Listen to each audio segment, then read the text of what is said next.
The Way of Zen by Alan Watts. Read by Sean Renette. To Tia, Mark, and Richard, who will understand it all the better for not being able to read it. Part 1. Background and History. Chapter 1. The Philosophy of the Tao. Zen Buddhism is a way and a view of life which does not belong to any of the formal categories of modern Western thought.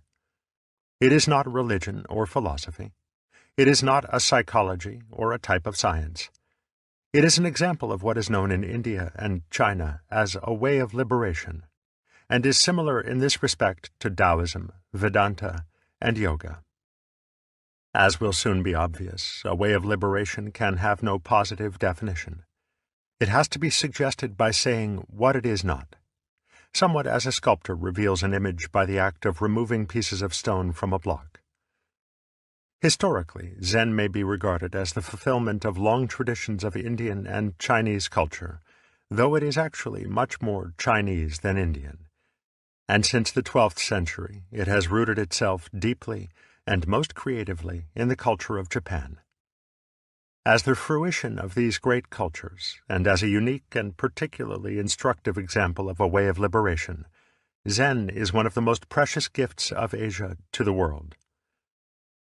The origins of Zen are as much Taoist as Buddhist, and because its flavor is so peculiarly Chinese, it may be best to begin by inquiring into its Chinese ancestry, illustrating, at the same time, what is meant by a way of liberation by the example of Taoism. Much of the difficulty and mystification which Zen presents to the Western student is the result of his unfamiliarity with Chinese ways of thinking, ways which differ startlingly from our own, and which are, for that very reason, of special value to us in attaining a critical perspective upon our own ideas.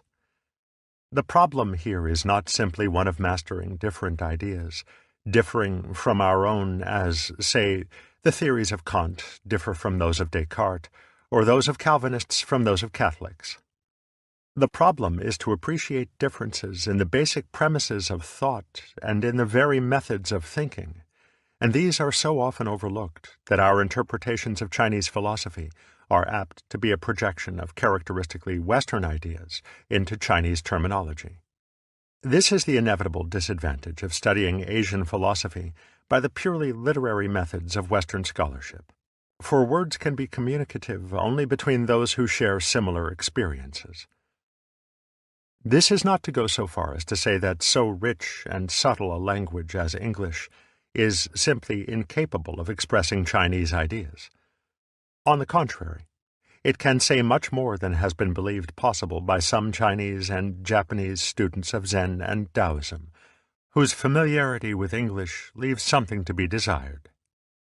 The difficulty is not so much in the language as in the thought patterns which have hitherto seemed inseparable from the academic and scientific way of approaching a subject. The unsuitability of these patterns for such subjects as Taoism and Zen is largely responsible for the impression that the Oriental mind is mysterious, irrational, and inscrutable.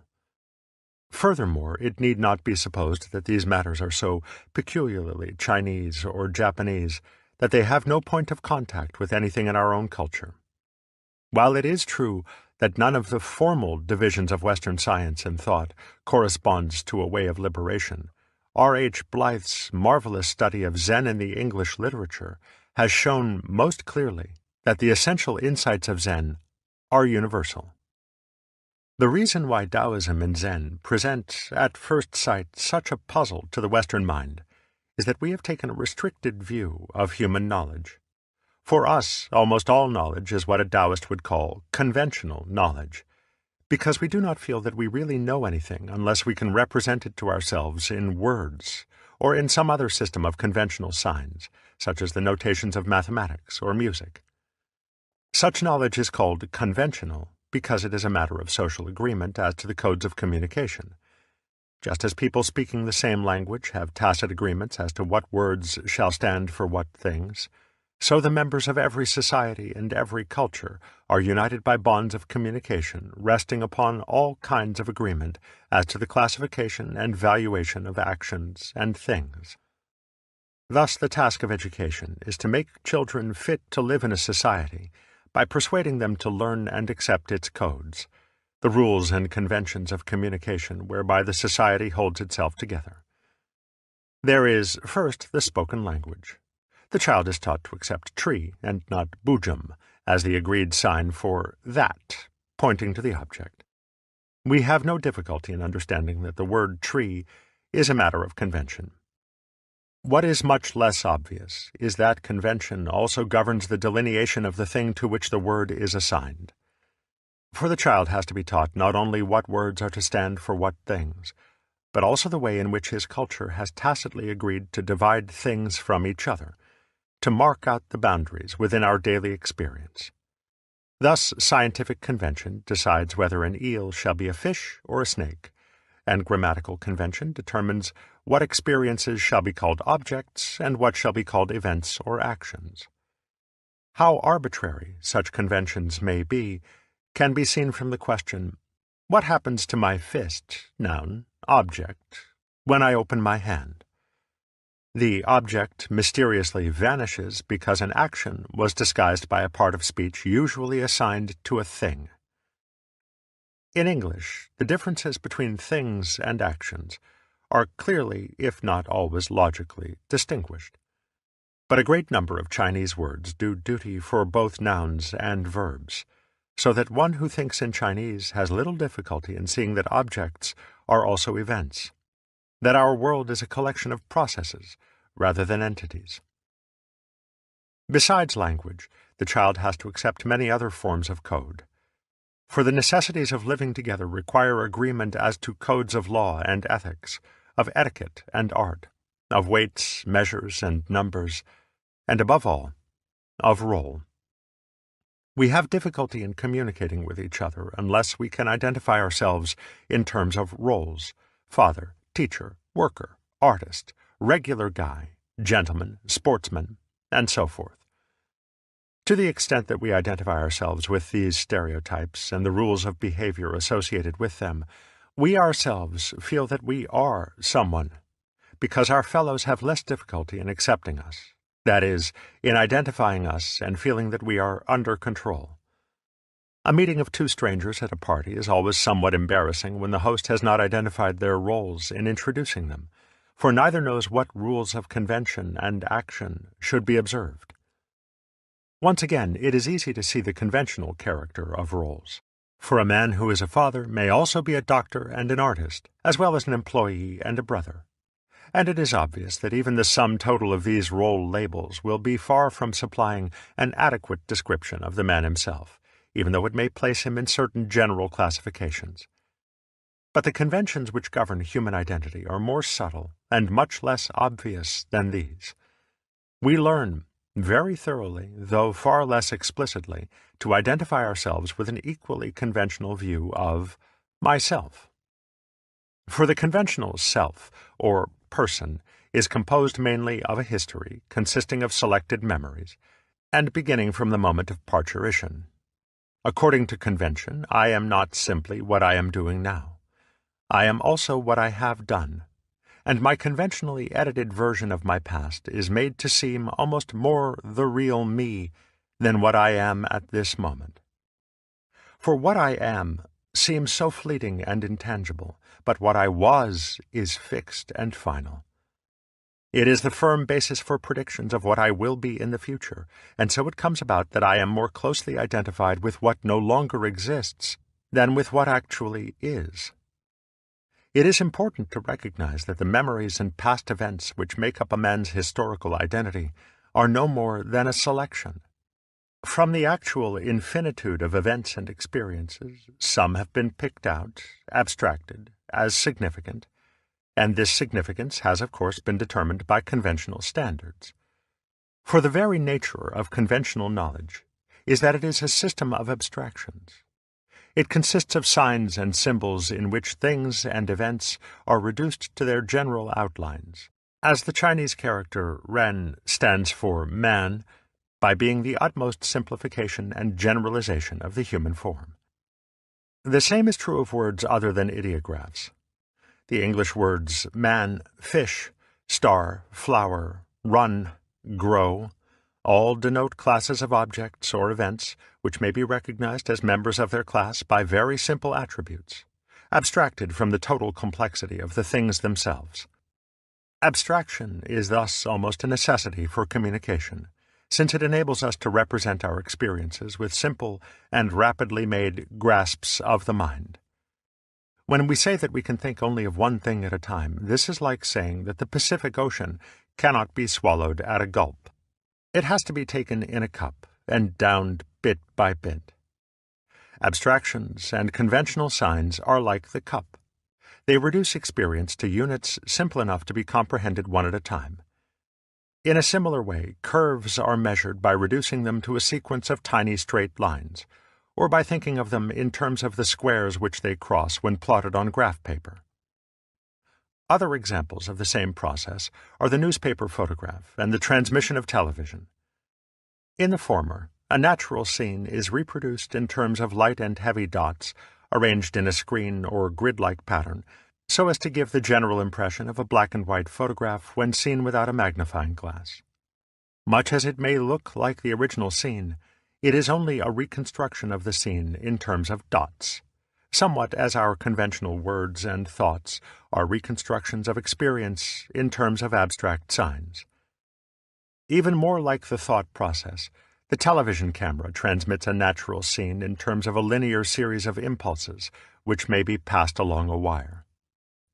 Thus, communication by conventional signs of this type gives us an abstract, one-at-a-time translation of a universe in which things are happening all together at once, a universe whose concrete reality always escapes perfect description in those abstract terms.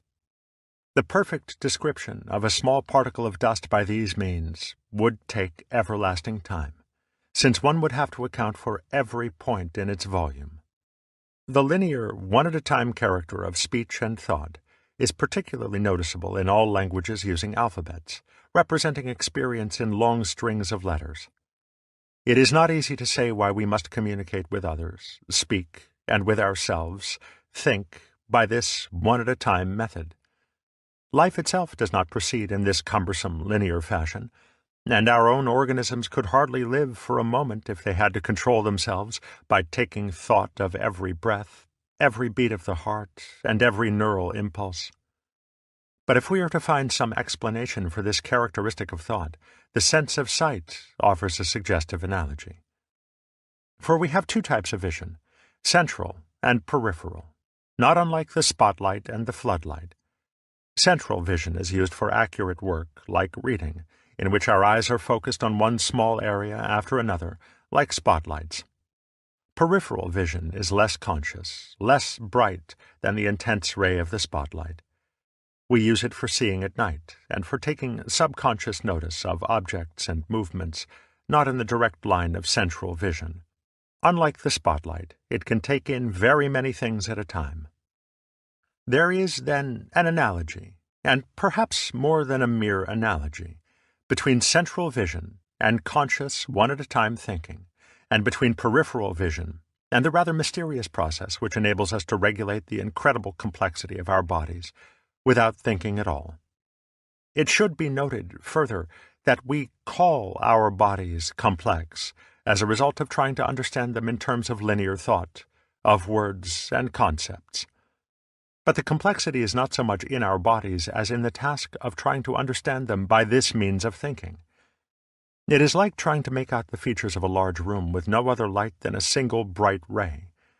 It is as complicated as trying to drink water with a fork instead of a cup. In this respect, the Chinese written language has a slight advantage over our own, and is perhaps symptomatic of a different way of thinking. It is still linear, still a series of abstractions taken in one at a time, but its written signs are a little closer to life than spelled words because they are essentially pictures, and as a Chinese proverb puts it, "One showing is worth 100 sayings." Compare, for example, the ease of showing someone how to tie a complex knot with the difficulty of telling him how to do it in words alone.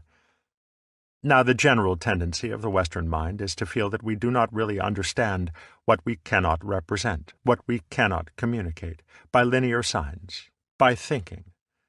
We are like the wallflower who cannot learn a dance unless someone draws him a diagram of the steps, who cannot get it by the feel. For some reason, we do not trust and do not fully use the peripheral vision of our minds. We learn music, for example, by restricting the whole range of tone and rhythm to a notation of fixed tonal and rhythmic intervals, a notation which is incapable of representing Oriental music. But the Oriental musician has a rough notation which he uses only as a reminder of a melody. He learns music not by reading notes, but by listening to the performance of a teacher, getting the feel of it, and copying him. And this enables him to acquire rhythmic and tonal sophistications, matched only by those Western jazz artists who use the same approach. We are not suggesting that Westerners simply do not use the peripheral mind. Being human, we use it all the time, and every artist, every workman, every athlete calls into play some special development of its powers. But it is not academically and philosophically respectable. We have hardly begun to realize its possibilities, and it seldom, if ever, occurs to us that one of its most important uses is for that knowledge of reality which we try to attain by the cumbersome calculations of theology, metaphysics, and logical interference. When we turn to ancient Chinese society, we find two philosophical traditions playing complementary parts: Confucianism and Taoism. Generally speaking, the former concerns itself with the linguistic, ethical, legal, and ritual conventions which provide the society with its system of communication. Confucianism, in other words, preoccupies itself with conventional knowledge, and under its auspices, children are brought up so that their originally wayward and whimsical natures are made to fit the Procrustean bed of the social order. The individual defines himself and his place in society in terms of the Confucian formulae. Taoism, on the other hand, is generally a pursuit of older men, and especially men who are retiring from active life in the community. Their retirement from society is a kind of outward symbol of an inward liberation from the bounds of conventional patterns of thought and conduct. For Taoism concerns itself with unconventional knowledge, with the understanding of life directly, instead of in the abstract, linear terms of representational thinking. Confucianism presides, then, over the socially necessary task of forcing the original spontaneity of life into the rigid rules of convention, a task which involves not only conflict and pain, but also the loss of that peculiar naturalness and unself-consciousness for which little children are so much loved, and which is sometimes regained by saints and sages. The function of Taoism is to undo the inevitable damage of this discipline, and not only to restore, but also to develop the original spontaneity, which is termed zuran, or self-sowness. For the spontaneity of a child is still childish, like everything else about him. His education fosters his rigidity, but not his spontaneity. In certain natures, the conflict between social convention and repressed spontaneity is so violent that it manifests itself in crime, insanity, and neurosis, which are the prices we pay for the otherwise undoubted benefits of order. But Taoism must on no account be understood as a revolution against convention, although it has sometimes been used as a pretext for revolution. Taoism is a way of liberation, which never comes by means of revolution, since it is notorious that most revolutions establish worse tyrannies than they destroy. To be free from convention is not to spurn it, but not to be deceived by it. It is to be able to use it as an instrument instead of being used by it. The West has no recognized institution corresponding to Taoism, because our Hebrew Christian spiritual tradition identifies the absolute God with the moral and logical order of convention. This might almost be called a major cultural catastrophe, because it weights the social order with excessive authority, inviting just those revolutions against religion and tradition which have been so characteristic of Western history. It is one thing to feel oneself in conflict with socially sanctioned conventions, but quite another to feel at odds with the very root and ground of life, with the Absolute itself. The latter feeling nurtures a sense of guilt so preposterous that it must issue either in denying one's own nature or in rejecting God. Because the first of these alternatives is ultimately impossible, like chewing off one's own teeth, the second becomes inevitable, where such palliatives as the confessional are no longer effective. As is the nature of revolutions, the revolution against God gives place to the worst tyranny of the absolutist state. Worse, because it cannot even forgive, and because it recognizes nothing outside the powers of its jurisdiction. For while the latter was theoretically true of God, his earthly representative, the Church, was always prepared to admit that though the laws of God were immutable, no one could presume to name the limits of his mercy.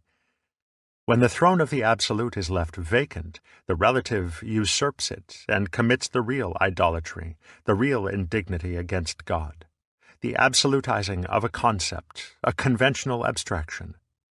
But it is unlikely that the throne would have become vacant if, in a sense, it had not been so already, if the Western tradition had had some way of apprehending the Absolute directly, outside the terms of the conventional order. Of course, the very word absolute suggests to us something abstract and conceptual, such as pure being. Our very idea of spirit, as opposed to matter, seems to have more kinship with the abstract than the concrete.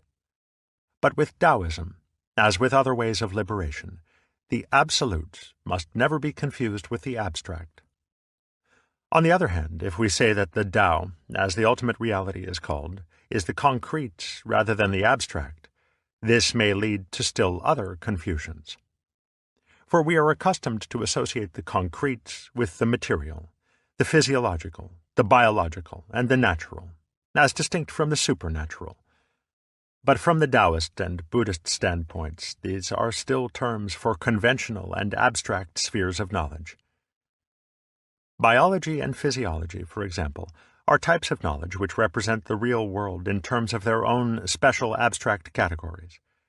They measure and classify that world in ways appropriate to the particular uses they want to make of it, somewhat as a surveyor deals with earth in terms of acres, a contractor in truckloads or tons, and a soil analyst in types of chemical structures. To say that the concrete reality of the human organism is physiological is like saying that the earth is so many tons or acres. And to say that this reality is natural is accurate enough if we mean spontaneous, suran, or natura naturans, nature nurturing. But it is quite inaccurate if we mean natura naturata, nature natured. That is to say, nature classified, sorted into natures, as when we ask, what is the nature of this thing?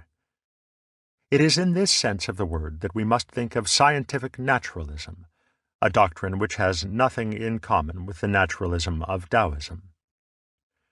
Thus, to begin to understand what Taoism is about, we must at least be prepared to admit the possibility of some view of the world other than the conventional, some knowledge other than the contents of our surface consciousness, which can apprehend reality only in the form of one abstraction, or thought, the Chinese nian, at a time. There is no real difficulty in this, for we will already admit that we know how to move our hands, how to make a decision, or how to breathe, even though we can hardly begin to explain how we do it in words. We know how to do it because we just do it. Taoism is an extension of this kind of knowledge, an extension which gives us a very different view of ourselves from that to which we are conventionally accustomed, and a view which liberates the human mind from its constricting identification with the abstract ego. According to tradition, the originator of Taoism, Lao Tzu, was an older contemporary of Kung Fu Tzu, or Confucius, who died in 479 BC.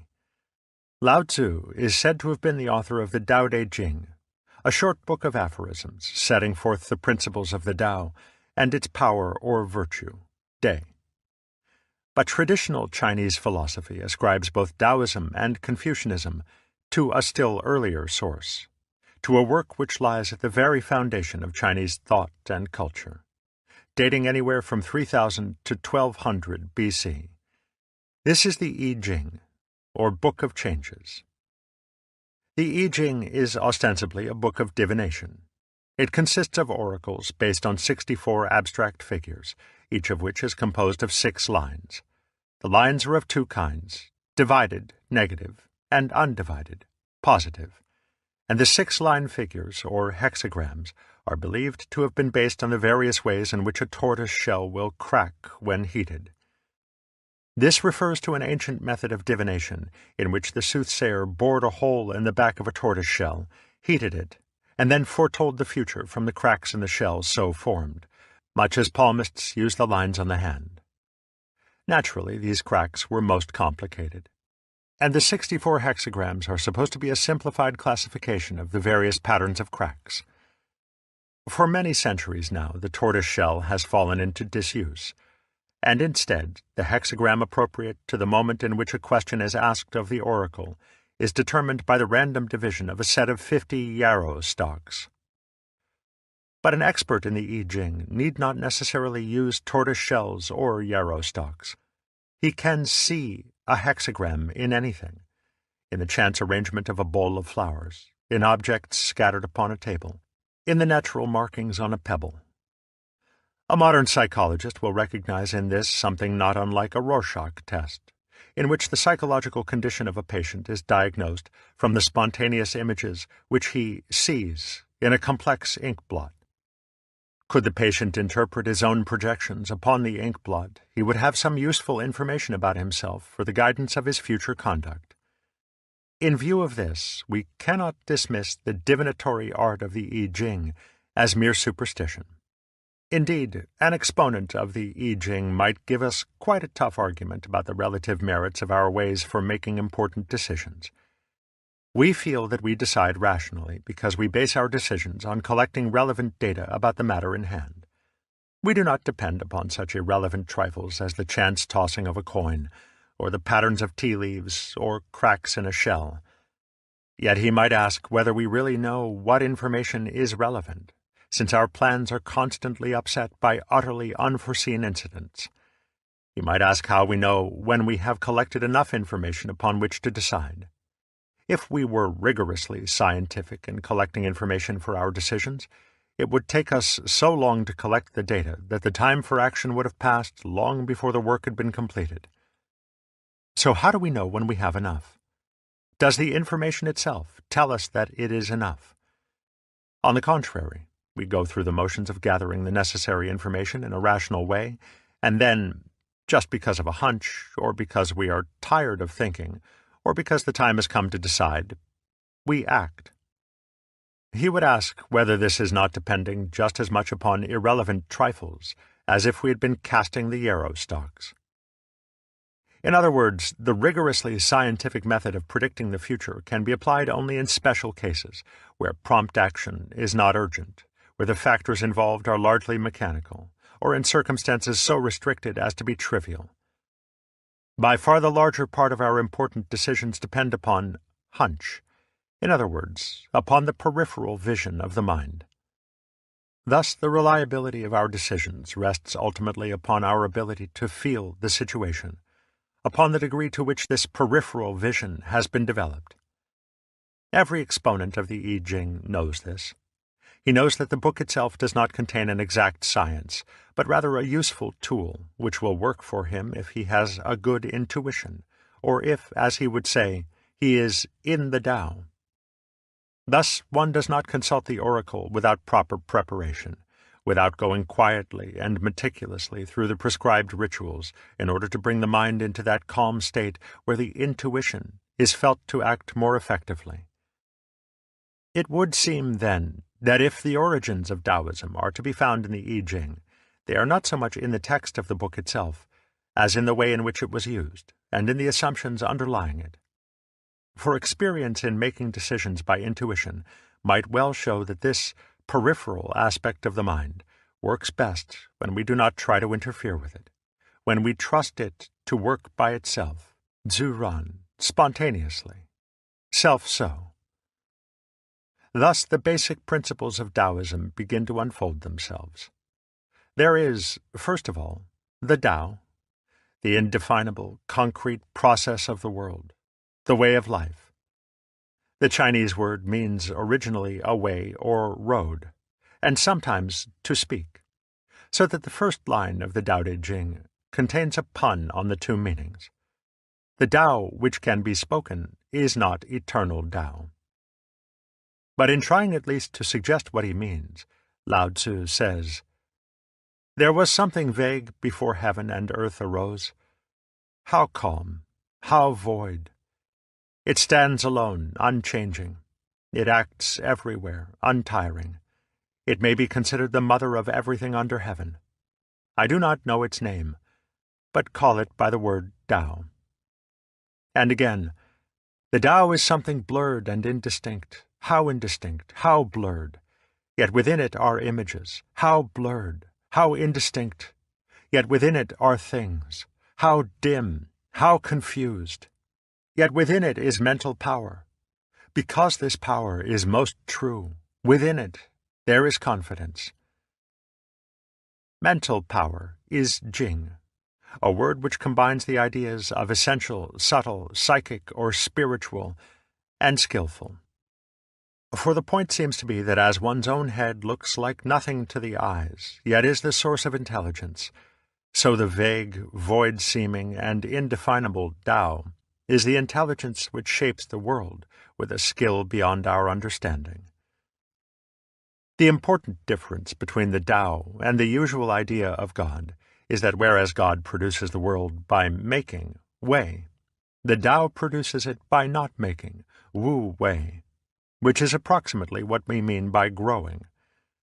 For things made are separate parts put together, like machines, or things fashioned from without inwards, like sculptures, whereas things grown divide themselves into parts, from within outwards.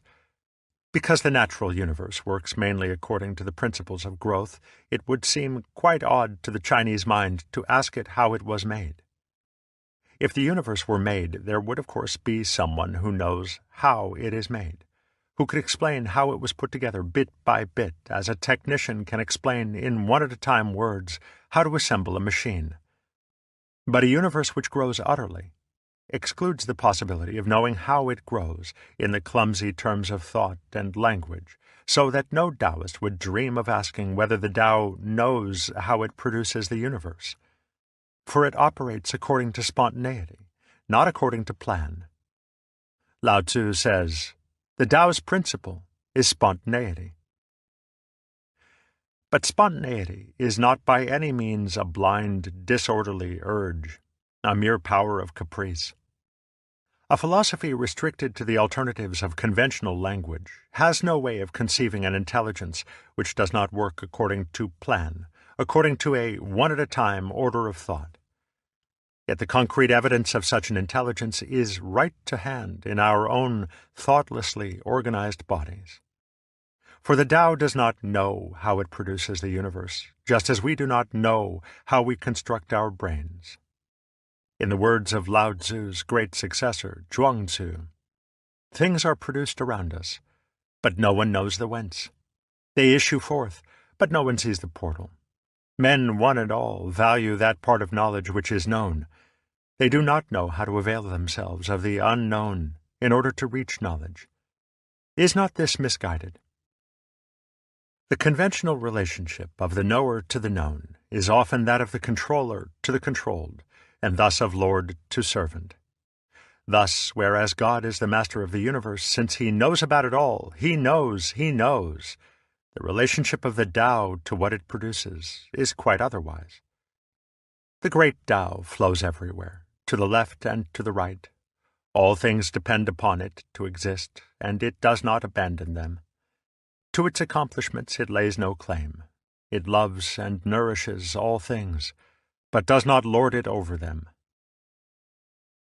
In the usual Western conception, God is also self-knowing, transparent through and through to his own understanding, the image of what man would like to be, the conscious ruler and controller, the absolute dictator of his own mind and body. But in contrast with this, the Tao is through and through mysterious and dark, Xuan. As a Zen Buddhist said of it in later times, "There is one thing. Above it supports heaven. Below it upholds earth. It is black like lacquer, always actively functioning." Xuan is, of course, a metaphorical darkness. Not the darkness of night, of black as opposed to white, but the sheer inconceivability which confronts the mind when it tries to remember the time before birth, or to penetrate its own depths. Western critics often poke fun at such nebulous views of the Absolute, deriding them as misty and mystical in contrast with their own robustly definite opinions. But as Lao Tzu said, "When the superior man hears of the Tao, he does his best to practice it. When the middling man hears of the Tao, he sometimes keeps it and sometimes loses it. When the inferior man hears of the Tao, he will laugh aloud at it. If he did not laugh, it would not be the Tao." For it is really impossible to appreciate what is meant by the Tao without becoming, in a rather special sense, stupid. So as long as the conscious intellect is frantically trying to clutch the world in its net of abstractions, and to insist that life be bound and fitted to its rigid categories, the mood of Taoism will remain incomprehensible, and the intellect will wear itself out. The Tao is accessible only to the mind which can practice the simple and subtle art of Wu Wei, which, after the Tao, is the second important principle of Taoism. We saw that the I Ching had given the Chinese mind some experience in arriving at decisions spontaneously, decisions which are effective to the degree that one knows how to let one's mind alone, trusting it to work by itself. This is Wu Wei, since Wu means not or non, and Wei means action, making, doing, striving, straining, or busyness. To return to the illustration of eyesight, the peripheral vision works most effectively, as in the dark, when we see out of the corners of the eyes, and do not look at things directly. Similarly, when we need to see the details of a distant object, such as a clock, the eyes must be relaxed, not staring, not trying to see. So, too, no amount of working with the muscles of the mouth and tongue will enable us to taste our food more acutely. The eyes and the tongue must be trusted to do the work by themselves. But when we have learned to put excessive reliance upon central vision, upon the sharp spotlight of the eyes and mind, we cannot regain the powers of peripheral vision unless the sharp and staring kind of sight is first relaxed. The mental or psychological equivalent of this is the special kind of stupidity to which Lao Tzu and Zhuang Tzu so often refer.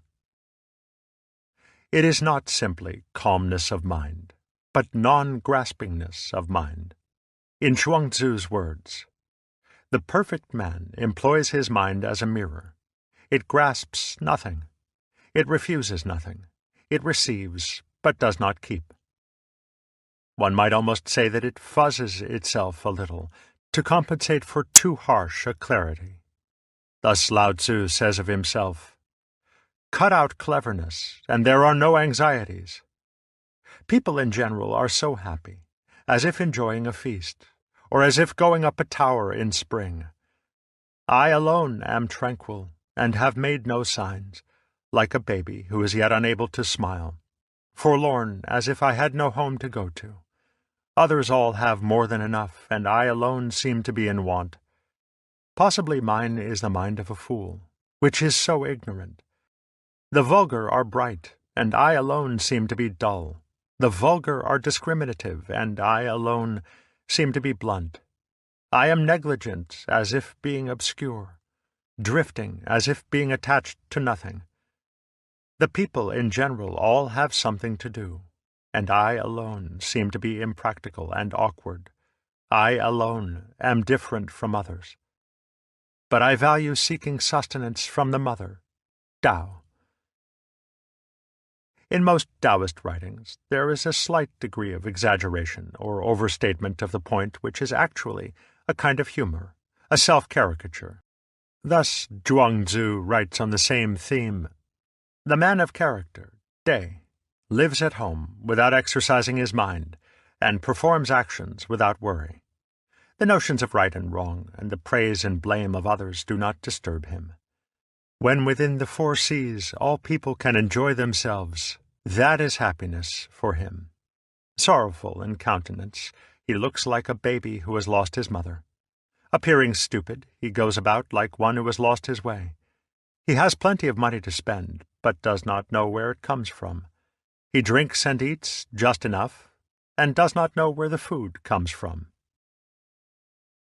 Lao Tzu is still more forceful in his apparent condemnation of conventional cleverness. Cut out sagacity, discard knowingness, and the people will benefit an hundredfold. Cut out humanity, discard righteousness, and the people will regain love of their fellows. Cut out cleverness, discard the utilitarian, and there will be no thieves and robbers. Become unaffected, cherish sincerity, belittle the personal, reduce desires. The idea is not to reduce the human mind to a moronic vacuity, but to bring into play its innate and spontaneous intelligence by using it without forcing it. It is fundamental to both Taoist and Confucian thought that the natural man is to be trusted, and from their standpoint it appears that the Western mistrust of human nature, whether theological or technological, is a kind of schizophrenia. It would be impossible, in their view, to believe oneself innately evil without discrediting the very belief, since all the notions of a perverted mind would be perverted notions. However religiously emancipated, the technological mind shows that it has inherited the same division against itself when it tries to subject the whole human order to the control of conscious reason. It forgets that reason cannot be trusted if the brain cannot be trusted, since the power of reason depends upon organs that were grown by unconscious intelligence. The art of letting the mind alone is vividly described by another Taoist writer, Lao Tzu, circa 398 BC, celebrated for his mysterious power of being able to ride upon the wind. This, no doubt, refers to the peculiar sensation of walking on air, which arises when the mind is first liberated. It is said that when Professor D.T. Suzuki was once asked how it feels to have attained Satori, the Zen experience of awakening, he answered, "Just like ordinary everyday experience, except about 2 inches off the ground." Thus, when asked to explain the art of riding on the wind, Lao Tzu gave the following account of his training under his master Lao Sheng. After I had served him, for the space of 3 years, my mind did not venture to reflect on right and wrong. My lips did not venture to speak of profit and loss. Then, for the first time, my master bestowed one glance upon me, and that was all. At the end of 5 years, a change had taken place. My mind was reflecting on right and wrong, and my lips were speaking of profit and loss. Then, for the first time, my master relaxed his countenance and smiled. At the end of 7 years, there was another change. I let my mind reflect on what it would, but it no longer occupied itself with right and wrong. I let my lips utter whatsoever they pleased, but they no longer spoke of profit and loss. Then at last my master led me in to sit on the mat beside him. At the end of 9 years, my mind gave free rein to its reflections, my mouth free passage to its speech. Of right and wrong, profit and loss, I had no knowledge, either as touching myself or others. Internal and external were blended into unity. After that, there was no distinction between eye and ear, ear and nose, nose and mouth. All were the same. My mind was frozen, my body in dissolution, my flesh and bones all melted together. I was wholly unconscious of what my body was resting on, or what was under my feet. I was borne this way and that on the wind, like dry chaff or leaves falling from a tree. In fact, I knew not whether the wind was riding on me, or I on the wind. The state of consciousness described sounds not unlike being pleasantly drunk, though without the morning-after effects of alcohol.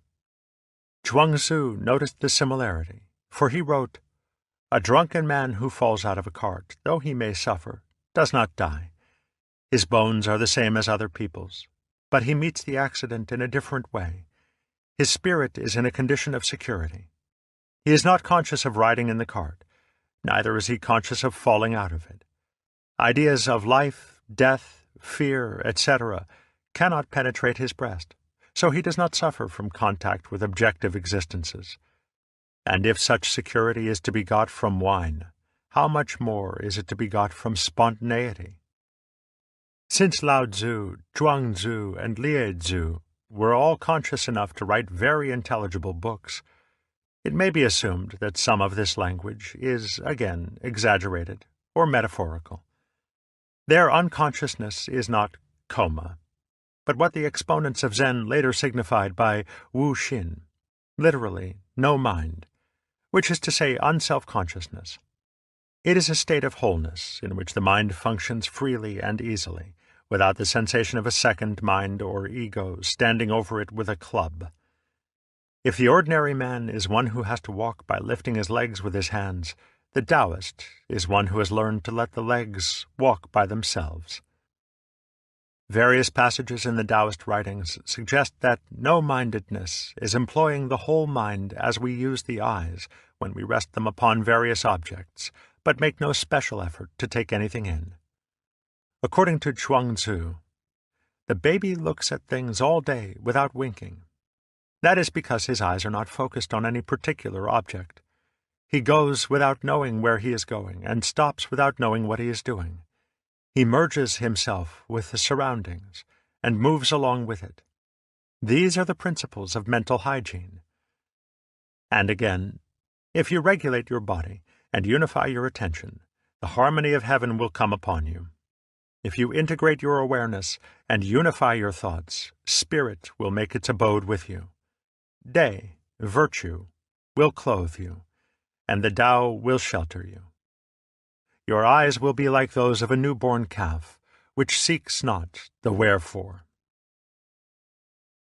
Each of the other senses might similarly be used to illustrate the non-active functioning of the mind: listening without straining to hear, smelling without strong inhalation, tasting without screwing up the tongue, and touching without pressing the object.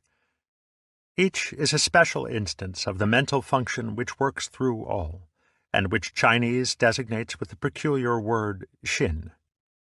This term is so important for the understanding of Zen that some attempt must be made to say what Taoism and Chinese thought in general take it to mean. We usually translate it as mind or heart, but neither of these words is satisfactory. The original form of the ideograph seems to be a picture of the heart, or perhaps of the lungs, or the liver, and when a Chinese speaks of the Xin, he will often point to the center of his chest, slightly lower than the heart. The difficulty with our translations is that mind is too intellectual, too cortical, and that heart, in its current English use, is too emotional, even sentimental. Furthermore, Xin is not always used with quite the same sense. Sometimes it is used for an obstruction to be removed, as in Wu Xin, no mind. But sometimes it is used in a way that is almost synonymous with the Tao. This is especially found in Zen literature, which abounds with such phrases as original mind, Ben Xin, Buddha mind, Fu Xin, or faith in mind, Xin Xin. This apparent contradiction is resolved in the principle that the true mind is no mind, which is to say that the Xin is true, is working properly, when it works as if it were not present. In the same way, the eyes are seeing properly when they do not see themselves, in terms of spots or blotches in the air. All in all, it would seem that Xin means the totality of our psychic functioning, and more specifically the center of that functioning, which is associated with the central point of the upper body. The Japanese form of the word, kokoro, is used with even more subtleties of meaning. But for the present, it is enough to realize that in translating it, mind, a sufficiently vague word, we do not mean exclusively the intellectual or thinking mind, nor even the surface consciousness. The important point is that according to both Taoism and Zen, the center of the mind's activity is not in the conscious thinking process, not in the ego. When a man has learned to let his mind alone, so that it functions in the integrated and spontaneous way that is natural to it, he begins to show the special kind of virtue or power called day. This is not virtue in the current sense of moral rectitude, but in the older sense of effectiveness, as one speaks of the healing virtues of a plant. Day is furthermore unaffected or spontaneous virtue, which cannot be cultivated or imitated by any deliberate method. Lao Tzu says, "Superior day is not day, and thus has day. Inferior day does not let go of day, and thus is not day. Superior day is non-active, wu-wei, and aimless. Inferior day is active and has an aim." The literal translation has a strength and depth which is lost in such paraphrases as superior virtue is not conscious of itself as virtue, and thus really is virtue. Inferior virtue cannot dispense with virtuosity, and thus is not virtue. When the Confucians prescribed a virtue which depended upon the artificial observance of rules and precepts, the Taoists pointed out that such virtue was conventional and not genuine. Zhuangzi made up the following imaginary dialogue between Confucius and Lao Tzu. "Tell me," said Lao Tzu, "in what consists charity and duty to one's neighbor?" "They consist," answered Confucius, "in a capacity for rejoicing in all things, in universal love, without the element of self. These are the characteristics of charity and duty to one's neighbor." "What stuff!" cried Lao Tzu. "Does not universal love contradict itself? Is not your elimination of self a positive manifestation of self? Sir, if you would cause the empire not to lose its source of nourishment, there is the universe. Its regularity is unceasing. There are the sun and moon. Their brightness is unceasing. There are the stars. Their groupings never change. There are the birds and beasts. They flock together without varying. There are trees and shrubs. They grow upwards without exception. Be like these. Follow Tao, and you will be perfect. Why then these vain struggles after charity and duty to one's neighbor, as though beating a drum in search of a fugitive? Alas, sir, you have brought much confusion into the mind of man." The Taoist critique of conventional virtue applied not only in the moral sphere, but also in the arts, crafts, and trades. According to Zhuangzi, Cui the artisan could draw circles with his hand better than with compasses. His fingers seemed to accommodate themselves so naturally to the thing he was working at that it was unnecessary to fix his attention. His mental faculties thus remained one, that is, integrated, and suffered no hindrance. To be unconscious of one's feet implies that the shoes are easy. To be unconscious of a waist implies that the girdle is easy. The intelligence of being unconscious of positive and negative implies that the heart, Shin, is at ease. And he who, beginning with ease, is never not at ease, is unconscious of the ease of ease. Just as the artisan who had mastered day could do without the artificiality of the compass, so the painter, the musician, and the cook would have no need for the conventional classifications of their respective arts. Thus Lao Tzu said, "The 5 colors will blind a man's sight. The 5 sounds will deaden a man's hearing. The 5 tastes will spoil a man's palate. Chasing and hunting will drive a man wild. Things hard to get will do harm to a man's conduct. Therefore the sage makes provision for the stomach, and not for the eye." This must by no means be taken as an ascetic's hatred of sense experience, for the point is precisely that the eye's sensitivity to color is impaired by the fixed idea that there are just 5 true colors. There is an infinite continuity of shading, and breaking it down into divisions with names distracts the attention from its subtlety.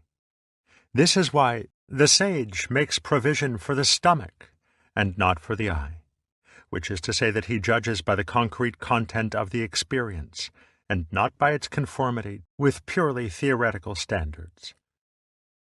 In sum, then, day is the unthinkable ingenuity and creative power of man's spontaneous and natural functioning. a power which is blocked when one tries to master it in terms of formal methods and techniques.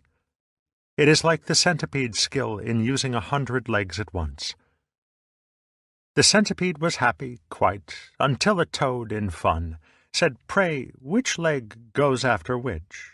This worked his mind to such a pitch, he lay distracted in a ditch, considering how to run. A profound regard for day underlies the entire higher culture of the Far East, so much so that it has been made the basic principle of every kind of art and craft. While it is true that these arts employ what are, to us, highly difficult technical disciplines, it is always recognized that they are instrumental and secondary, and that superior work has the quality of an accident. This is not a masterful mimicry of the accidental, an assumed spontaneity in which the careful planning does not show. It lies at a much deeper and more genuine level. For what the culture of Taoism and Zen proposes is that one might become the kind of person who, without intending it, is the source of marvelous accidents. Taoism is, then, the original Chinese way of liberation, which combined with Indian Mahayana Buddhism to produce Zen. It is a liberation from convention and of the creative power of day. Every attempt to describe and formulate it in words and one-at-a-time thought symbols must, of necessity, distort it. The foregoing chapter has perforce made it seem one of the vitalist or naturalistic philosophical alternatives. For Western philosophers are constantly bedeviled by the discovery that they cannot think outside certain well-worn ruts, that however hard they may try, their new philosophies turn out to be restatements of ancient positions, monist or pluralist, realist or nominalist, vitalist or mechanist. This is because they are the only alternatives which the conventions of thought can present, and they cannot discuss anything else without presenting it in their own terms. When we try to represent a third dimension upon a two-dimensional surface, it will of necessity seem to belong more or less to the two alternatives of length and breadth. In the words of Zhuangzi, were language adequate, it would take but a day fully to set forth Tao. Not being adequate, it takes that time to explain material existences. Tao is something beyond material existences. It cannot be conveyed either by words or by silence. Chapter 2. The Origins of Buddhism. Chinese civilization was at least 2,000 years old when it first encountered Buddhism. Thus the new philosophy entered into a solidly established culture in which it could hardly become acceptable without major adaptations to the Chinese mentality, even though there were some resemblance between Taoism and Buddhism so strong that they have aroused speculation as to whether contacts between the two were much earlier than has been supposed. China absorbed Buddhism as it has absorbed so many other external influences, not only philosophies and ideas, but also alien populations and invaders. Undoubtedly, this is due in some measure to the extraordinary stability and maturity which the Chinese have derived from Confucianism. Reasonable, unfanatical, humanistic, Confucianism is one of the most workable patterns of social convention that the world has known. Coupled with the let well enough alone attitude of Taoism, it nurtured a mellow and rather easygoing type of mentality, which, when it absorbed Buddhism, did much to make it more practical. That is to say, it made Buddhism a possible way of life for human beings, for people with families, with everyday work to do, and with normal instincts and passions. It was a basic Confucian principle that it is man who makes truth great, not truth which makes man great. For this reason, humanness, or human-heartedness, Ren, was always felt to be superior to righteousness, Yi, since man himself is greater than any idea which he may invent. There are times when men's passions are much more trustworthy than their principles. Since opposed principles or ideologies are irreconcilable, wars fought over principle will be wars of mutual annihilation. But wars fought for simple greed will be far less destructive, because the aggressor will be careful not to destroy what he is fighting to capture. Reasonable, that is, human men, will always be capable of compromise. But men who have dehumanized themselves by becoming the blind worshippers of an idea or an ideal are fanatics, whose devotion to abstractions makes them the enemies of life. Modified by such attitudes, Far Eastern Buddhism is much more palatable and according to nature than its Indian and Tibetan counterparts, with ideals of life which seem at times to be superhuman, more suited to angels than to men. Even so, all forms of Buddhism subscribe to the middle way between the extremes of angel, deva, and demon, preta, ascetic and sensualist, and claim that supreme awakening, or Buddhahood, can be attained only from the human state. There are some serious difficulties in the way of giving an historically accurate account of Indian Buddhism, as of the whole philosophical tradition from which it arose. No student of Asian thought should be unaware of these difficulties, because they make it necessary to take almost every important pronouncement about ancient Indian thought with caution. Thus, before attempting to describe Indian Buddhism, some of these difficulties should be mentioned. The first, and most serious, is the problem of interpreting the Sanskrit and Pali texts in which ancient Indian literature is preserved. This is especially true of Sanskrit, the sacred language of India, and more particularly the form of Sanskrit used in the Vedic period. Both Western and Indian scholars are uncertain as to its exact interpretation, and all modern dictionaries rely heavily on a single source, the lexicon compiled by Bötlink and Roth in the latter part of the last century, and now admitted to contain a great deal of guesswork. This seriously affects our understanding of the primary sources of Hinduism, the Vedas and Upanishads. The discovery of proper European equivalents for philosophical terms has been hindered by the fact that early lexicographers were all too ready to find correspondence with Western theological terms, since one of the primary objects of their studies was to assist the missionaries. The second is that it is extremely hard to know what was the original form of Buddhism. There are two sets of Buddhist scriptures, the Pali Canon of the Theravada or Southern School of Buddhism, which flourishes in Ceylon, Burma, and Thailand, and the Sanskrit, Tibetan, Chinese canon of the Mahayana or Northern School. There is a general consensus of scholars that the Pali Canon is, on the whole, the earlier of the two, and that the principal sutras, as the sacred texts are called, of the Mahayana canon were all compiled after 100 BC. However, the literary form of the Pali Canon does not suggest that it represents the actual words of Gautama the Buddha. If the Upanishads are characteristic of the style of discourse of an Indian teacher between 800 and 300 BC, they bear little resemblance to the tediously repetitious and scholastic style of most Buddhist scriptures. There can be little doubt that the greater part of both Buddhist canons is the work of the Pandits of the Sangha, the Buddhist monastic order, for it shows every sign of being the reverential elaboration of an original doctrine. As with Russian icons, the original painting has been almost lost to sight in the overlay of jewels and gold. The third is that the Hindu-Buddhist tradition has never had the historical sense of the Hebrew-Christian tradition, so that there are few, if any, marks to indicate the date of a given text.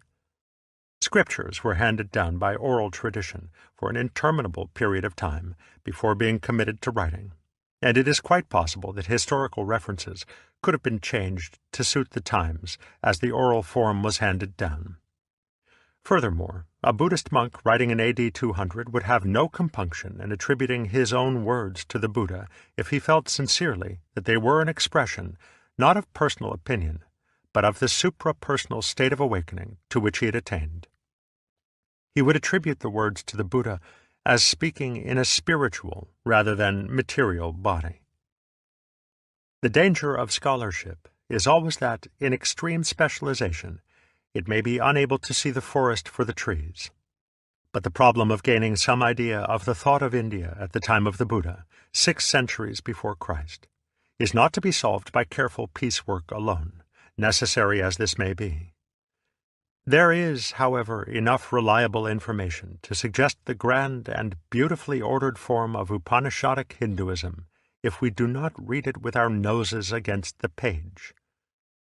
Fundamental to the life and thought of India from the very earliest times is the great mythological theme of Atma Yajna, the act of self-sacrifice, whereby God gives birth to the world, and whereby men, following the divine pattern, reintegrate themselves with God.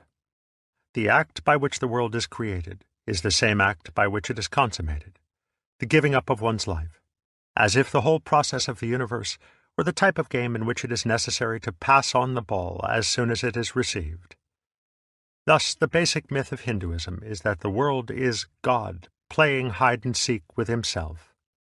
As Prajapati, Vishnu, or Brahma, the Lord, under many names, creates the world by an act of self-dismemberment, or self-forgetting, whereby the one becomes many, and the single actor plays innumerable parts. In the end, he comes again to himself, only to begin the play once more, the one dying into the many, and the many dying into the one. 1,000 heads hath Purusha, 1,000 eyes, 1,000 feet. On every side pervading earth, he fills a space 10 fingers wide. This Purusha is all that yet hath been, and all that is to be, the Lord of immortality, that waxes greater still by food. So mighty is his greatness, yea, greater than this is Purusha. All creatures are 1/4 of him, 3/4 eternal life in heaven. When the gods prepared the sacrifice with Purusha as their offering, its oil was spring, the holy gift was autumn, summer was the wood. From that great general sacrifice the dripping fat was gathered up. He formed the creatures of the air, and animals both wild and tame. When they divided Purusha, how many portions did they make? What did they call his mouth, his arms? What did they call his thighs and feet? The Brahman caste was his mouth. Of both his arms was the Rajanya, Kshatriya caste made. His thighs became Vaishya. From his feet the Shudra was produced. The moon was gendered from his mind, and from his eye the sun had birth. Indra and Agni from his mouth were born, and Vayu from his breath. Forth from his navel came mid-air. The sky was fashioned from his head, earth from his feet, and from his ear the regions. Thus they formed the worlds. The 1,000 heads, eyes, and feet of the Purusha are the members of men and other beings. For the point is that that which knows in and through every individual is God himself, the Atman, or self of the world. Every life is a part or role in which the mind of God is absorbed, somewhat as an actor absorbs himself in being Hamlet, and forgets that in real life he is Mr. Smith. By the act of self-abandonment, God becomes all beings, yet at the same time does not cease to be God. All creatures are 1/4 of him, 3/4 eternal life in heaven. For God is divided in play, in make-believe, but remains undivided in reality, so that when the play comes to an end, the individualized consciousness awakes to find itself divine. In the beginning this world was Atman, the self, alone in the form of Purusha. Looking about, he saw nothing other than himself. He said first, I am. Thence came the word, I. Thus, even now, when one is spoken to, he first answers simply, it is I, and then tells whatever name he has. On all sides that has hands and feet, on all sides eyes, heads, and faces, on all sides in the world it hears. All things it embraces.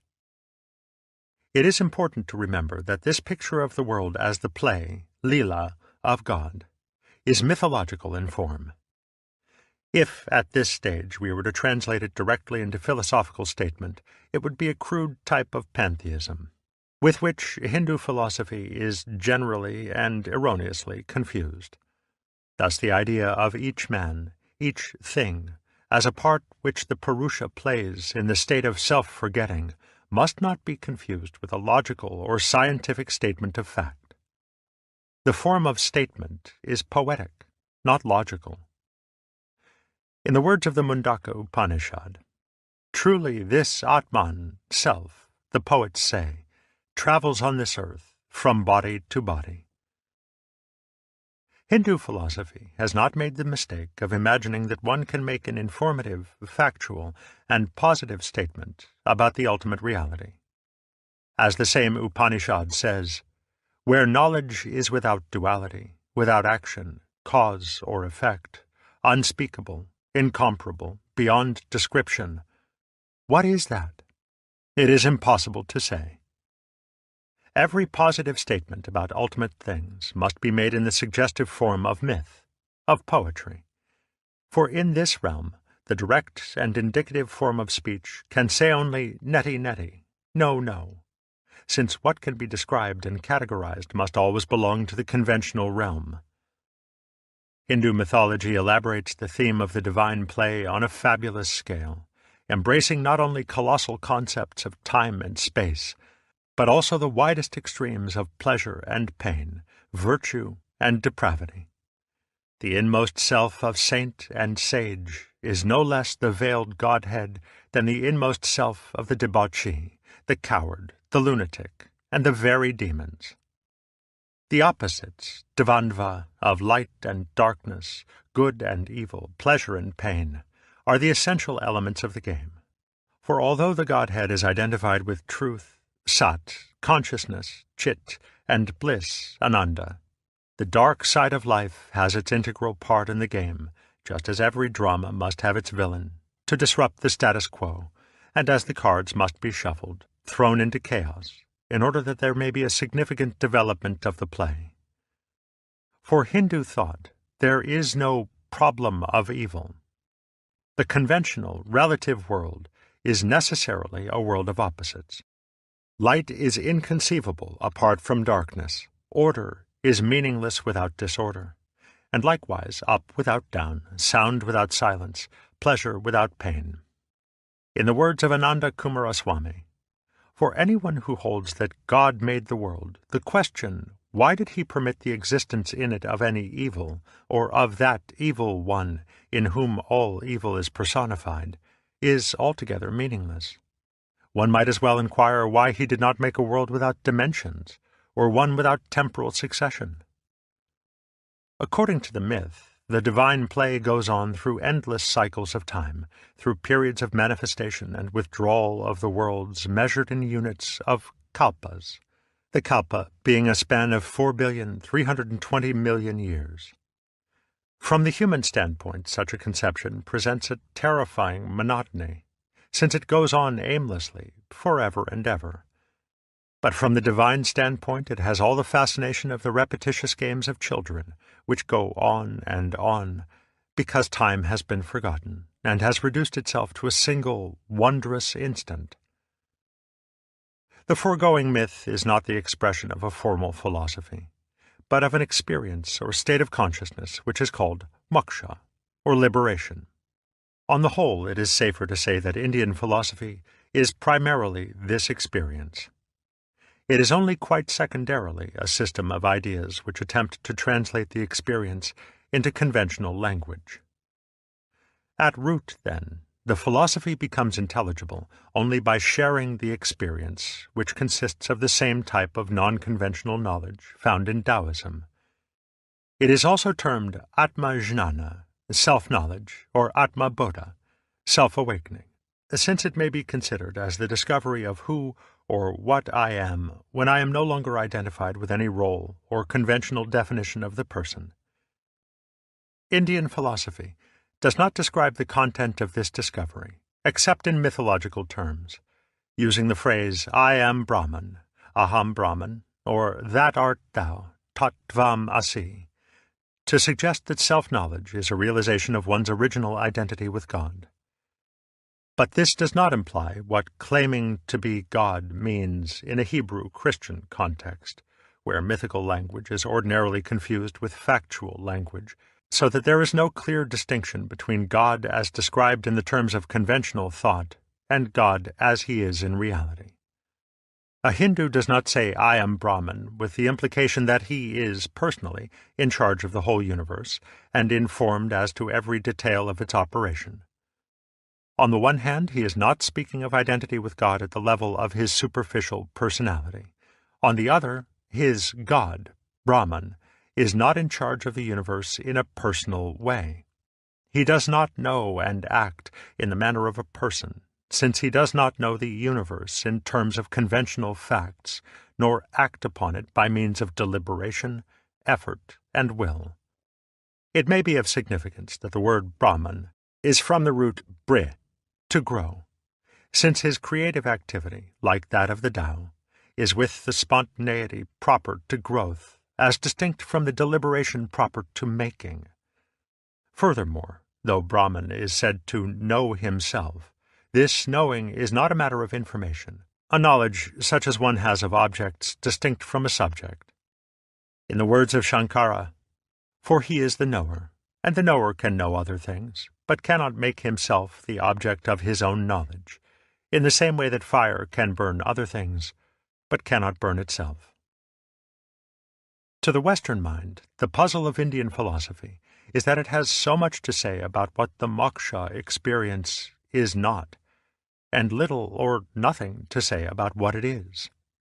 This is naturally bewildering, for if the experience is really without content, or if it is so lacking in relation to the things which we consider important, how is one to explain the immense esteem which it holds in the Indian scheme of life? Even at the conventional level, it is surely easy to see that knowing what is not so is often quite as important as knowing what is. Even when medicine can suggest no effective remedy for the common cold, there is some advantage in knowing the uselessness of certain popular nostrums.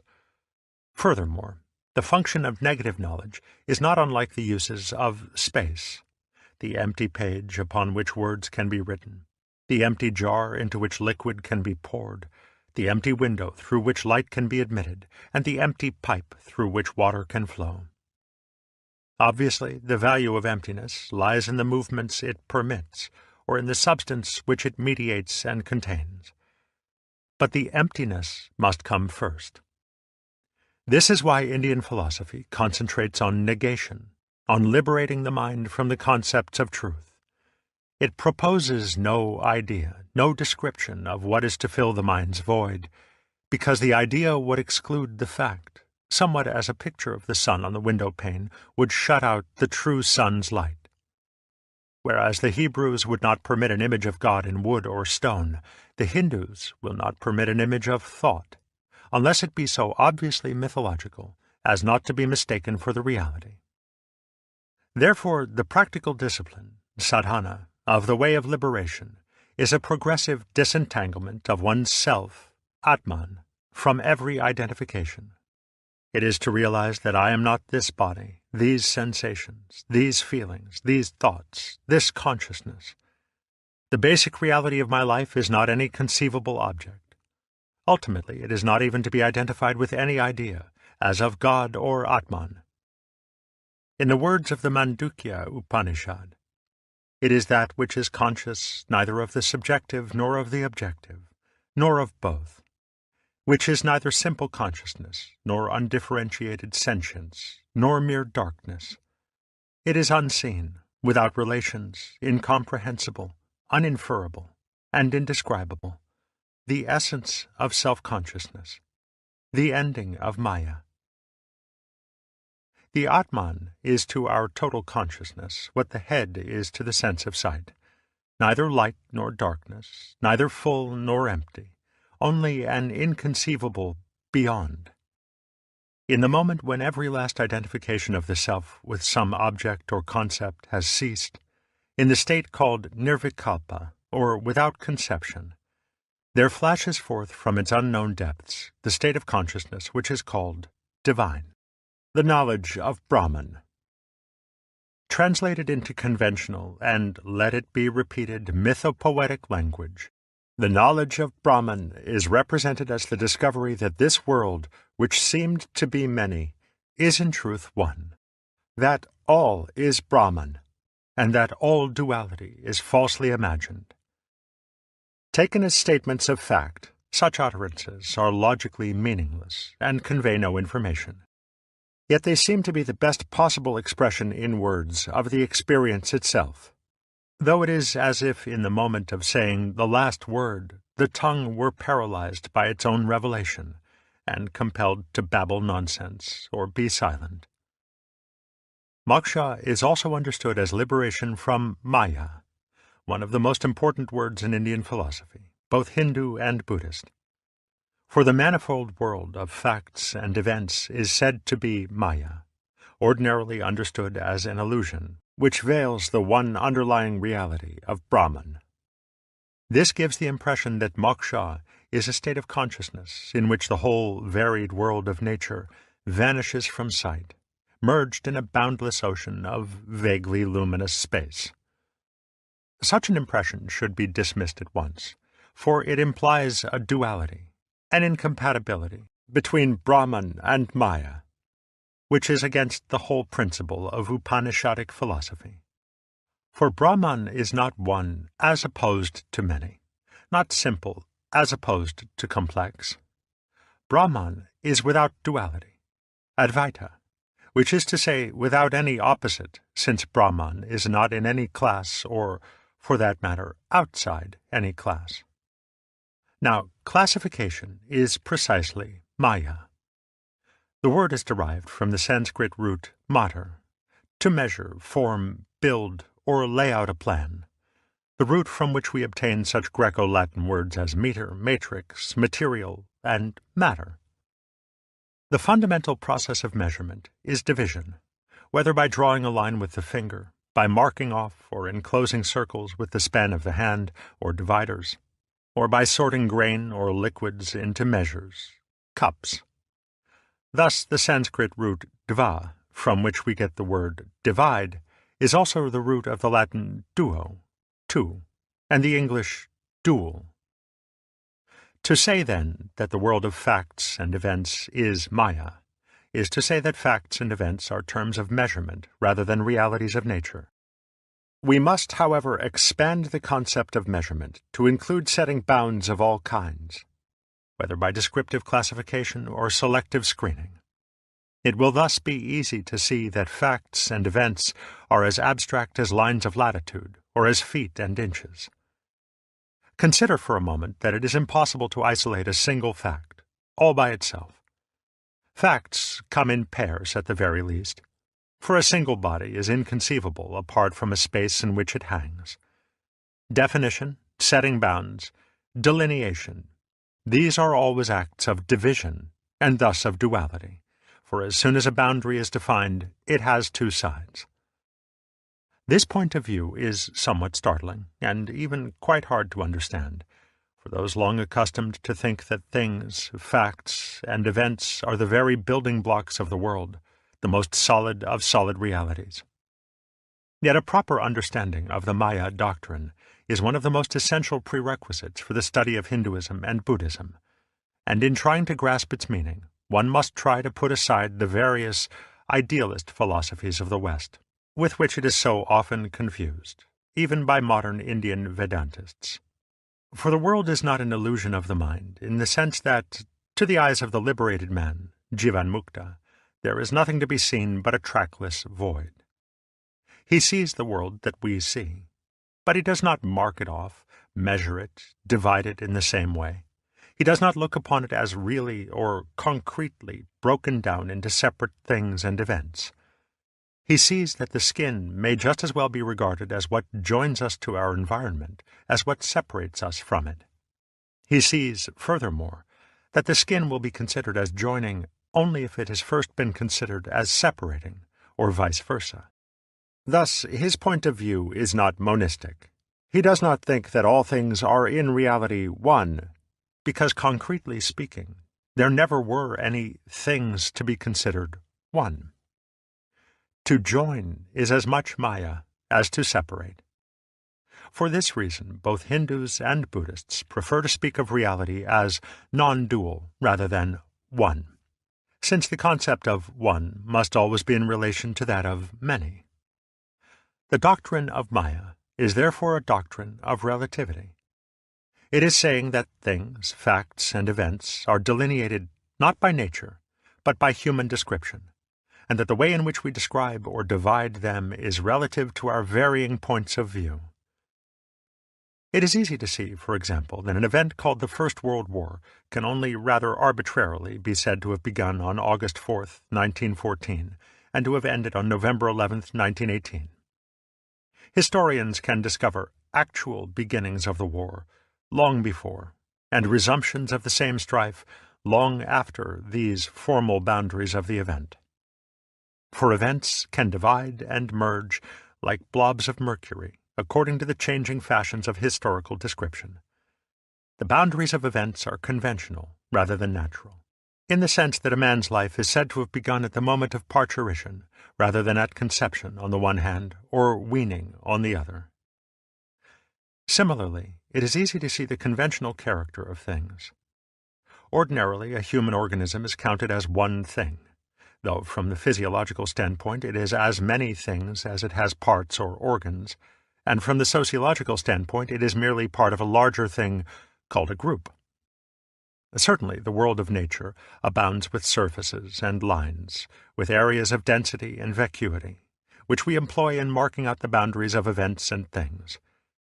But here again, the Maya doctrine asserts that these forms, rupa, have no own being, or self-nature, svabhava.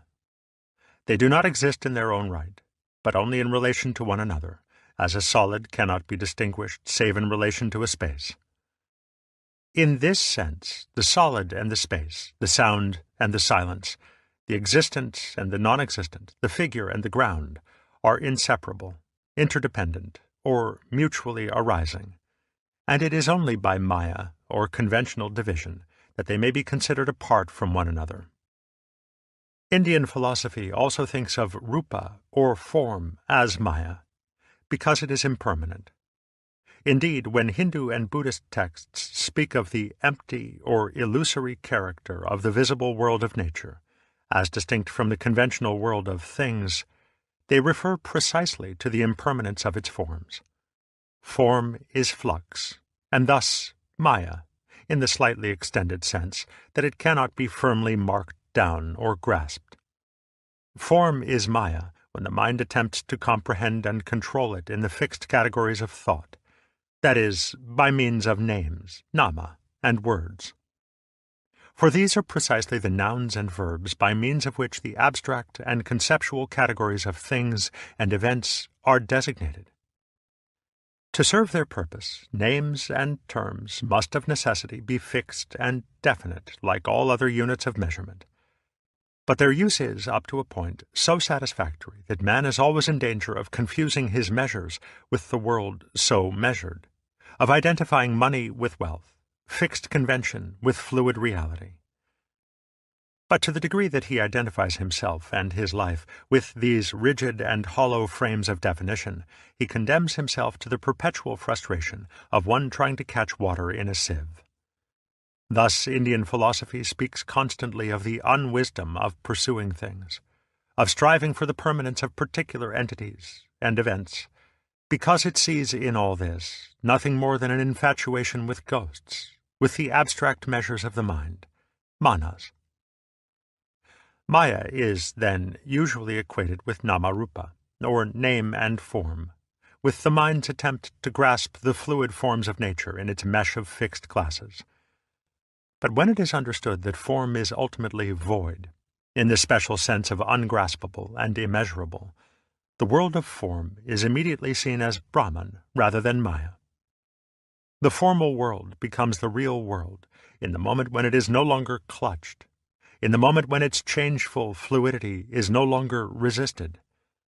Hence it is the very transitoriness of the world which is the sign of its divinity, of its actual identity, with the invisible and immeasurable infinity of Brahman. This is why the Hindu-Buddhist insistence on the impermanence of the world is not the pessimistic and nihilistic doctrine which Western critics normally suppose it to be. Transitoriness is depressing only to the mind which insists upon trying to grasp, but to the mind which lets go and moves with the flow of change, which becomes, in Zen Buddhist imagery, like a ball in a mountain stream, the sense of transience or emptiness becomes a kind of ecstasy. This is perhaps why, in both East and West, impermanence is so often the theme of the most profound and moving poetry. So much so that the splendor of change shines through even when the poet seems to resent it the most. Tomorrow and tomorrow and tomorrow creeps in this petty pace from day to day, to the last syllable of recorded time, and all our yesterdays have lighted fools the way to dusty death. Out, out, brief candle, life's but a walking shadow, a poor player that struts and frets his hour upon the stage, and then is heard no more. It is a tale told by an idiot, full of sound and fury, signifying nothing. Stated thus, as R.H. Blyth observes, it seems not so bad after all.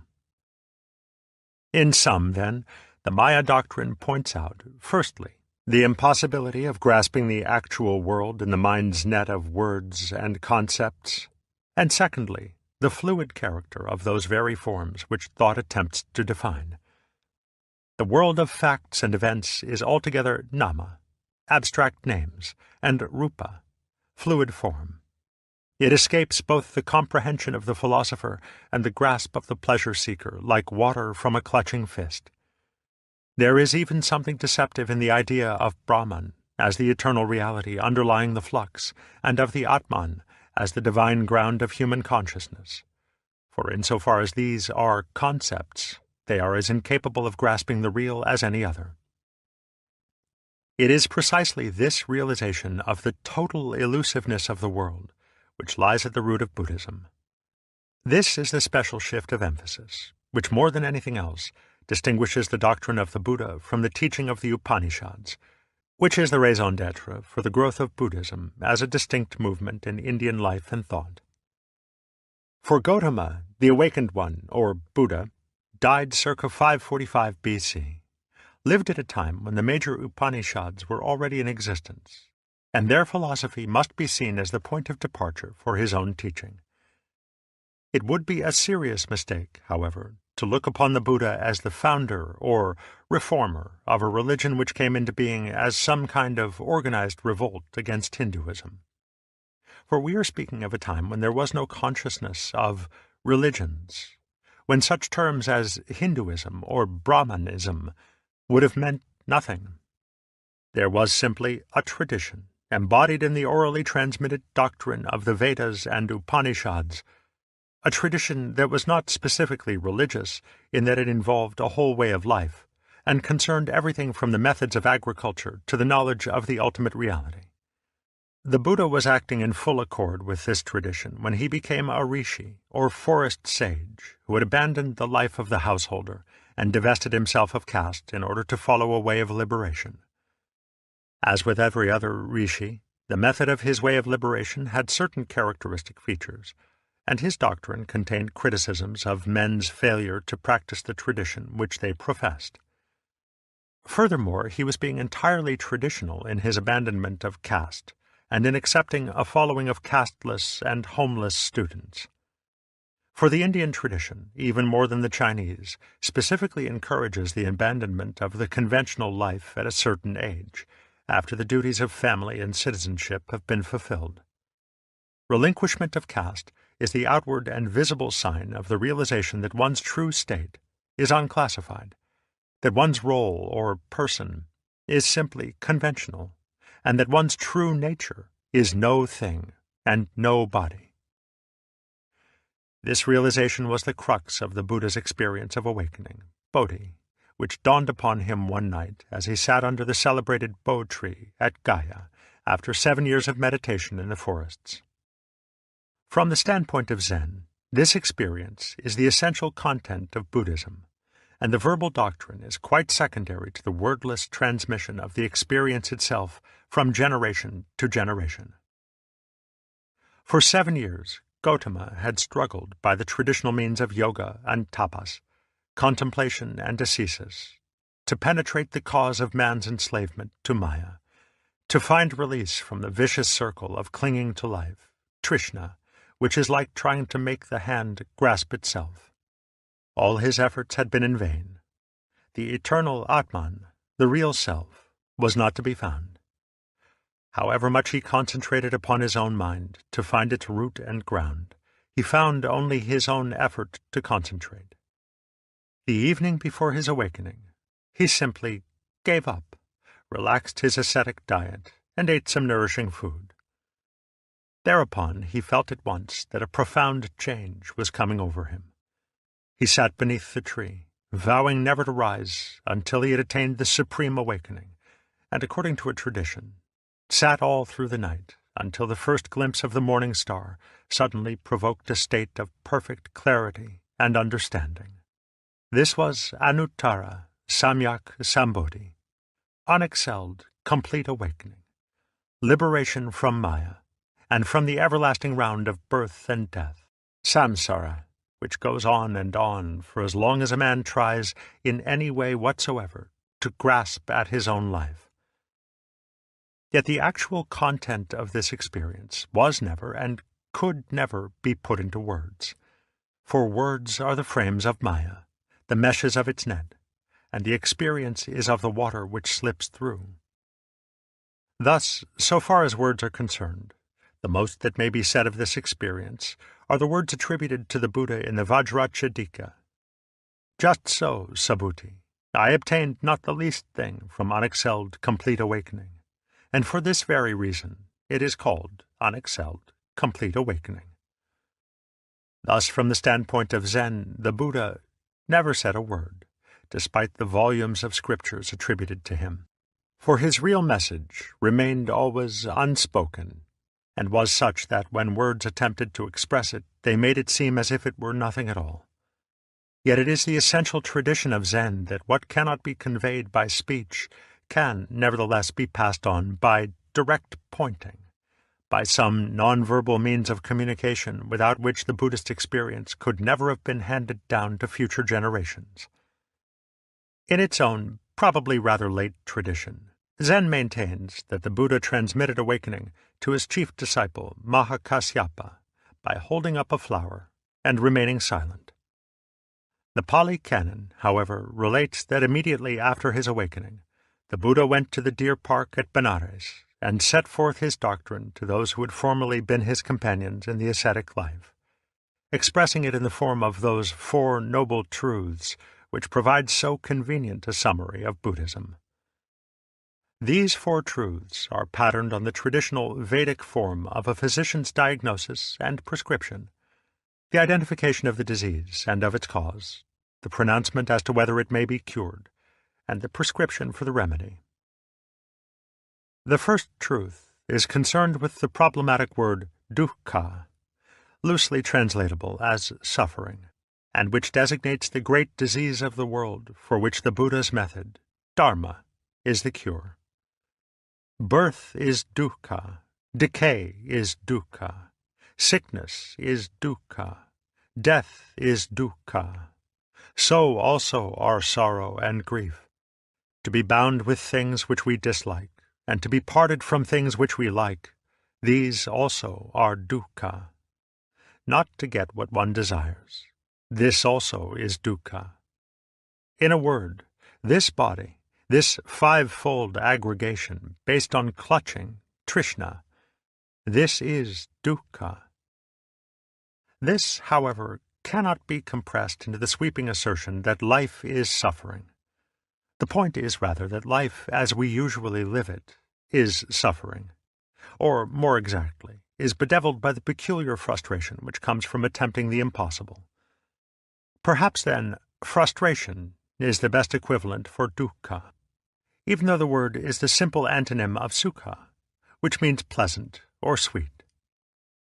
In another formulation of the Buddha's teaching, dukkha is one of the three characteristics of being, or becoming, bhava, whereof the other two are anitya, impermanence, and anatman, absence of any self. These two terms are of basic importance. The anitya doctrine is again not quite the simple assertion that the world is impermanent, but rather that the more one grasps at the world, the more it changes. Reality in itself is neither permanent nor impermanent. It cannot be categorized.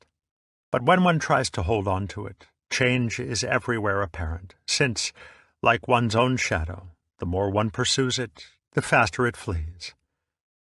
In the same way, the Anatman doctrine is not quite the bald assertion that there is no real self, Atman, at the basis of our consciousness.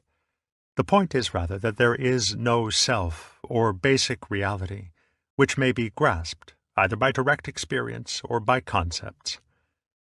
Apparently the Buddha felt that the doctrine of the Atman in the Upanishads lent itself too easily to a fatal misinterpretation. It became an object of belief, a desideratum, a goal to be reached, something to which the mind could cling as its one final abode of safety in the flux of life. The Buddha's view was that a self so grasped was no longer the true self, but only one more of the innumerable forms of Maya. Thus, Anatman might be expressed in the form, the true self is non-self, since any attempt to conceive the self, believe in the self, or seek for the self, immediately thrusts it away. The Upanishads distinguish between Atman, the true supra-individual self, and the Jivatman, or individual soul, and the Buddha's Anatman doctrine agrees with them in denying the reality of the latter. It is fundamental to every school of Buddhism that there is no ego, no enduring entity which is the constant subject of our changing experiences. For the ego exists in an abstract sense alone, being an abstraction from memory, somewhat like the illusory circle of fire made by a whirling torch. We can, for example, imagine the path of a bird through the sky as a distinct line which it has taken, but this line is as abstract as a line of latitude. In concrete reality, the bird left no line, and similarly, the past from which our ego is abstracted has entirely disappeared. Thus, any attempt to cling to the ego, or to make it an effective source of action, is doomed to frustration. The second noble truth relates to the cause of frustration, which is said to be trishna, clinging or grasping, based on avidya, which is ignorance or unconsciousness. Now, avidya is the formal opposite of awakening. It is the state of mind when hypnotized or spellbound by Maya, so that it mistakes the abstract world of things and events for the concrete world of reality. At a still deeper level, it is lack of self-knowledge, lack of the realization that all grasping turns out to be the futile effort to grasp oneself, or rather, to make life catch hold of itself. For to one who has self-knowledge, there is no duality between himself and the external world. Avidya is ignoring the fact that subject and object are relational, like the two sides of a coin, so that when one pursues, the other retreats. This is why the egocentric attempt to dominate the world, to bring as much of the world as possible under the control of the ego, has only to proceed for a little while before it raises the difficulty of the ego's controlling itself. This is really a simple problem of what we now call cybernetics, the science of control. Mechanically and logically, it is easy to see that any system approaching perfect self-control is also approaching perfect self-frustration. Such a system is a vicious circle, and has the same logical structure as a statement which states something about itself. For example, I am lying, when it is implied that the statement is itself a lie. The statement circulates fatuously forever, since it is always true to the extent that it is false, and false to the extent that it is true. Expressed more concretely, I cannot throw a ball so long as I am holding on to it, so as to maintain perfect control of its movement. Thus the desire for perfect control of the environment and of oneself is based on a profound mistrust of the controller. Avidya is the failure to see the basic self-contradiction of this position. From it, therefore, arises a futile grasping or controlling of life, which is pure self-frustration.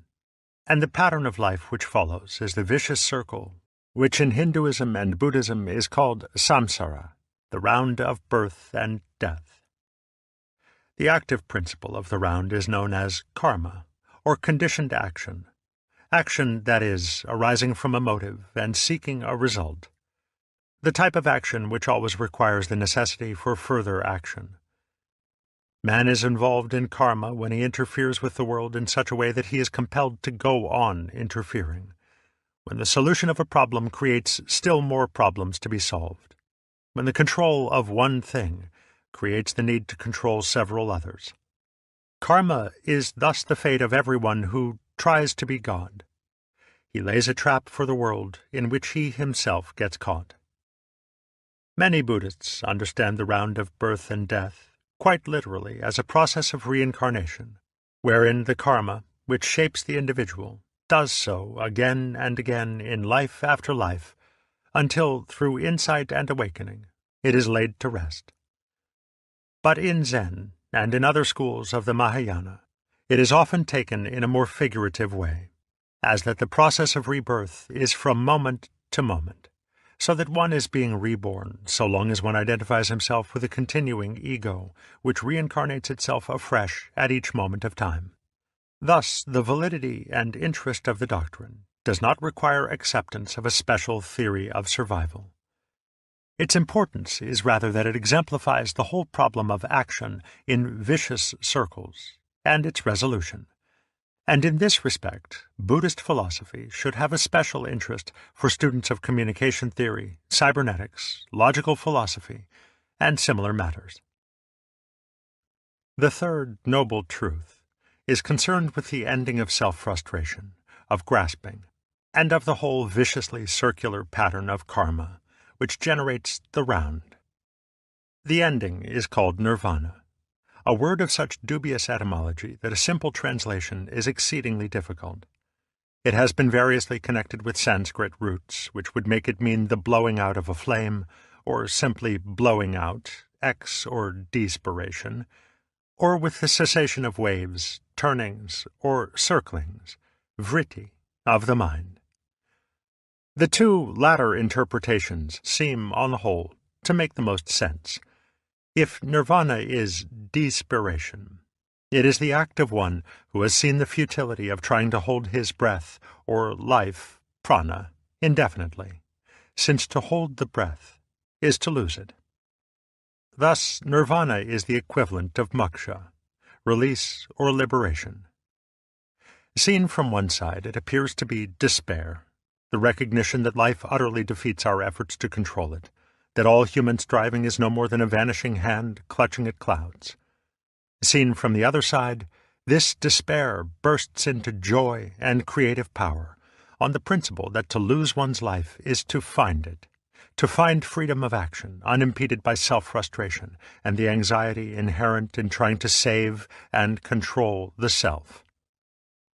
If nirvana is related to the cessation, of turnings, vritti, the term is synonymous with the aim of yoga, defined in the Yoga Sutra as chitta vritti nirodha, the cessation of turnings of the mind. These turnings are the thoughts whereby the mind endeavors to grasp the world and itself. Yoga is the practice of trying to stop these thoughts by thinking about them until the utter futility of the process is felt so vividly that it simply drops away, and the mind discovers its natural and unconfused state. It is obvious, however, that both etymologies give us the same essential meaning. Nirvana is the way of life which ensues when clutching at life has come to an end. Insofar as all definition is clutching, nirvana is necessarily indefinable. It is the natural, unself-grasped state of the mind. And here, of course, the mind has no specific meaning, for what is not grasped is not known in the conventional sense of knowledge. More popularly and literally understood, nirvana is the disappearance of the being from the round of incarnations, not into the state of annihilation, but simply into a state escaping definition, and thus immeasurable and infinite. To attain nirvana is also to attain Buddhahood, awakening. But this is not attainment in any ordinary sense, because no acquisition and no motivation are involved. It is impossible to desire nirvana or to intend to reach it, for anything desirable or conceivable as an object of action is, by definition, not nirvana. Nirvana can only arise unintentionally, spontaneously, when the impossibility of self-grasping has been thoroughly perceived. A Buddha, therefore, is a man of no rank. He is not above, like an angel. He is not below, like a demon. He does not appear anywhere in the 6 divisions of the round, and it would be mistaken to think of him as superior to the angels, for the law of the round is that what goes up must come down, and vice versa. He has transcended all dualities whatsoever, and thus it would mean nothing to him to think of himself as a superior person or a spiritual success. The 4th noble truth describes the 8-fold path of the Buddha's Dharma, that is, the method or doctrine whereby self-frustration is brought to an end. Each section of the path has a name preceded by the word samyak, Pali sama, which has the meaning of perfect or complete. The first 2 sections have to do with thought, the following 4 have to do with action, and the final 2 have to do with contemplation or awareness. We therefore have 1. Samyak drishti, or complete view, 2. Samyak samkalpa, or complete understanding, 3. Samyak vak, or complete, that is, truthful speech, 4. Samyak karmanta, or complete action, 5. Samyak ajiva, or complete vocation, 6. Samyak vyayama, or complete application, 7. Samyak smriti, or complete recollectedness, 8. Samyak samadhi, or complete contemplation. Without discussing these sections in detail, it may simply be said that the first 2 are concerned with a proper understanding of the doctrine and of the human situation. In some ways, the first section, Complete View, contains all the others, since the method of Buddhism is above all the practice of clear awareness, of seeing the world, yata bhutam, just as it is. Such awareness is a lively attention to one's direct experience, to the world as immediately sensed, so as not to be misled by names and labels. Samyak Samadhi, the last section of the path, is the perfection of the first, signifying pure experience, pure awareness, wherein there is no longer the dualism of the knower and the known. The sections dealing with action are often misunderstood because they have a deceptive similarity to a system of morals. Buddhism does not share the Western view that there is a moral law, enjoined by God or by nature, which it is man's duty to obey. The Buddha's precepts of conduct, abstinence from taking life, taking what is not given, exploitation of the passions, lying, and intoxication, are voluntarily assumed rules of expediency, the intent of which is to remove the hindrances to clarity of awareness. Failure to observe the precepts produces bad karma, not because karma is a law or moral retribution, but because all motivated and purposeful actions, whether conventionally good or bad, are karma, insofar as they are directed to the grasping of life. Generally speaking, the conventionally bad actions are rather more grasping than the good, but the higher stages of Buddhist practice are as much concerned with disentanglement from good karma as from bad. Thus, complete action is ultimately free, uncontrived, or spontaneous action, in exactly the same sense as the Taoist Wu Wei. Smriti, recollectedness, and samadhi, contemplation, constitute the section dealing with the life of meditation, the inner mental practice of the Buddha's way. Complete recollectedness is a constant awareness or watching of one's sensations, feelings, and thoughts, without purpose or comment. It is a total clarity and presence of mind, actively passive, wherein events come and go like reflections in a mirror. Nothing is reflected except what is. In walking, standing, sitting, or lying down, he understands that he is so doing, so that, however his body is engaged, he understands it just as it is. In setting out or returning, in looking before or around, in bending or stretching his arm, he acts with clear awareness. Through such awareness, it is seen that the separation of the thinker from the thought, the knower from the known, the subject from the object, is purely abstract. There is not the mind on the one hand, and its experiences on the other. There is just a process of experiencing in which there is nothing to be grasped as an object, and no one as a subject to grasp it. Seen thus, the process of experiencing ceases to clutch at itself. Thought follows thought without interruption. That is, without any need to divide itself from itself, so as to become its own object. Where there is an object, there thought arises. Is then the thought one thing and the object another? No. What is the object? Just that is the thought. If the object were one thing and the thought another, then there would be a double state of thought. So the object itself is just thought. Can then thought review thought? No, thought cannot review thought. As the blade of a sword cannot cut itself, as the fingertip cannot touch itself, so a thought cannot see itself. This non-duality of the mind, in which it is no longer divided against itself, is samadhi, and because of the disappearance of that fruitless threshing around of the mind to grasp itself, samadhi is a state of profound peace. This is not the stillness of total inactivity, for once the mind returns to its natural state, samadhi persists at all times, in walking, standing, sitting, and lying. But from the earliest times, Buddhism has especially emphasized the practice of recollectedness and contemplation while sitting. Most images of the Buddha show him in the posture of sitting meditation, in the particular attitude known as Padmasana, the posture of the lotus, with the legs crossed and the feet resting, soles upward, upon the thighs. Sitting meditation is not, as is often supposed, a spiritual exercise, a practice followed for some ulterior object. From a Buddhist standpoint, it is simply the proper way to sit, and it seems perfectly natural to remain sitting so long as there is nothing else to be done, and so long as one is not consumed with nervous agitation. To the restless temperament of the West, sitting meditation may seem to be an unpleasant discipline, because we do not seem to be able to sit just to sit, without qualms of conscience, without feeling that we ought to be doing something more important to justify our existence. To propitiate this restless conscience, sitting meditation must therefore be regarded as an exercise, a discipline with an ulterior motive. Yet at that very point, it ceases to be a meditation, dhyana, in the Buddhist sense, for where there is purpose, where there is seeking and grasping for results, there is no dhyana.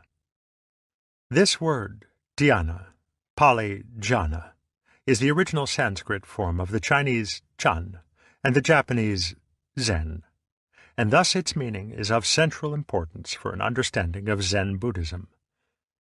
Meditation, in the common sense of thinking things over or musing, is a most misleading translation. But such alternatives as trance or absorption are even worse, since they suggest states of hypnotic fascination. The best solution seems to be to leave dhyana untranslated and add it to the English language as we have added nirvana and Tao.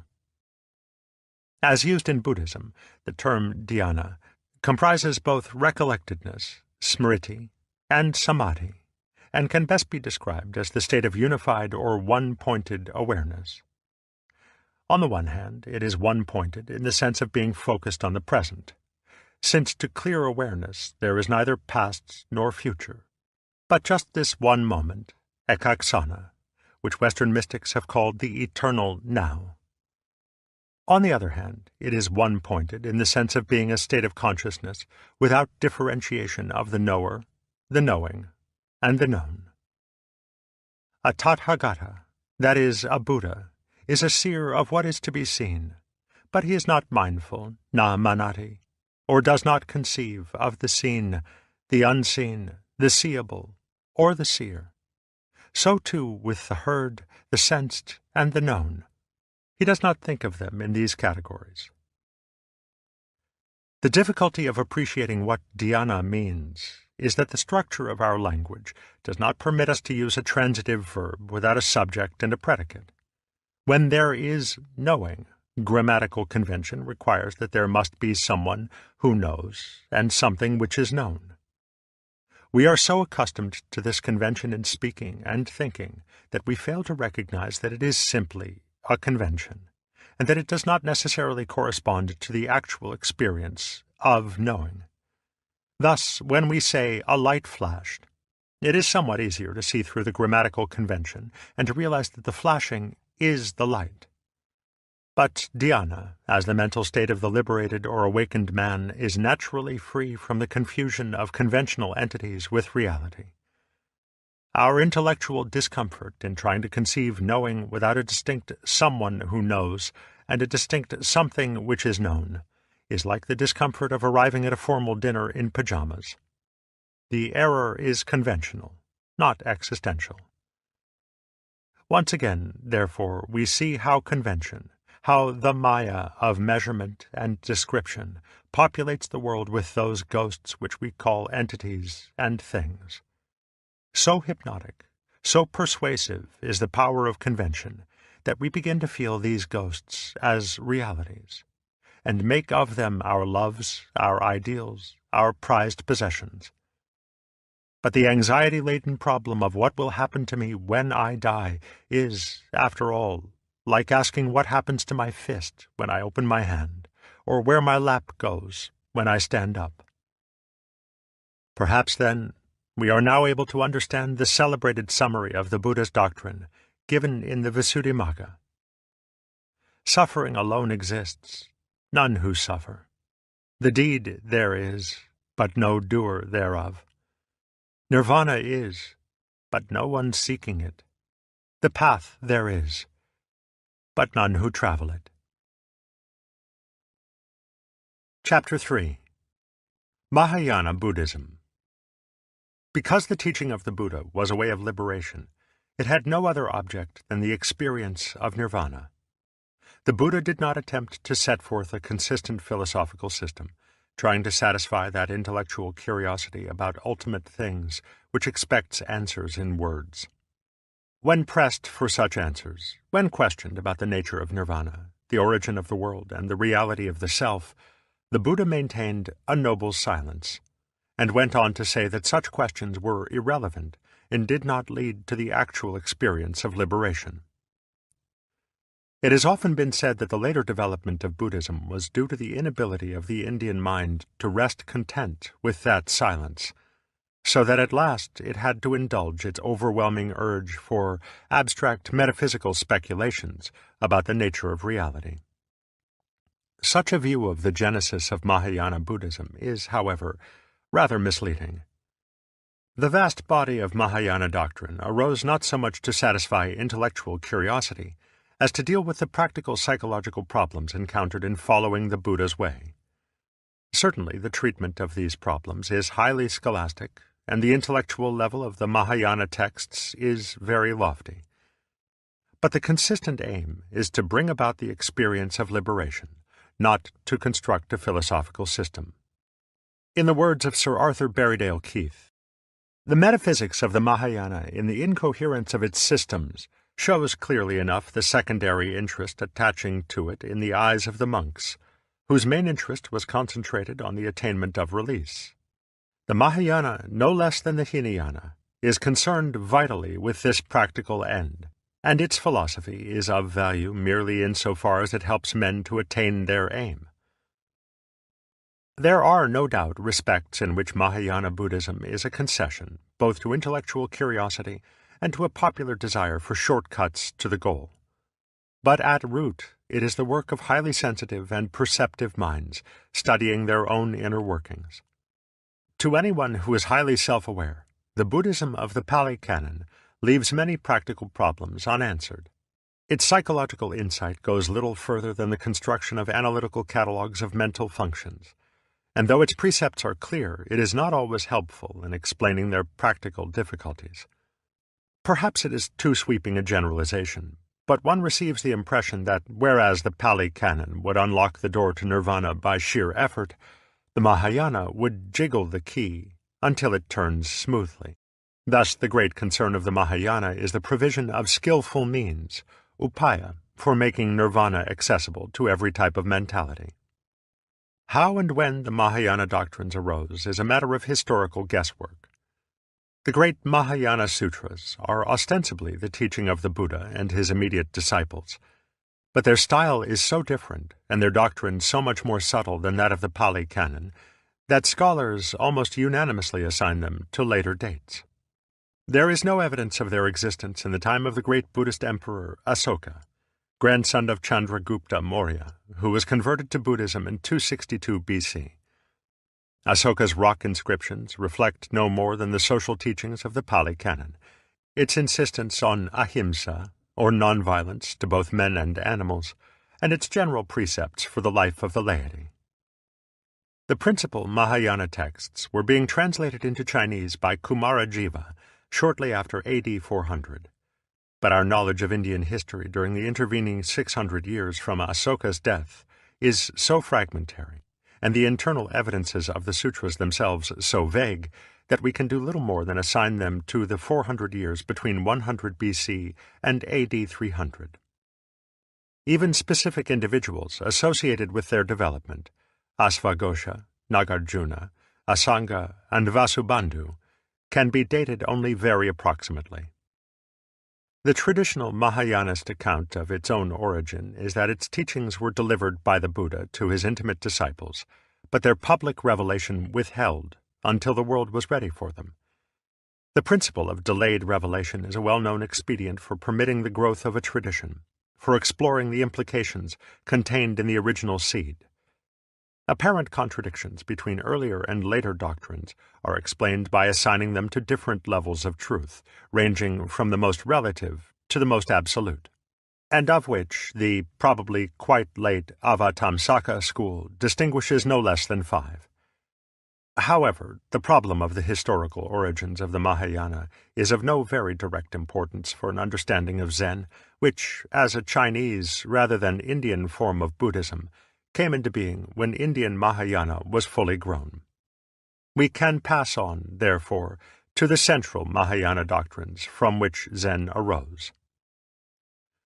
The Mahayana distinguishes itself from the Buddhism of the Pali Canon by terming the latter the little, hina, vehicle, yana, of liberation, and itself the great Maha vehicle, great because it comprises such a wealth of upaya, or methods for the realization of nirvana.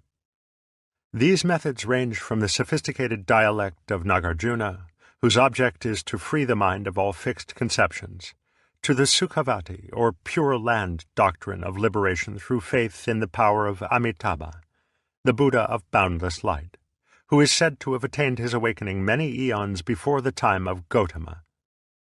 They include even the Tantric Buddhism of medieval India, wherein liberation may be realized through the repetition of sacred words and formulae called dharani, and through special types of yoga involving sexual intercourse with a Shakti, or spiritual wife. A preliminary study of the Pali Canon will certainly give the impression that nirvana is to be realized only through rigorous effort and self-control, and that the aspirant should lay aside all other concerns for the pursuit of this ideal. Mahayanists may be perfectly correct in assuming that the Buddha intended this emphasis as an upaya, a skillful means of enabling one to realize concretely and vividly the absurd, vicious circle of desiring not to desire, or trying to get rid of selfishness by oneself. For this is certainly the conclusion to which the practice of the Buddha's doctrine led. It may be attributed to laziness and loss of nerve, but it seems more plausible to suggest that those who remained in the path of self-deliverance were merely unconscious of the paradox involved. For wherever the Mahayana continues to teach the way of liberation by one's own effort, it does so as an expedient for bringing the individual to a vivid awareness of his own futility. Various indications suggest that one of the earliest notions of the Mahayana was the conception of the Bodhisattva, not simply as a potential Buddha, but as one who, by renouncing nirvana, was at a higher spiritual level than one who attained it and so withdrew from the world of birth and death. In the Pali Canon, the disciples of the Buddha who attain nirvana are termed arhans, or worthy ones. But in the Mahayana texts, the ideal of the arhan is accounted almost selfish. It is fit only for the sravaka, the hearer of the doctrine, who has progressed only so far as to get a theoretical understanding. The bodhisattva, however, is one who realizes that there is a profound contradiction in a nirvana attained by himself and for himself. From the popular standpoint, the bodhisattva became a focus of devotion, bhakti, a savior of the world who had vowed not to enter the final nirvana until all other sentient beings had likewise attained it. For their sakes he consented to be born again and again into the round of samsara, until, in the course of innumerable ages, even the grass and the dust had attained Buddhahood. But from a deeper standpoint, it became obvious that the idea of the bodhisattva is implicit in the logic of Buddhism, that it flows naturally from the principle of not grasping and from the doctrine of the unreality of the ego. For if nirvana is the state in which the attempt to grasp reality has wholly ceased, through the realization of its impossibility, it will obviously be absurd to think of nirvana itself as something to be grasped or attained. If, furthermore, the ego is merely a convention, it is nonsense to think of nirvana as a state to be attained by some being. As is said in the Vajrachedika, all bodhisattva heroes should cultivate their minds to think. All sentient beings of whatever class are caused by me to attain the boundless liberation of nirvana. Yet when vast, innumerable, and immeasurable numbers of beings have thus been liberated, in truth no being has been liberated. Why is this, Subhuti? It is because no bodhisattva who is truly a bodhisattva holds to the idea of an ego, a personality, a being, or a separate individual. The corollary of this position is that if there is no nirvana which can be attained, and if, in reality, there are no individual entities, it will follow that our bondage in the round is merely apparent, and that in fact we are already in nirvana, so that to seek nirvana is the folly of looking for what one has never lost. Naturally, then, the bodhisattva makes no motion to depart from the round of samsara, as if nirvana were somewhere else, for to do so would imply that nirvana is something that needs to be attained, and that samsara is an actual reality. In the words of the Lankavatara Sutra, those who, afraid of the sufferings arising from the discrimination of birth and death, samsara, seek for nirvana, do not know that birth and death and nirvana are not to be separated from one another. And seeing that all things subject to discrimination have no reality, they imagine that nirvana consists in the future annihilation of the senses and their fields. To strive, then, to blot out the conventional world of things and events is to admit that it exists in reality. Hence the Mahayanist principle that what has never arisen does not have to be annihilated. These are not the idle speculations and sophistries of a system of subjective idealism or nihilism. They are answers to a practical problem, which may be expressed thus. If my grasping of life involves me in a vicious circle, how am I to learn not to grasp? How can I try to let go when trying is precisely not letting go? Stated in another way, to try not to grasp is the same thing as to grasp, since its motivation is the same, my urgent desire to save myself from a difficulty. I cannot get rid of this desire, since it is one and the same desire as the desire to get rid of it. This is the familiar, everyday problem of the psychological double bind, of creating the problem by trying to solve it, of worrying because one worries, and of being afraid of fear. Mahayana philosophy proposes a drastic but effective answer, which is the theme of a class of literature called Prajna Paramita, or Wisdom for Crossing to the Other Shore, a literature closely associated with the work of Nagarjuna, circa AD 200, who ranks with Shankara as one of the greatest minds of India. Stated baldly, the answer is that all grasping, even for nirvana, is futile, for there is nothing to be grasped. This is Nagarjuna's celebrated Sunyavada, his doctrine of the void, otherwise known as the Madhyamika, the middle way, because it refutes all metaphysical propositions by demonstrating their relativity. From the standpoint of academic philosophy, the Prajna Paramita and the doctrine of Nagarjuna are no doubt some form of nihilism or absolute relativism. But this is not Nagarjuna's standpoint. The dialectic with which he demolishes every conception of reality is merely a device for breaking the vicious circle of grasping, and the terminus of his philosophy is not the abject despair of nihilism, but the natural and uncontrived bliss, ananda, of liberation. The Sunyavada takes its name from the term sunya, void, or sunyata, voidness, with which Nagarjuna described the nature of reality, or rather of the conceptions of reality which the human mind can form. Conceptions here include not only metaphysical views, but also ideals, religious beliefs, ultimate hopes, and ambitions of every kind. Everything which the mind of man seeks and grasps for his physical or spiritual security. Not only does the Sunyavada demolish the beliefs which one consciously adopts, it also seeks out the hidden and unconscious premises of thoughts and action, and submits them to the same treatment until the very depths of the mind are reduced to a total silence. Even the idea of sunya is itself to be voided. It cannot be called void or not void, or both or neither, but in order to point it out, it is called the void. Shtcherbatsky is certainly right in thinking that the Sunyavada is best called a doctrine of relativity, for Nagarjuna's method is simply to show that all things are without self-nature, svabhava, or independent reality, since they exist only in relation to other things. Nothing in the universe can stand by itself. No thing, no fact, no being, no event. And for this reason it is absurd to single anything out as the ideal to be grasped. For what is singled out exists only in relation to its own opposite, since what is defined by what is not. Pleasure is defined by pain, life is defined by death, and motion is defined by stillness. Obviously, the mind can form no idea of what to be means without the contrast of not to be, since the ideas of being and non-being are abstractions from such simple experiences as that there is a penny in the right hand and no penny in the left.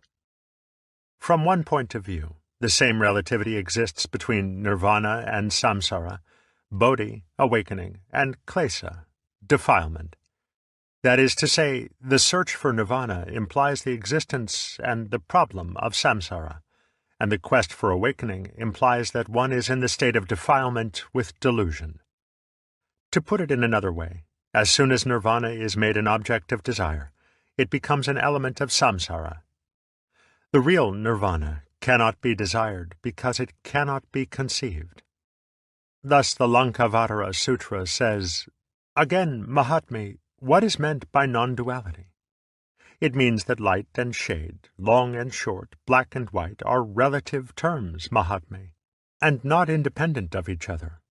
As nirvana and samsara are, all things are not too.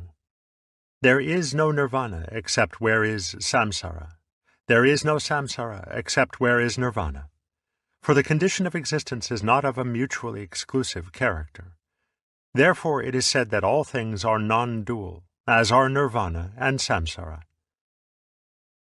But the equation, nirvana is samsara, is true in another sense as well, namely that what appears to us to be samsara is really nirvana, and what appears to be the world of form, rupa, is really the void, sunya. Hence the famous saying, form is not different from emptiness. Emptiness is not different from form.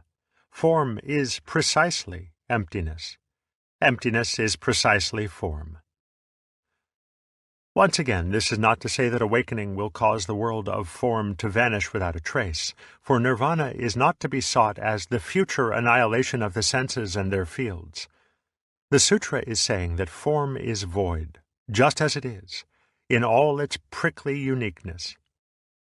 The point of this equation is not to assert a metaphysical proposition, but to assist the process of awakening. For awakening will not come to pass when one is trying to escape or change the everyday world of form, or to get away from the particular experience in which one finds oneself at this moment. Every such attempt is a manifestation of grasping.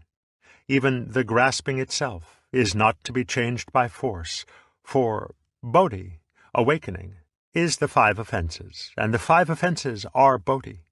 If anyone regards bodhi as something to be attained, to be cultivated by discipline, he is guilty of the pride of self. Some of these passages may suggest that the bodhisattva may just as well be an easy-going, worldly fellow, who, because samsara is nirvana anyhow, can go on living just as he pleases. He may be thoroughly deluded, but since even delusion is bodhi, there would be no point in trying to change it. There is often a deceptive resemblance between opposite extremes. Lunatics frequently resemble saints, and the unaffected modesty of the sage often lets him seem to be a very ordinary person. Yet there is no easy way of pointing out the difference, of saying what it is that the ordinary worldly fellow does or does not do, which makes him different from a bodhisattva, or vice versa. The entire mystery of Zen lies in this problem, and we shall return to it at the proper time. It is enough to say here that the so-called ordinary person is only apparently natural, or perhaps that his real naturalness feels unnatural to him.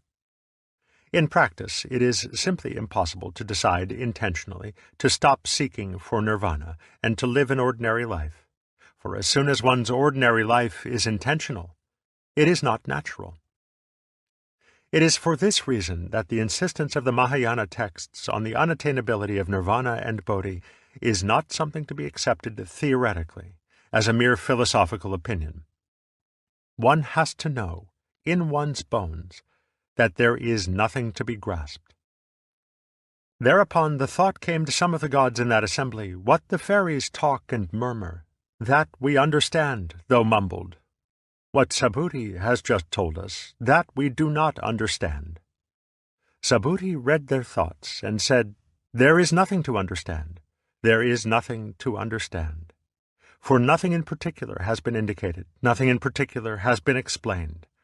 No one will grasp this perfection of wisdom as here explained, for no dharma, doctrine, at all has been indicated, lit up, or communicated, so there will be no one who can grasp it. The point arrives, then, when it is clearly understood that all one's intentional acts, desires, ideals, stratagems, are in vain. In the whole universe, within and without, there is nothing whereon to lay any hold, and no one to lay any hold on anything. This has been discovered through clear awareness of everything that seemed to offer a solution, or to constitute a reliable reality, through the initiative wisdom called prajna, which sees into the relational character of everything. With the eye of prajna, the human situation is seen for what it is, a quenching of thirst with salt water, a pursuit of goals which simply require the pursuit of other goals, a clutching of objects which the swift course of time renders as insubstantial as mist. The very one who pursues, who sees and knows and desires the inner subject, has his existence only in relation to the ephemeral objects of his pursuit. He sees that his grasp upon the world is his stranglehold about his own neck, the hold which is depriving him of the very life he so longs to attain. And there is no way out, no way of letting go, which he can take by effort, by a decision of the will. But who is it that wants to get out? There comes a moment when this consciousness of the inescapable trap in which we are at once the trapper and the trapped reaches a breaking point. One might almost say that it matures, or ripens, and suddenly there is what the Lankavatara Sutra calls a turning about in the deepest seat of consciousness. In this moment, all sense of constraint drops away, and the cocoon which the silkworm spun around himself opens to let him go forth, winged as a moth. The peculiar anxiety which Kierkegaard has rightly seen to lie at the very roots of the ordinary man's soul is no longer there. Contrivances, ideals, ambitions, and self-propitiations are no longer necessary, since it is now possible to live spontaneously, without trying to be spontaneous. Indeed, there is no alternative, since it is now seen that there never was any self to bring the self under control. Reduced to the bare essentials, such is the inner process which the Sunyavada is trying to set in motion with its philosophy of total negation. Thus, the greater part of Nagarjuna's work was a carefully logical and systematic refutation of every philosophical position to be found in the India of his time. Granting that its object is an inner experience, Western students have always had difficulty in understanding how such a purely negative point of view could have any creative consequences. It must therefore be repeated that the negations apply not to reality itself, but to our ideas of reality. The positive and creative content of the Sunyavada is not in the philosophy itself, but in the new vision of reality which is revealed when its work is done, and Nagarjuna does not spoil this vision by trying to describe it. The Mahayana does, however, have another term for reality, which is perhaps rather more indicative than sunya, the void. This is the word tatata, which we may translate as suchness, thusness, or thatness. Similarly, the Buddhas are called tathagatas, those who go or come thus. The Sanskrit word tat, our that, is probably based on a child's first efforts at speech, when it points at something and says ta or da. Fathers flatter themselves by imagining that the child is calling them by name, dada or daddy. But perhaps the child is just expressing its recognition of the world, saying that.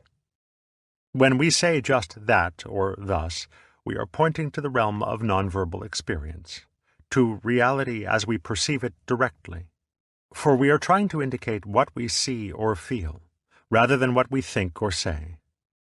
Tatata therefore indicates the world just as it is, unscreened and undivided by the symbols and definitions of thought. It points to the concrete and actual, as distinct from the abstract and conceptual. A Buddha is a Tathagata, a thus-goer, because he is awakened to this primary, non-conceptual world, which no words can convey, and does not confuse it with such ideas as being or non-being, good or bad, past or future, here or there, moving or still, permanent or impermanent. As the Bodhisattva Manjusri speaks of the Tathagata in the Saptasatika, suchness, tatata, neither becomes nor ceases to become. Thus do I see the Tathagata. Suchness does not stand at any point or place. Thus do I see the Tathagata. Suchness is neither past, future, nor present. Thus do I see the Tathagata. Suchness does not arise from the dual or the non-dual. Thus do I see the Tathagata. Suchness is neither impure nor pure. Thus do I see the Tathagata. Suchness neither arises nor comes to an end. Thus do I see the Tathagata. Because Tathata is the true state of a Buddha, and of all things whatsoever, it is also referred to as our true or original nature, and thus our Buddha nature. One of the cardinal doctrines of the Mahayana is that all beings are endowed with Buddha nature, and so have the possibility of becoming Buddhas. Because of the identity of Buddha nature and Tatata, the term Buddha is frequently used of reality itself, and not just of the awakened man.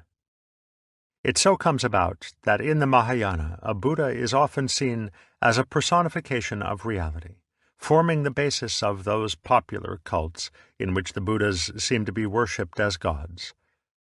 I say seem to be because even Mahayana Buddhism has no real equivalent of Judeo-Christian theism, with its strict identification of God with the moral principle. Furthermore, the various Buddhas who are so venerated, Amitabha, Vairocana, Amitayus, Ratnasambhava, etc., are always personifications of one's own true nature. Here, too, lies the basis of the Buddhism of faith, of the Sukhavati or Pure Land school, in which it is held that all efforts to become a Buddha are merely the false pride of the ego. All that is necessary is to repeat the formula Namo Amitabhaya, literally, the name of Amitabha, or Hail Amitabha, in the faith that this alone is sufficient to bring about one's rebirth in the Pure Land over which Amitabha presides. In this Pure Land, all the obstacles which stand in the way of becoming a Buddha in this world are removed, so that rebirth in the Pure Land is virtually equivalent to becoming a Buddha. The repetition of the name is held to be effective because, in ages past, Amitabha vowed that he would not enter into supreme Buddhahood unless rebirth in the Pure Land were assured for all beings who invoked his name. Because he subsequently entered the state of Buddhahood, the vow is effectively fulfilled. Even Nagarjuna was in sympathy with this doctrine, for it is obviously a popular and more graphic way of saying that since one's own true nature is already the Buddha nature, one does not have to do anything to make it so. On the contrary, to seek to become Buddha is to deny that one is already Buddha, and this is the sole basis upon which Buddhahood can be realized.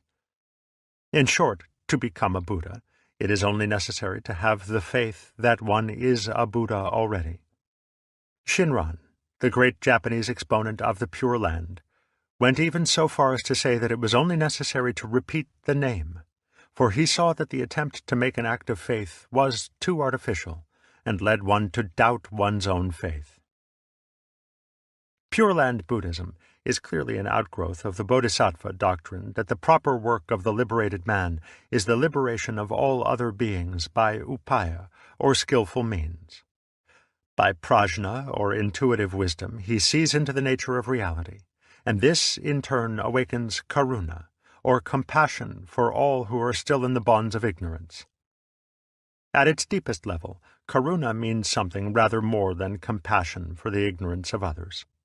For we saw that the Bodhisattva's return into the world of samsara was based on the principle that samsara is in fact nirvana, and that the void is precisely form. If prajna is to see that form is void, karuna is to see that void is form. It is therefore an affirmation of the everyday world in its natural suchness, and this is one of the features of the Mahayana most strongly emphasized in Zen. Indeed, it makes nonsense of the idea that Buddhism is always a philosophy of world denial, in which the uniqueness of forms has no importance. It was because of karuna that Mahayana Buddhism became the principal inspiration of Chinese art in the Sung and Yuan dynasties, an art which stressed natural forms rather than religious symbols. For by karuna, it is seen that the dissolution of forms into the void is in no way different from the particular characteristics of the forms themselves. The life of things is only conventionally separable from their death. In reality, the dying is the living. The perception that each single form, just as it is the void, and that, further, the uniqueness of each form arises from the fact that it exists in relation to every other form, is the basis of the Dharmadhatu, Dharma realm doctrine of the enormous Avatamsaka Sutra. This voluminous work is probably the final culmination of Indian Mahayana, and one of its central images is a vast network of gems or crystals, like a spider's web at dawn, in which each gem reflects all the others. This net of gems is the Dharmadhatu, the universe, the realm of innumerable dharmas, or thing events. Chinese commentators worked out a fourfold classification of the Dharmadhatu, which became of considerable importance for Zen late in the Tang dynasty. Their classification of the four dharma realms was as follows. 1. Shi, the unique, individual thing events of which the universe is composed. 2. Li, the principle or ultimate reality underlying the multiplicity of things. 3. Li Shi Wuai, Between principle and thing, no obstruction, which is to say that there is no incompatibility between nirvana and samsara, void and form. The attainment of the one does not involve the annihilation of the other. 4. Shi Shi Wuai. Between thing and thing, no obstruction, which is to say that each thing-event involves every other, and that the highest insight is simply the perception of them in their natural suchness. At this level, every thing-event is seen to be self-determinative, self-generating, or spontaneous, for to be quite naturally what it is, to be tata, just thus, is to be free and without obstruction. The doctrine of the Dharma Dhatu is approximately that the proper harmony of the universe is realized when each thing-event is allowed to be freely and spontaneously itself, without interference. Stated more subjectively, it is saying, let everything be free to be just as it is. Do not separate yourself from the world and try to order it around. There is a subtle distinction between this and mere laissez-faire, which may be suggested by the way in which we move our various limbs. Each one moves by itself, from within. To walk, we do not pick up our feet with our hands. The individual body is therefore a system of Shi Shi Wu Ai, and a Buddha realizes that the whole universe is his body, a marvelously interrelated harmony organized from within itself rather than by interference from outside. Mahayana philosophy thinks of the Buddha's body as threefold, as the Trikaya, or triple body. His body, considered either as the multitude of thing-events or as his particular human forms, is termed the Nirmanakaya, or body of transformation. The particular human forms are such historic and prehistoric Buddhas as Gautama, Kasyapa, or Kanakamuni, and since these appear in the flesh, the Nirmanakaya includes, in principle, the entire universe of form. There is next the Sambhogakaya, or body of enjoyment. This is the sphere of prajna, wisdom, and karuna, compassion, the latter looking down to the world of form, and the former looking up to the realm of the void. Sambhogakaya might also be called the body of realization, since it is in this body that a Buddha realizes that he is a Buddha. Finally, there is the Dharmakaya, the Dharma body, which is the void, the sunya itself. Nagarjuna did not discuss the way in which the void appears as form, the Dharmakaya as the Nirmanakaya, feeling, perhaps, that this would be completely unintelligible to those who had not actually realized awakening. For the Buddha himself had compared such inquiries to the foolishness of a man shot with an arrow, who would not permit it to be taken out of his flesh until he had been told all the details of his assailant's appearance, family, and motivations.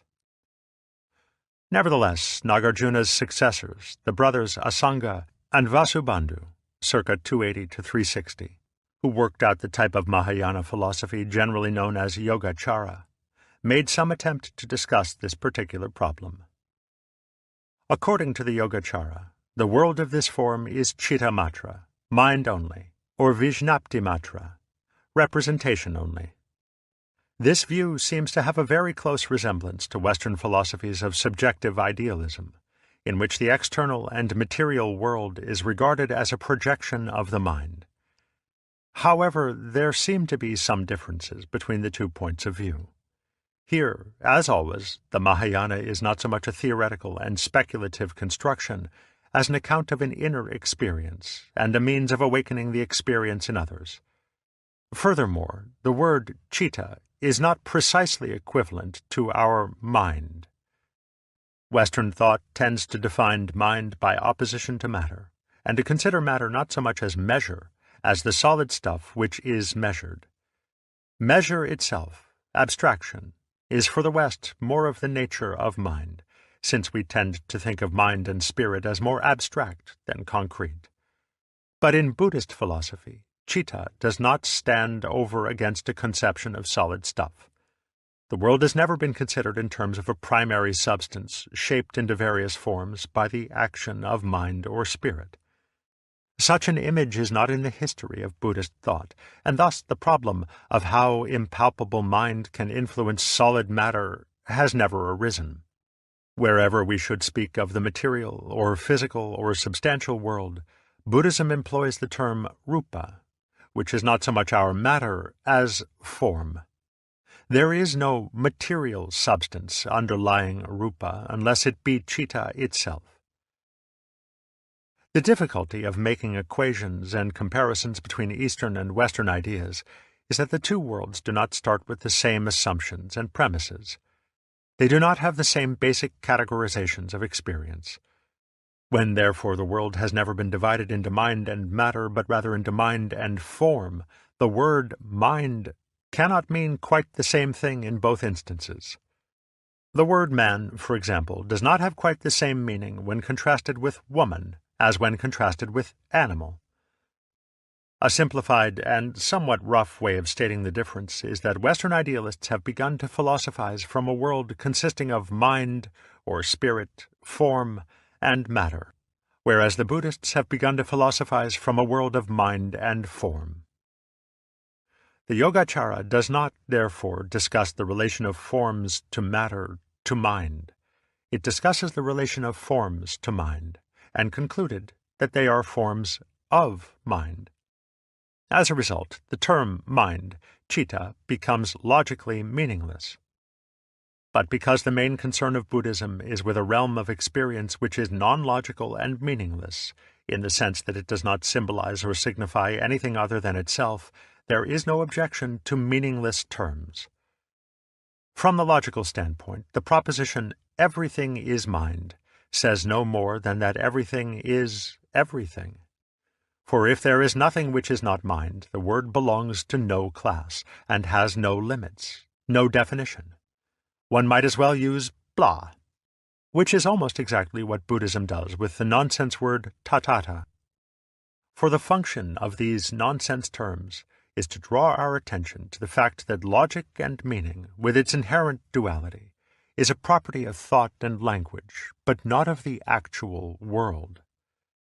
The nonverbal, concrete world contains no classes and no symbols which signify or mean anything other than themselves. Consequently, it contains no duality. For duality arises only when we classify, when we sort our experiences into mental boxes, since a box is no box without an inside and an outside. Mental boxes are probably formed in our minds long before formal thought and language supply labels to identify them. We have begun to classify as soon as we notice differences, regularities, and irregularities, as soon as we make associations of any kind. But, if the word mental means anything at all, this act of classification is certainly mental. For to notice differences, and to associate them with one another, is something more than simply to respond to sense contacts. Yet if classes are a product of the mind, of noticing, association, thought, and language, the world, considered simply as all classes of objects, is a product of the mind. This is, I think, what the Yogacara means by the assertion that the world is mind only, citta matram lokam. It means that external and internal, before and after, heavy and light, pleasant and painful, moving and still, are all ideas or mental classifications. Their relation to the concrete world is the same as that of words. Thus, the world that we know, when understood as the world as classified, is a product of the mind. And as the sound water is not actually water, the classified world is not the real world. The problem of what the mind is can now be seen to be the same as the problem of what the real world is. It cannot be answered, for every what is a class, and we cannot classify the classifier. Is it not, then, merely absurd to speak of the mind, the citta, at all, if there is no way of saying what it is? On the contrary, the mathematician Kurt Gödel has given us a rigorous proof of the fact that every logical system must contain a premise which it cannot define without contradicting itself. The Yogacara takes citta as its premise, and does not define it, since Chitta is here the equivalent of Sunya and Tathata.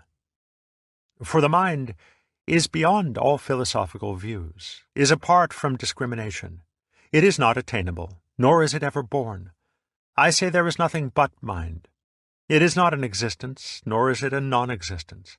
It is indeed beyond both existence and non-existence. Out of mind spring innumerable things, conditioned by discrimination, that is, classification, and habit energy. These things people accept as an external world. What appears to be external does not exist in reality. It is indeed mind that is seen as multiplicity, the body, property, and abode. All these, I say, are nothing but mind. Within this undefined continuum of Chitta, the Yogacara describes 8 kinds of Vijnana, or discriminating consciousness. There is a consciousness appropriate to each of the 5 senses. There is the 6th sense consciousness, Mano-Vijnana, unifying the other 5 so that what is touched or heard may be related to what is seen.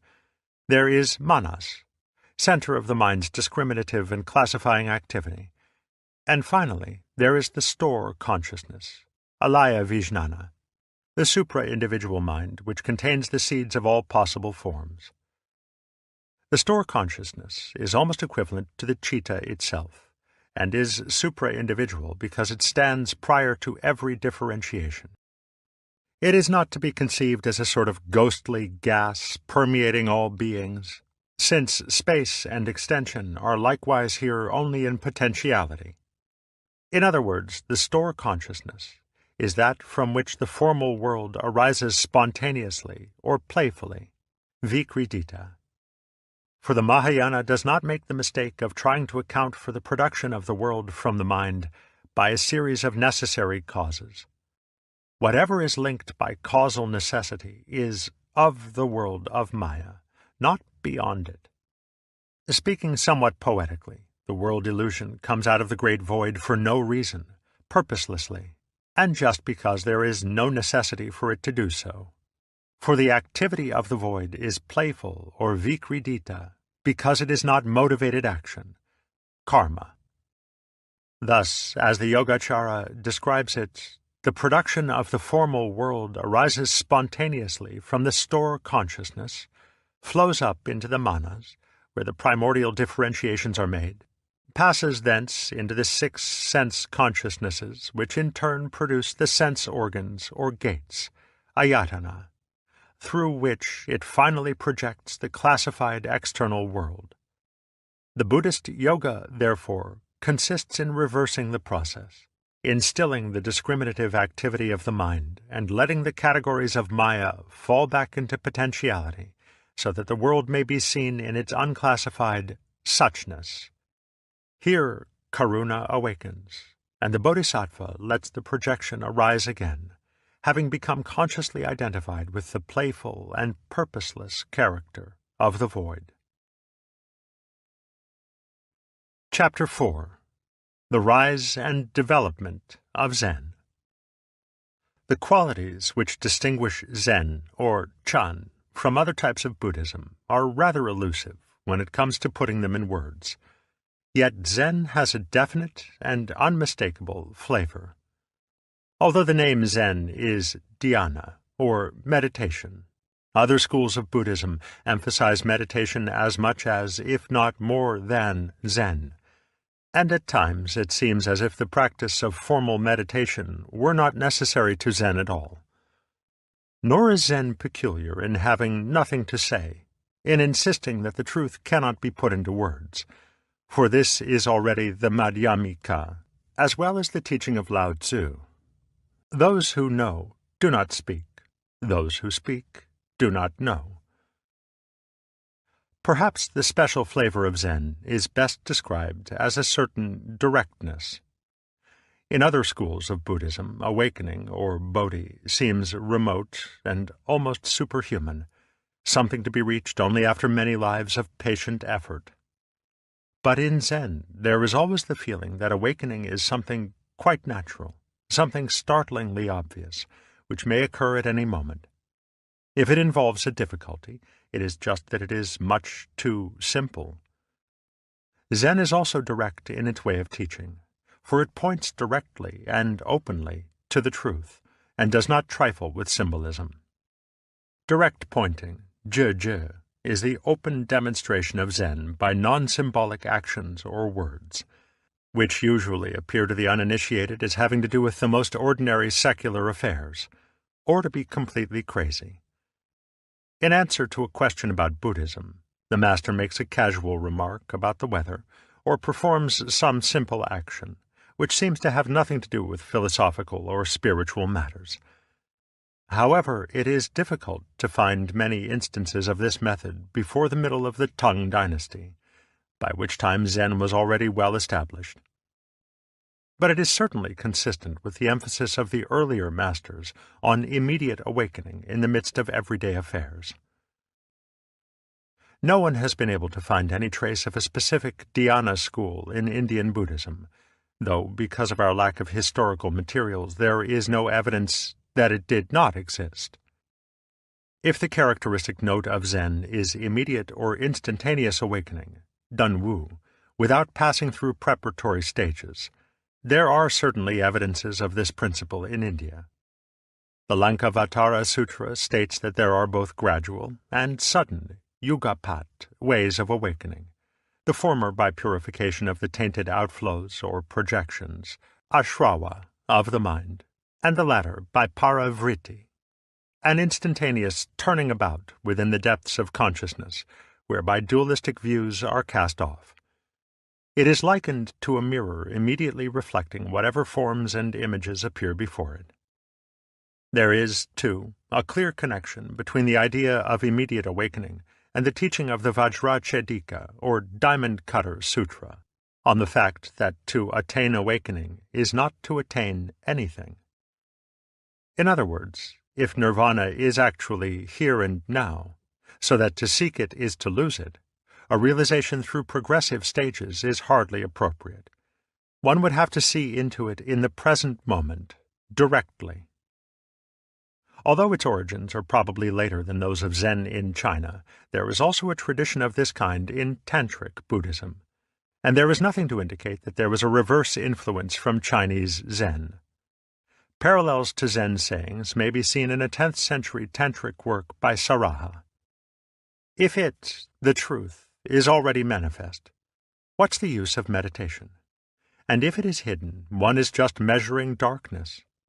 Mantras and tantras, meditation and concentration, they are all a cause of self-deception. Do not defile in contemplation thought that is pure in its own nature, but abide in the bliss of yourself, and cease those torments. Whatever you see, that is it, in front, behind, in all the 10 directions. Even today let your master make an end of delusion. The nature of the sky is originally clear, but by gazing and gazing, the sight becomes obscured. Tibetan Buddhism likewise comprises a tradition of the short path, considered as a swift and steep ascent to nirvana for those who have the necessary courage, though a doctrine more suggestive of the Zen emphasis on immediacy and naturalness is found in the 6 precepts of Tilopa. No thought, no reflection, no analysis, no cultivation, no intention. Let it settle itself. Immediate release, without any special contrivance or intention, is also implied in the Tantric idea of sahaja, the easy or natural state of the liberated sage. This is not the place to discuss the real meaning of immediate awakening and naturalness. But these instances are cited to show that the tradition of a direct path existed outside China, suggesting some original source in Indian Buddhism. An obvious reason for the lack of materials would be that a principle of this kind, so easily open to misinterpretation, might have been kept as a secret doctrine, discussed openly only in later times. Zen tradition does indeed maintain that immediate awakening is not communicated by the sutras, but has been passed down directly from master to pupil. This does not necessarily imply anything so esoteric as an experience conveyed by telepathy, but something much less sensational. Thus, when Hindu pandits insist that wisdom is not to be gained from the scriptures, but only from a teacher or guru, it means that the actual texts, such as the Yoga Sutras, contain only the headings of the doctrine, and that its full explanation requires someone who has learned the oral tradition. To this it should hardly be necessary to add that since the tradition is primarily an experience, words can communicate it no more and no less than any other experience. However, it is not really necessary to suppose that there was ever a specific dhyana school in India.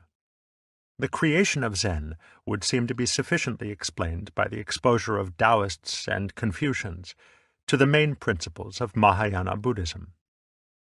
Therefore, the appearance of trends very close to Zen can be seen almost as soon as the great Mahayana Sutras became available in China, that is to say, with the work of the great Indian scholar-monk Kumarajiva. Kumarajiva was translating the sutras in Guzheng and Chang'an between 384 and 413, at which time one of his outstanding students was the young monk Song Jiao, 384 to 414, who had started out in life as a copyist of the Confucian and Taoist texts. Song Jiao had been converted to Buddhism as a result of reading the Vimalakirti Sutra, a text which has exercised considerable influence upon Zen. Although Song Jiao became a monk, this sutra is the story of a layman, Vimalakirti, who excelled all the Buddhist disciplines in the depth of his understanding.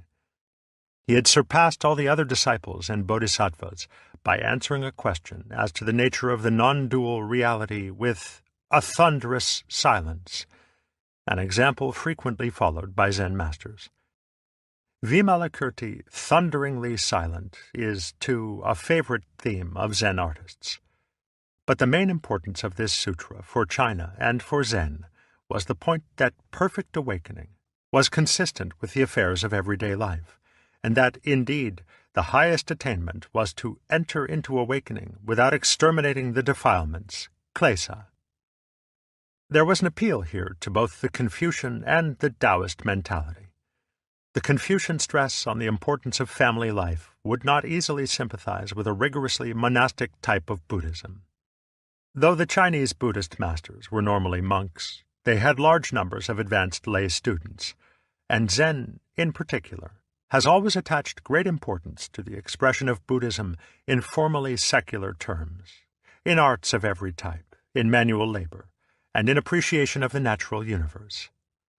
Confucian and Taoist alike would be especially agreeable to the idea of an awakening which did not involve the extermination of human passions, as klesa may also be translated.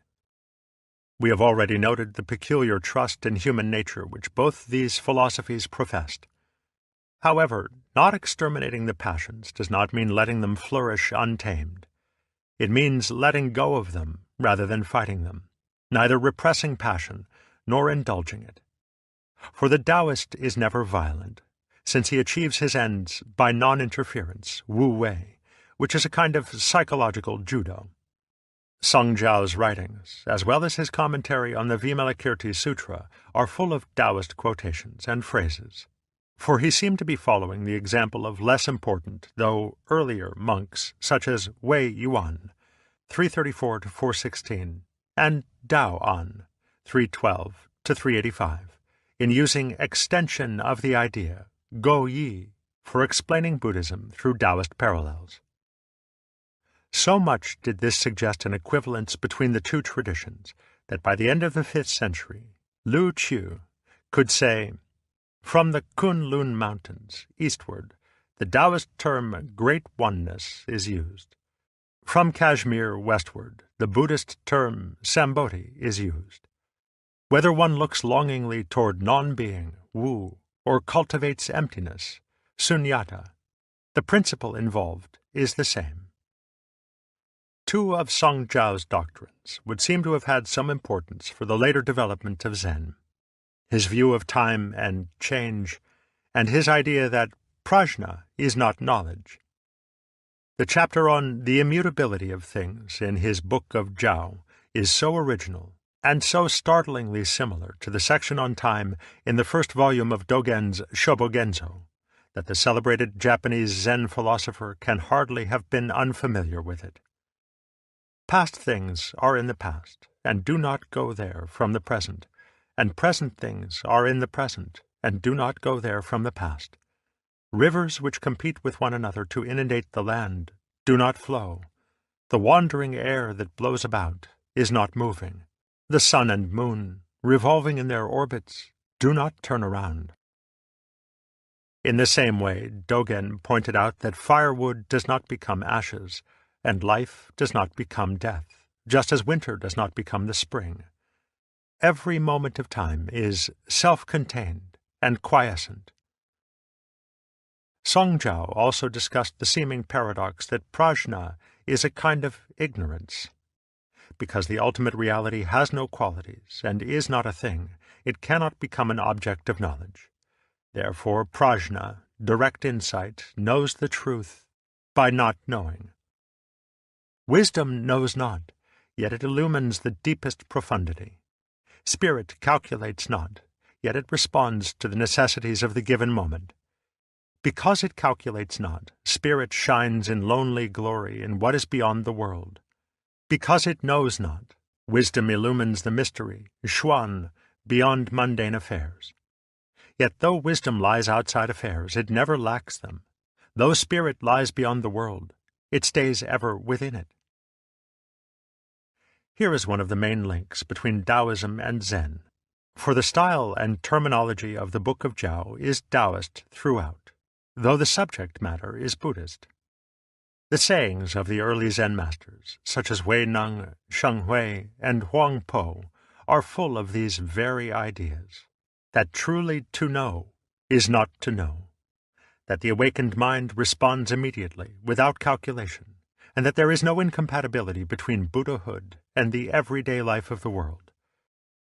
Even closer to the standpoint of Zen was Songjiao's fellow student Dao Sheng, 360 to 434, the first clear and unequivocal exponent of the doctrine of instantaneous awakening.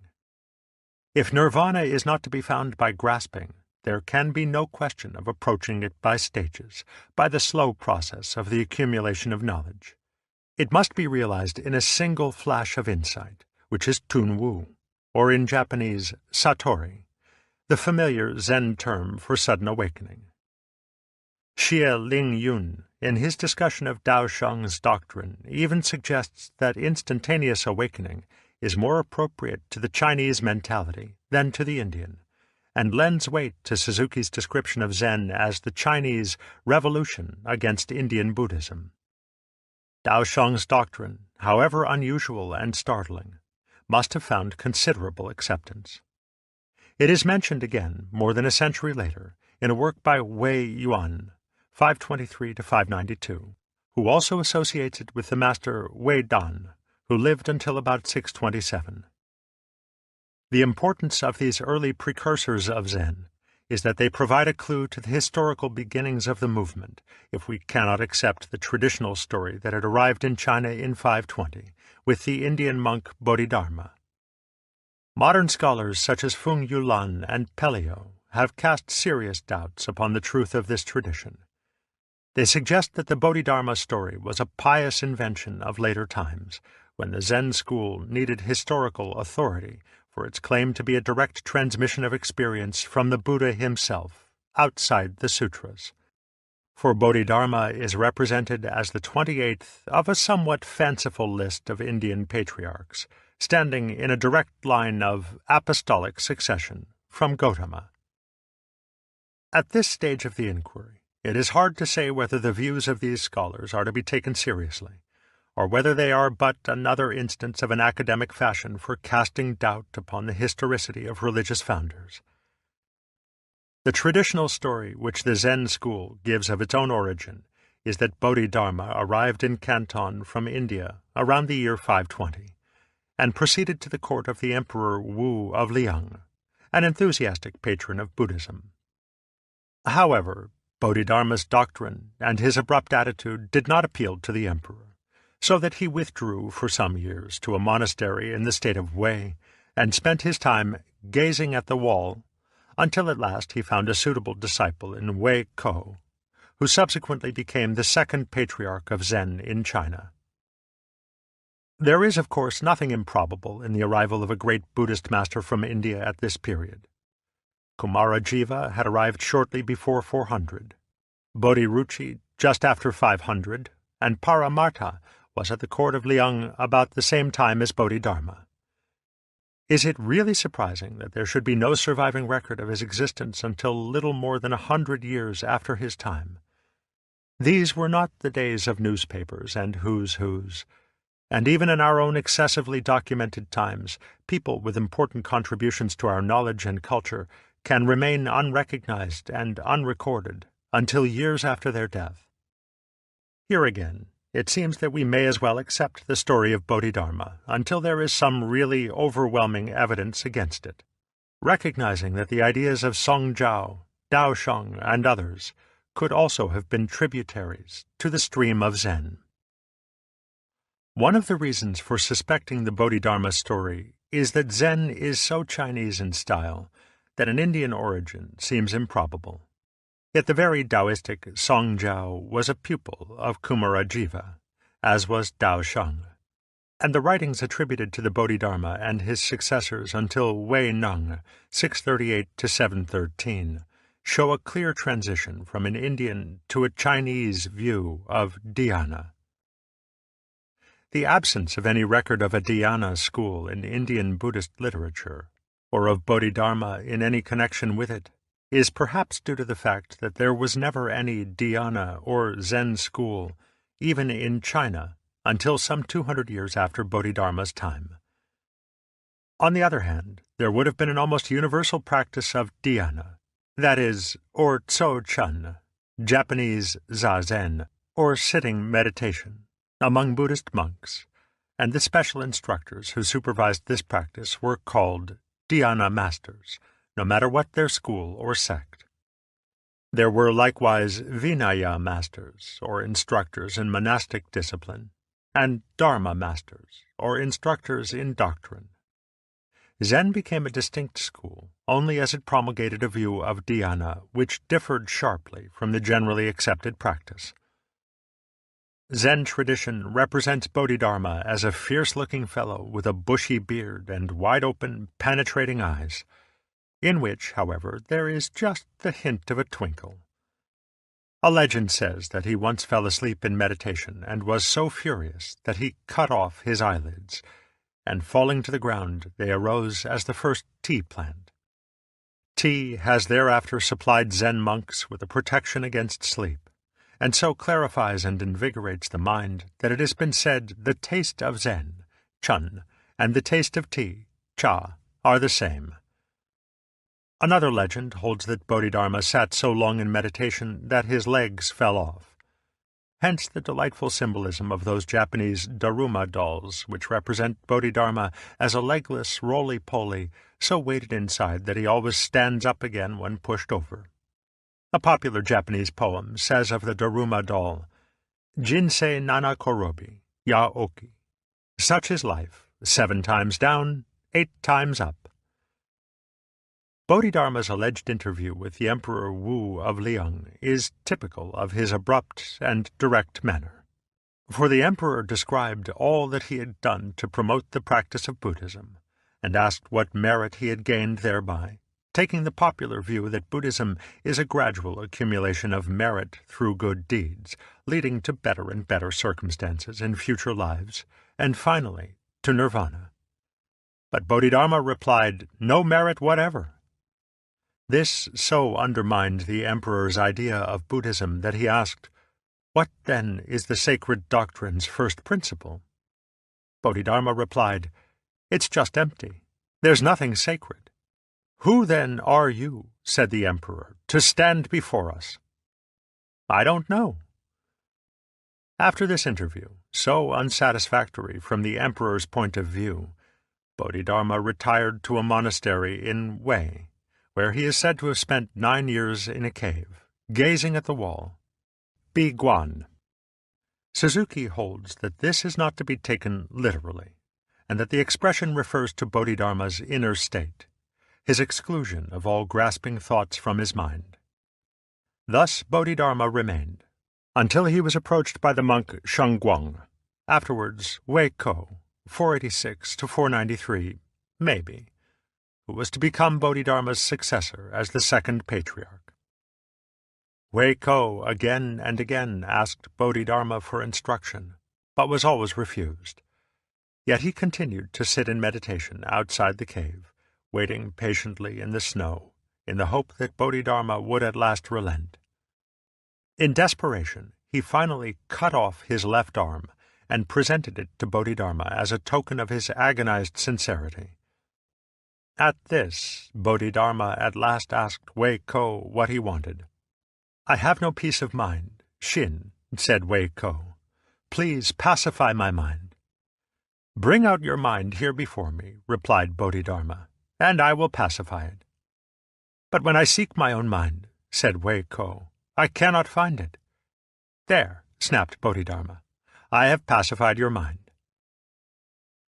At this moment, Wei Ko had his awakening, his Tun Wu, or Satori, so that this interchange purports to be the first instance of what became the characteristic Zen method of instruction, the Wen Da, Japanese Mondo, or question and answer, sometimes loosely called the Zen story.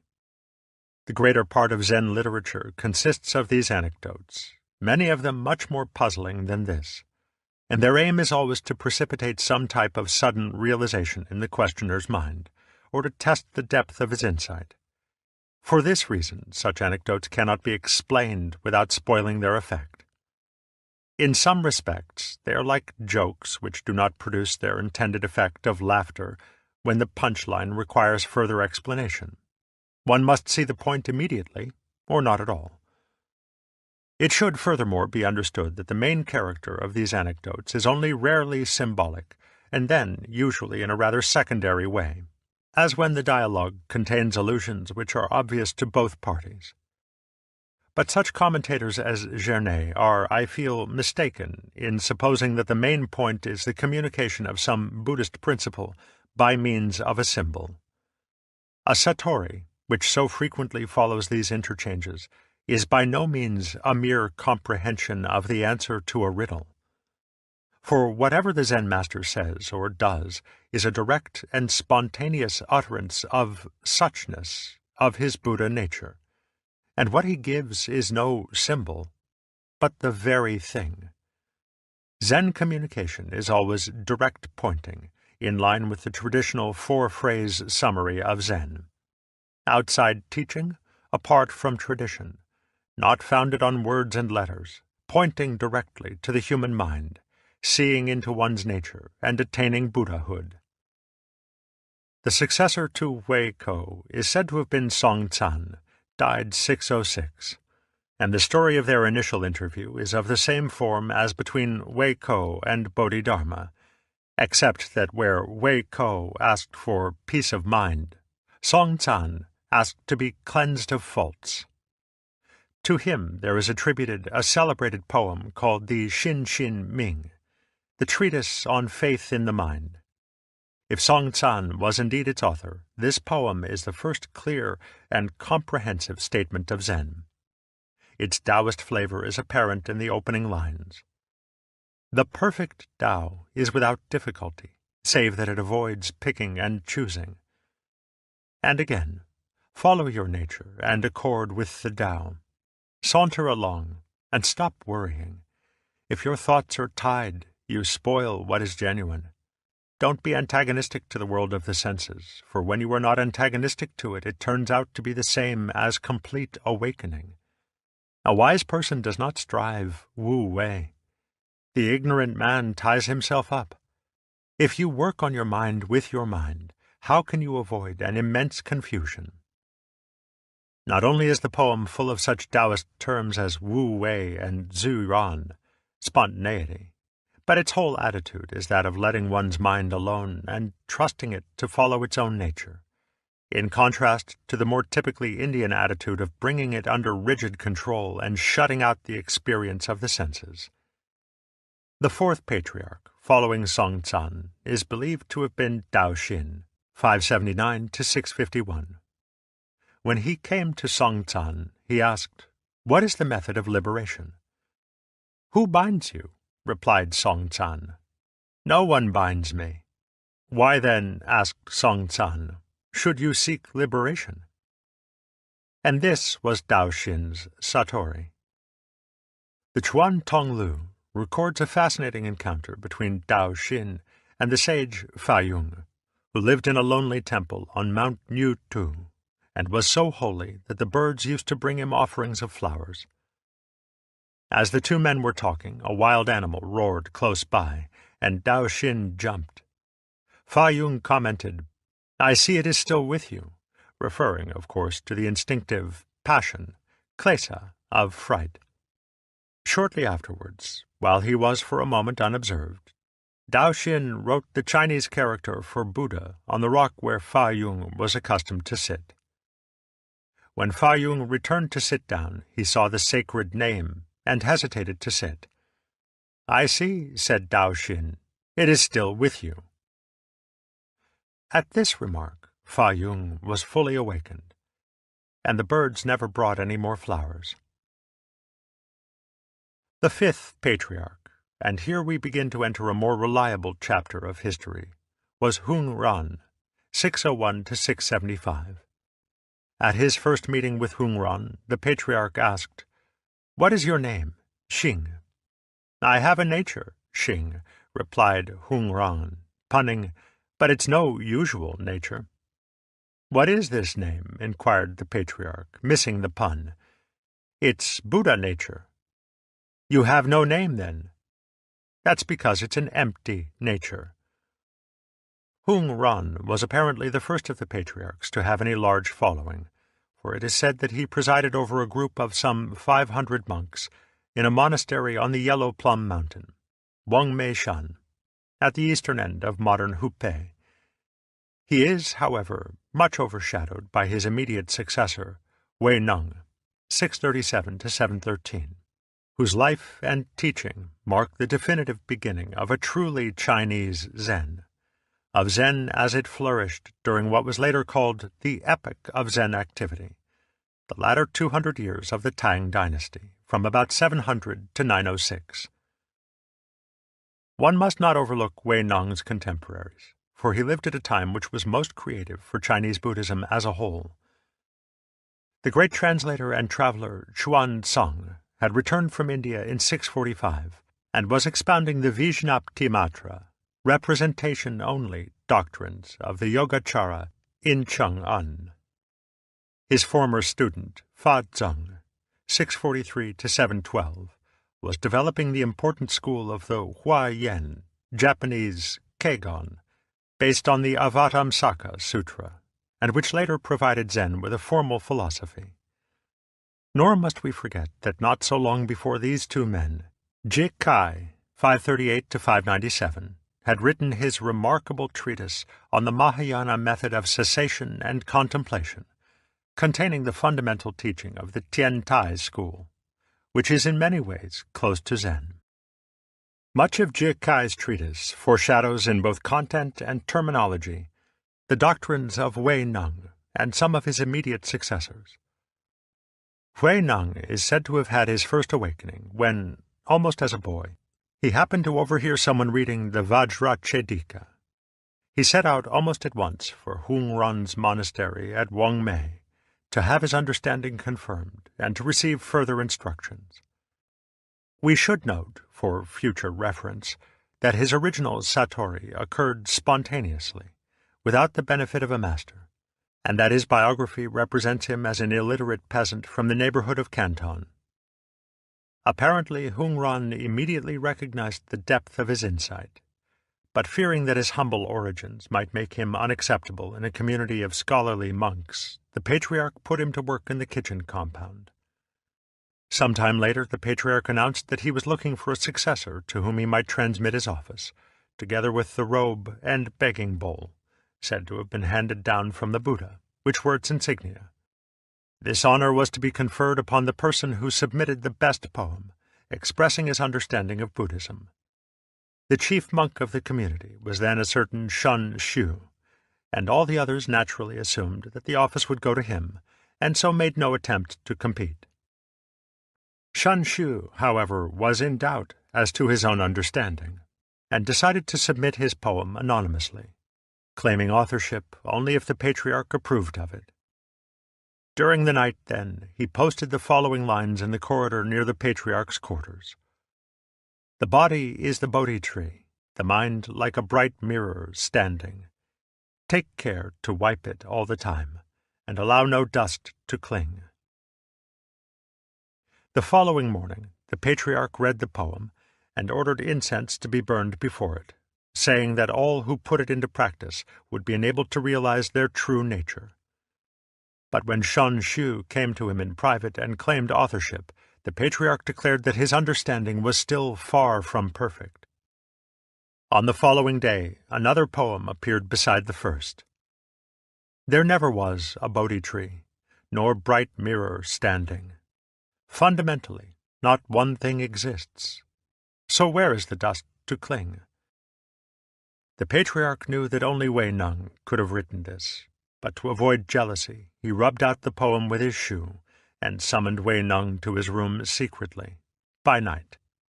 Here he conferred the patriarchate, the robe, and the bowl upon him, and told him to flee into the mountains until the hurt feelings of the other monks had subsided, and the time was ripe for him to begin his public teaching.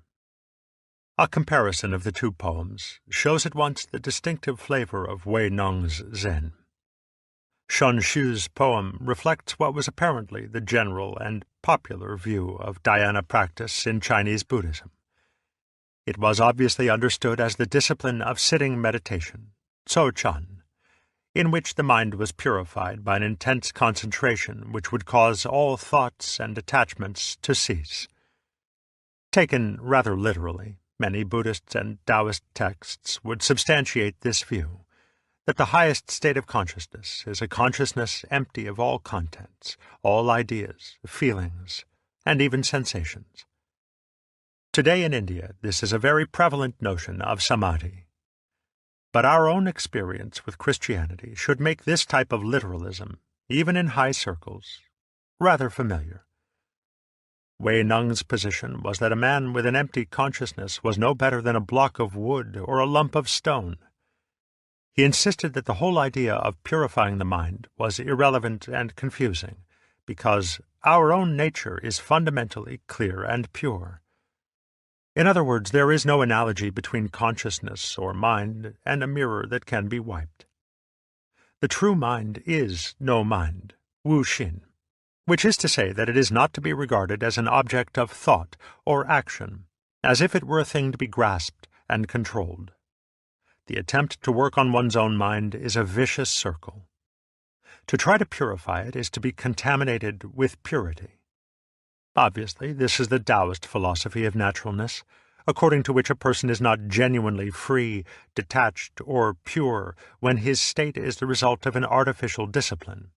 He is just imitating purity, just faking clear awareness. Hence the unpleasant self-righteousness of those who are deliberately and methodically religious. Wei Nung's teaching is that instead of trying to purify or empty the mind, one must simply let go of the mind, because the mind is nothing to be grasped. Letting go of the mind is also equivalent to letting go of the series of thoughts and impressions, nian, which come and go in the mind, neither repressing them, holding them, nor interfering with them. Thoughts come and go of themselves, for through the use of wisdom there is no blockage. This is the samadhi of prajna and natural liberation. Such is the practice of no thought, wu nian. But if you do not think of anything at all, and immediately command thoughts to cease, this is to be tied in a knot by a method, and is called an obtuse view. Of the usual view of meditation practice, he said, "To concentrate on the mind and to contemplate it until it is still is a disease, and not dhyana. To restrain the body by sitting up for a long time. Of what benefit is this towards the Dharma?" And again, If you start concentrating the mind on stillness, you will merely produce an unreal stillness.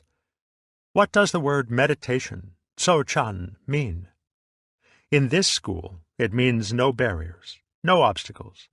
It is beyond all objective situations, whether good or bad. The word sitting, so, means not to stir up thoughts in the mind. In counteracting the false dhyana of mere empty-mindedness, Wei Neng compares the great void to space, and calls it great not just because it is empty, but because it contains the sun, moon, and stars. True dhyana is to realize that one's own nature is like space, and that thoughts and sensations come and go in this original mind like birds through the sky, leaving no trace. Awakening, in his school, is sudden because it is for quick-witted rather than slow-witted people.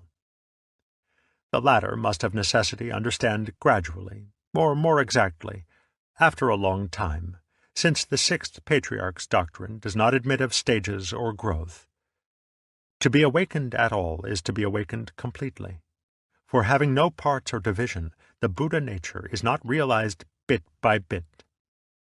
His final instructions to his disciples contain an interesting clue to the later development of the Mondo, or question-answer, method of teaching. If, in questioning you, someone asks about being, answer with non-being. If he asks about non-being, answer with being. If he asks about the ordinary man, answer in terms of the sage. If he asks about the sage, answer in terms of the ordinary man. By this method of opposites, mutually related, there arises an understanding of the middle way. For every question that you are asked, respond in terms of its opposite. Hui Neng died in 713, and with his death the institution of the Patriarchate ceased, for the genealogical tree of Zen put forth branches. Hui Neng's tradition passed to 5 disciples. Huai Rong died 775, Qing Yuan died 740, Shun Hui 668 to 770, Xuan Jue 665 to 713, and Wei Jung 677 to 744. The spiritual descendants of Huai Rong and Xing Su live on today as the 2 principal schools of Zen in Japan, the Rinzai and the Soto. In the 2 centuries following the death of Hui Neng, the proliferation of lines of descent and schools of Zen is quite complex, and we need do no more than consider some of the more influential individuals. The writings and records of Hui Neng's successors continue to be concerned with naturalness. On the principle that the true mind is no mind, and that our true nature is no special nature, it is likewise stressed that the true practice of Zen is no practice, that is, the seeming paradox of being a Buddha without intending to be a Buddha. According to Shun Hui, if one has this knowledge, it is contemplation, samadhi, without contemplating, wisdom, prajna, without wisdom, practice, without practicing. All cultivation of concentration is wrong-minded from the start, for how, by cultivating concentration, could one obtain concentration? If we speak of working with the mind, does this working consist in activity or inactivity of the mind? If it is inactivity, we should be no different from vulgar fools. But if you say that it is activity, it is then in the realm of grasping, and we are bound up by the passions, klesa. What way, then, should we have of gaining deliverance? The Sravakas cultivate emptiness, dwell in emptiness, and are bound by it. They cultivate concentration, dwell in concentration, and are bound by it. They cultivate tranquility, dwell in tranquility, and are bound by it. If working with the mind is to discipline one's mind, how could this be called deliverance? In the same vein, Xuan Jue begins his celebrated poem, The Song of Realizing the Tao, Zheng Dao Ge. See you not that easy-going man of Tao, who has abandoned learning and does not strive, Wu Wei? He neither avoids false thoughts nor seeks the true, for ignorance is in reality the Buddha nature, and this illusory, changeful, empty body is the Dharma body. The following story is told of Huairong, initiating into Zen his great successor, Ma Tzu, died 1788, who was at the time practicing sitting meditation at the monastery at Chuanfa. "Your Reverence," asked Huairong, "what is the objective of sitting in meditation?" "The objective," answered Ma Tzu, "is to become a Buddha." Thereupon Huairong picked up a floor tile and began to polish it on a rock. "What are you doing, master?" asked Ma Tzu. "I am polishing it for a mirror," said Huairong. "How could polishing a tile make a mirror? How could sitting in meditation make a Buddha?" Ma Tzu was the first Zen master celebrated for strange words and extraordinary behavior, and is described as one who walked like a bull and glared like a tiger. When a monk asked him, "How do you get into harmony with the Tao?" Ma Tzu replied, "I am already out of harmony with the Tao." He was the first to answer questions about Buddhism by hitting the questioner, or by giving a loud shout, "Ho!"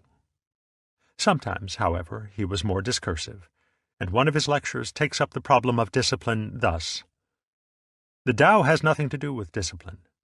If you can say that it is attained by discipline, when the discipline is perfected, it can again be lost. Or, finishing the discipline turns out to be losing the Tao. If you say that there is no discipline, this is to be the same as ordinary people." Xing Su's disciple Shi Tu, 700 to 790, in the line of Soto Zen, was even more forthright. "My teaching, which has come down from the ancient Buddhas, is not dependent on meditation, dhyana, or on diligent application of any kind. When you attain the insight as attained by the Buddha, you realize that mind is Buddha, and Buddha is mind, that mind, Buddha, sentient beings, Bodhi and Klesa, are of one and the same substance, while they vary in names." His interesting name, Stonehead, is attributed to the fact that he lived on top of a large rock near the monastery of Hangzhou. With Ma Tzu's disciple Nun Chuan, 748 to 834, and his successor Zhaozhu, 778 to 897, the teaching of Zen became peculiarly lively and disturbing. The Wu Men Guan tells us how Nun Chuan interrupted a dispute among his monks as to the ownership of a cat by threatening to cleave the animal with his spade if none of the monks could say a good word, that is, give an immediate expression of his Zen. There was dead silence, so the master cut the cat in two. Later in the day, Nun Chuan recounted the incident to Zhaozhu, who at once put his shoes on his head and left the room. "If you had been here," said Nun Chuan, "the cat would have been saved." Zhaozhu is said to have had his awakening after the following incident with Nun Chuan. Zhaozhu asked, "What is the Tao?" The master replied, "Your ordinary, that is, natural mind is the Tao. How can one return into accord with it? By intending to accord, you immediately deviate. But without intention, how can one know the Tao? The Tao," said the master, "belongs neither to knowing or not knowing. Knowing is false understanding. Not knowing is blind ignorance. If you really understand the Tao beyond doubt, it's like the empty sky. Why drag in right and wrong?" When Zhaozhu was asked whether a dog has Buddha nature, which is certainly the usual Mahayana doctrine, he gave the one word no, wu, Japanese, mu. When a monk asked him for instruction, he merely inquired whether he had eaten his gruel, and then added, "Go wash your bowl." When asked about the spirit which remains when the body is decomposed, he remarked, "This morning it's windy again." Ma Tzu had another notable disciple in Bozheng, 720 to 814, who is said to have organized the first purely Zen community of monks, and to have laid down its regulations on the principle that a day of no working is a day of no eating. Since his time, a strong emphasis on manual work and some degree of self-support has been characteristic of Zen communities. It might be remarked here that these are not exactly monasteries in the Western sense. They are rather training schools, from which one is free to depart at any time without censure.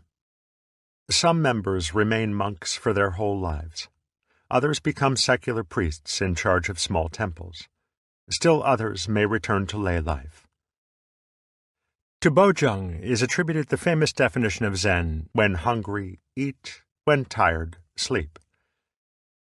He is said to have had his satori when Ma-Zu shouted at him and left him deaf for 3 days, and to have been in the habit of pointing out the Zen life to his disciples with the saying, "Don't cling, don't seek." For when asked about seeking for the Buddha nature, he answered, "It's much like riding an ox in search of an ox." Bojung's student Wang Bo, died 850, is also of considerable importance in this period. Not only was he the teacher of the great Lin Ji, but he was also the author of the Chuan Xin Fa Yao, or Treatise on the Essentials of the Doctrine of Mind. The content of this work is essentially the same body of doctrine as is found in Wei Neng, Shun Wei, and Ma-Zu, but it contains some passages of remarkable clarity, as well as some frank and careful answers to questions at the end. By their very seeking for it, the Buddha nature, they produce the contrary effect of losing it.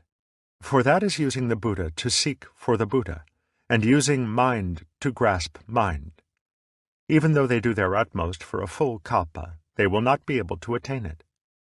If those who study the Tao do not awake to this mind substance, they will create a mind over and above mind, seek the Buddha outside themselves, and remain attached to forms, practices, and performances, all of which is harmful and not the way to supreme knowledge.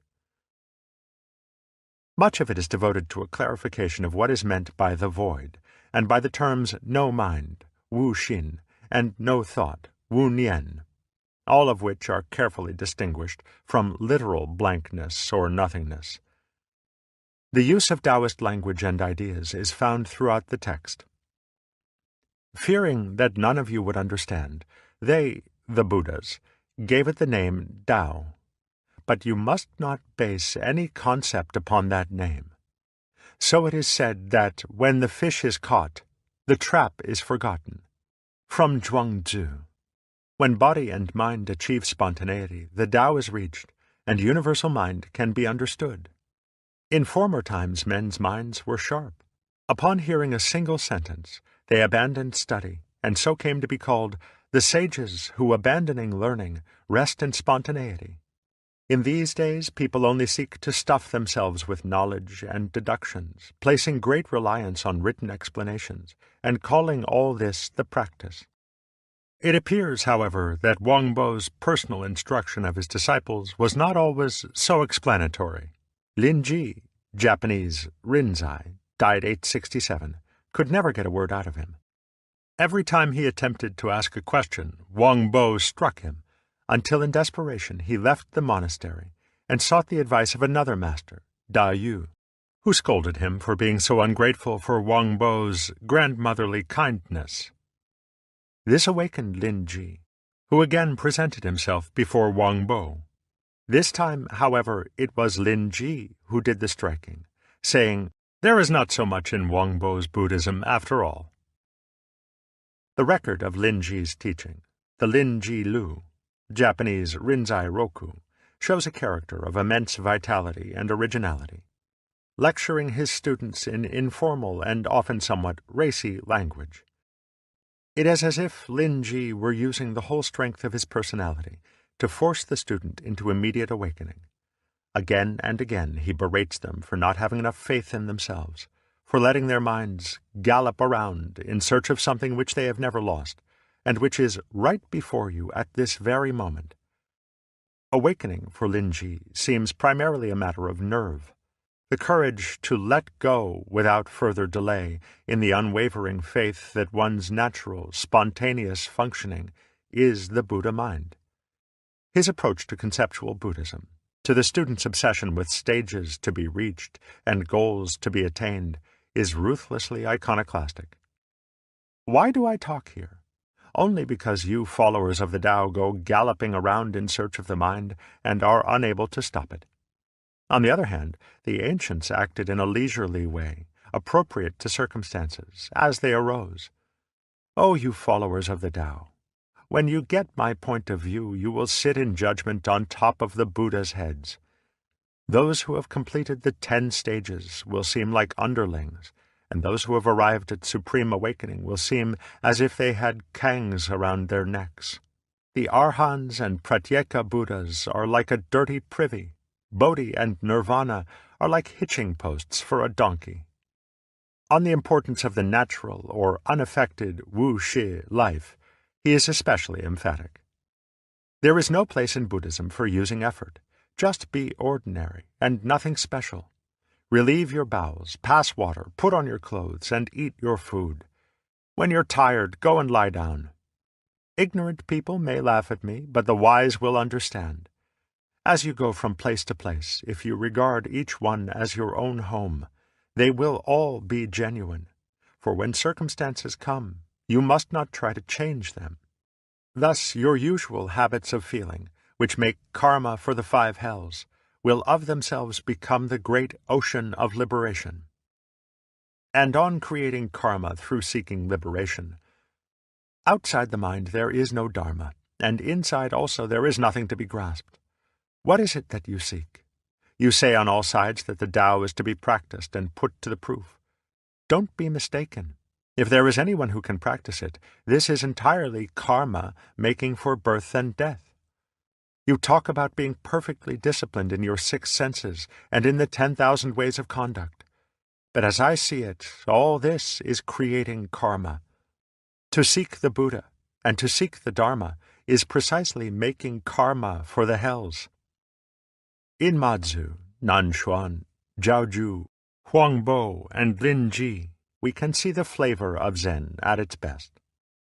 Taoist and Buddhist as it is in its original inspiration, it is also something more. It is so earthy, so matter-of-fact, and so direct. The difficulty of translating the records of these masters is that their style of Chinese is neither classical nor modern, but rather the colloquial speech of the Tang dynasty. Its naturalness is less refined, less obviously beautiful than that of the Taoist sages and poets. It is almost rough and common. I say almost because the expression is not really correct. We are at a loss for parallels from other cultures for comparison, and the Western student can best catch its flavor through observing the works of art which it was subsequently to inspire. The best image might be a garden consisting of no more than an expanse of raked sand, as a ground for several unhewn rocks overgrown with lichens and moss, such as one may see today in the Zen temples of Kyoto. The media are the simplest imaginable. The effect is as if man had hardly touched it, as if it had been transported unchanged from the seashore. But in practice, only the most sensitive and experienced artist can achieve it. This sounds, of course, as though Zen flavor were a studied and affected primitivism. Sometimes it is. But the genuine Zen flavor is when a man is almost miraculously natural without intending to be so. His Zen life is not to make himself, but to grow that way. Thus it should be obvious that the naturalness of these Tang masters is not to be taken just literally, as if Zen were merely to glory in being a completely ordinary, vulgar fellow who scatters ideals to the wind and behaves as he pleases, for this would in itself be an affectation. The naturalness of Zen flourishes only when one has lost affectedness and self-consciousness of every description.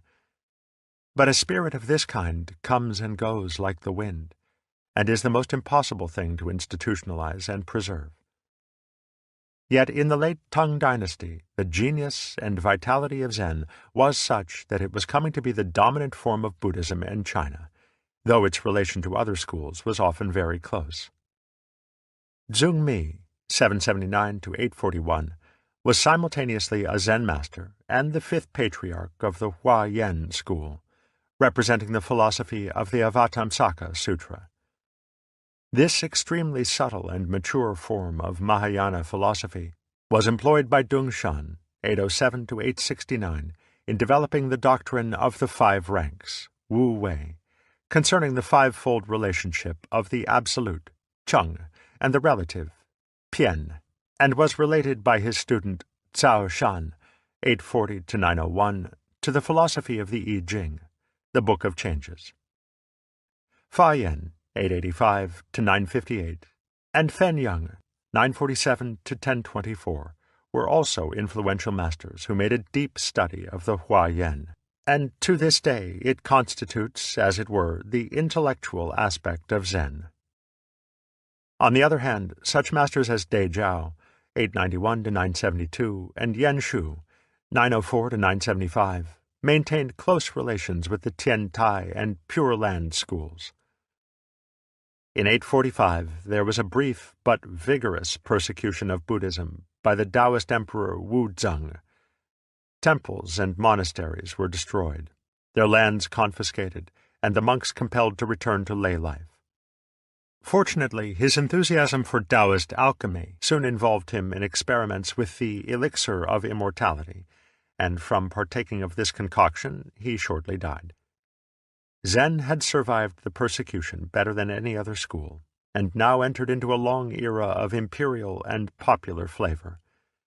Hundreds of monks thronged to its wealthy monastic institutions, and the fortunes of the school so prospered, and its numbers so increased, that the preservation of its spirit became a very serious problem. Popularity almost invariably leads to a deterioration of quality, and as Zen became less of an informal spiritual movement and more of a settled institution, it underwent a curious change of character. It became necessary to standardize its methods and to find means for the masters to handle students in large numbers. There were also the special problems which arise for monastic communities when their membership increases, their traditions harden, and their novices tend more and more to be mere boys without natural vocation, sent for training by their pious families. The effect of this last factor upon the development of institutional Zen can hardly be underestimated. For the Zen community became less an association of mature men with spiritual interests and more of an ecclesiastical boarding school for adolescent boys. Under such circumstances, the problem of discipline became paramount. The Zen masters were forced to concern themselves not only with the way of liberation from convention, but also with the instilling of convention, of ordinary manners and morals, in raw youths. The mature Western student who discovers an interest in Zen as a philosophy or as a way of liberation must be careful to keep this in mind, for otherwise he may be unpleasantly startled by monastic Zen as it exists today in Japan. He will find that Zen is a discipline enforced with the big stick. He will find that, although it is still an effective way of liberation at its upper end, its main preoccupation is with a disciplinary regimen which trains character in the same way as old-fashioned British public schools or the Jesuit novitiate. But it does the job remarkably well. The Zen type is an extremely fine type, as types go, self-reliant, humorous, clean and orderly to a fault, energetic, though unhurried, and hard as nails, without lack of keen aesthetic sensibility. The general impression of these men is that they have the same sort of balance as the Daruma doll. They are not rigid, but no one can knock them down. Still another crucial problem arises when a spiritual institution comes into prosperity and power. The very human problem of competition for office, and of who has the right to be a master. Concern for this problem is reflected in the writing of the Chuan Deng Lu, or Record of the Transmission of the Lamp, by Dao Yuan, in about 1004.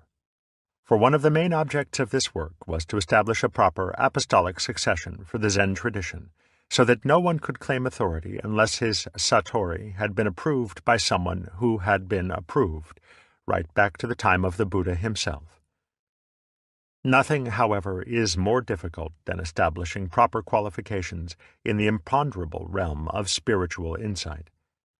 Where the candidates are few, the problem is not so grave, but where one master is responsible for some hundreds of students, the process of teaching and testing requires standardization, Zen solved this problem with remarkable ingenuity, employing a means which not only provided a test of competence, but, what was much more, a means of transmitting the Zen experience itself with a minimum of falsification. This extraordinary invention was the system of the Gung-an, Japanese koan, or Zen problem. Literally, this term means a public document, or case, in the sense of a decision creating a legal precedent. Thus, the koan system involves passing a series of tests based on the mondo, or anecdotes of the old masters. One of the beginning koans is Jiaoju's answer, wu, or no, to the question as to whether a dog has Buddha nature. The student is expected to show that he has experienced the meaning of the koan by a specific and usually nonverbal demonstration which he has to discover intuitively. The period of prosperity, which came with the 10th and 11th centuries, was attended by a sense of loss of spirit, which in turn gave rise to much study of the great tongue masters. Their anecdotes were subsequently collected in such anthologies as the Bi Yen Lu, 1125, and the Wu Men Kuan, 1229. The use of these anecdotes for the koan method was originated by Yuan Wu, 1063 to 1135, and his disciple Da Hui, 1089 to 1163, in the 10th or 11th generation of descent from Lin Ji. However, something which already began to resemble it was employed by Huang Lung, 1002 to 1069, in order to cope with his particularly large following. He devised 3 test questions known as Huang Lung's 3 barriers. Question: Everybody has a place of birth. Where is your place of birth? Answer: Early this morning I ate white rice gruel. Now I'm hungry again. Question: How is my hand like the Buddha's hand? Answer: Playing the lute under the moon. Question: How is my foot like a donkey's foot? Answer: When the white heron stands in the snow, it has a different color. No doubt the answers given were the original replies to the questions, but later the problem becomes both the question and its answer, for the student is expected to see into the relationship between the two, which, to say the least, is none too obvious. For the moment, it is enough to say that every koan has a point, which is some aspect of Zen experience, that its point is often concealed by being made very much more apparent than one would expect, and that koans are concerned not only with the primary awakening to the void, but also with its subsequent expression in life and thought. The koan system was developed in the Linji Rinzai school of Zen, but not without opposition. The Soto school felt that it was much too artificial.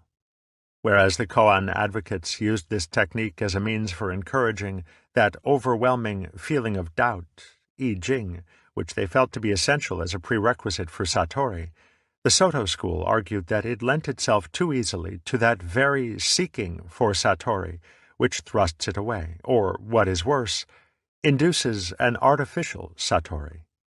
Adherents of the Rinzai school sometimes say that the intensity of the Satori is proportionate to the intensity of the feeling of doubt, of blind seeking, which precedes it. But for Soto, this suggests that such a Satori has a dualistic character, and is thus no more than an artificial emotional reaction.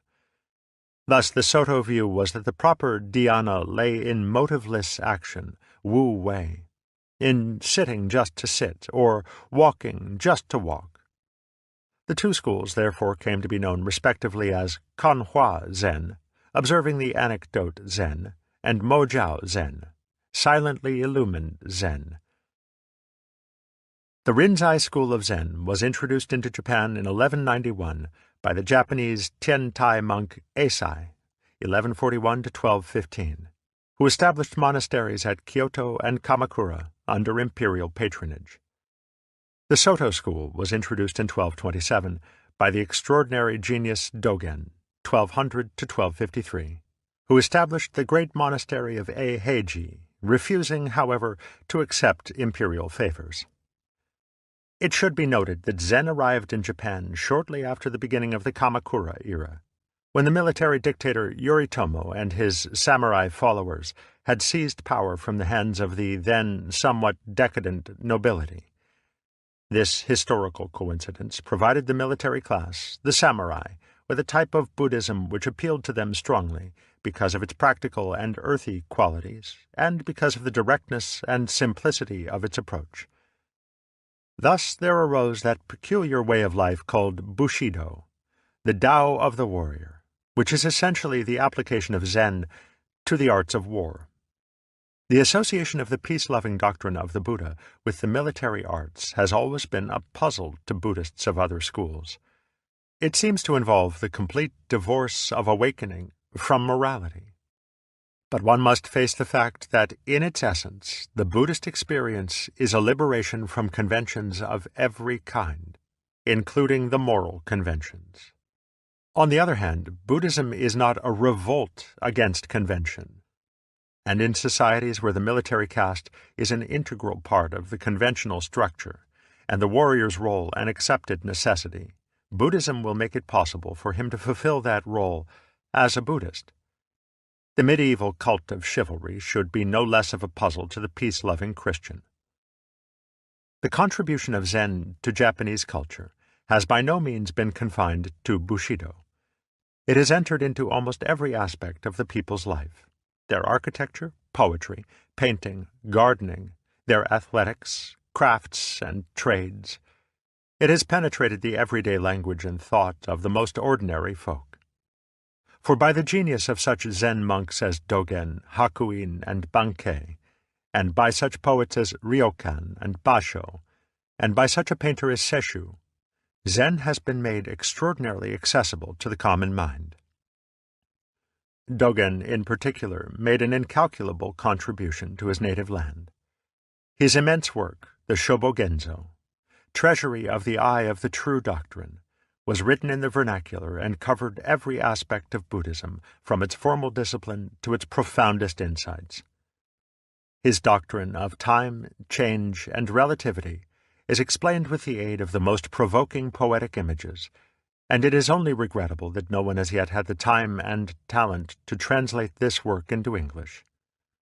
Hakuin, 1685 to 1768, reconstituted the koan system, and is said to have trained no less than 80 successors in Zen. Bankei, 1622 to 1693, found a way of presenting Zen with such ease and simplicity that it seemed almost too good to be true. He spoke to large audiences of farmers and country folk, but no one important seems to have dared to follow him. Meanwhile, Zen continued to prosper in China until well into the Ming Dynasty, 1368 to 1643, when the divisions between the various schools of Buddhism began to fade, and the popularity of the Pure Land school, with its easy way of invoking the name of Amitabha, began to be fused with koan practice, and at last to absorb it. A few Zen communities seem to have survived to the present day, but so far as I have been able to study them, their emphasis inclines either to Soto or to the more occultist preoccupations of Tibetan Buddhism. In either case, their view of Zen seems to be involved with a somewhat complex and questionable doctrine of man's psychic anatomy, which would appear to derive from Taoist alchemical ideas. The history of Chinese Zen raises one problem of great fascination. Both Rinzai and Soto Zen, as we find them in Japanese monasteries today, put enormous emphasis on zazen, or sitting meditation, a practice which they follow for many hours of the day, attaching great importance to the correctness of posture and the way of breathing which it involves. To practice Zen is, to all intents and purposes, to practice zazen, to which the Rinzai school adds sanzen, the periodic visits of the master, Roshi, for presenting one's view of the koan. However, the Shun Hui Hojung E.G. records the following conversation between Shun Hui and a certain Chung. The master asked Dhyana master Chung, what method must be practiced to see into one's own nature? It is first of all necessary to apply oneself to the practice of sitting cross-legged in samadhi.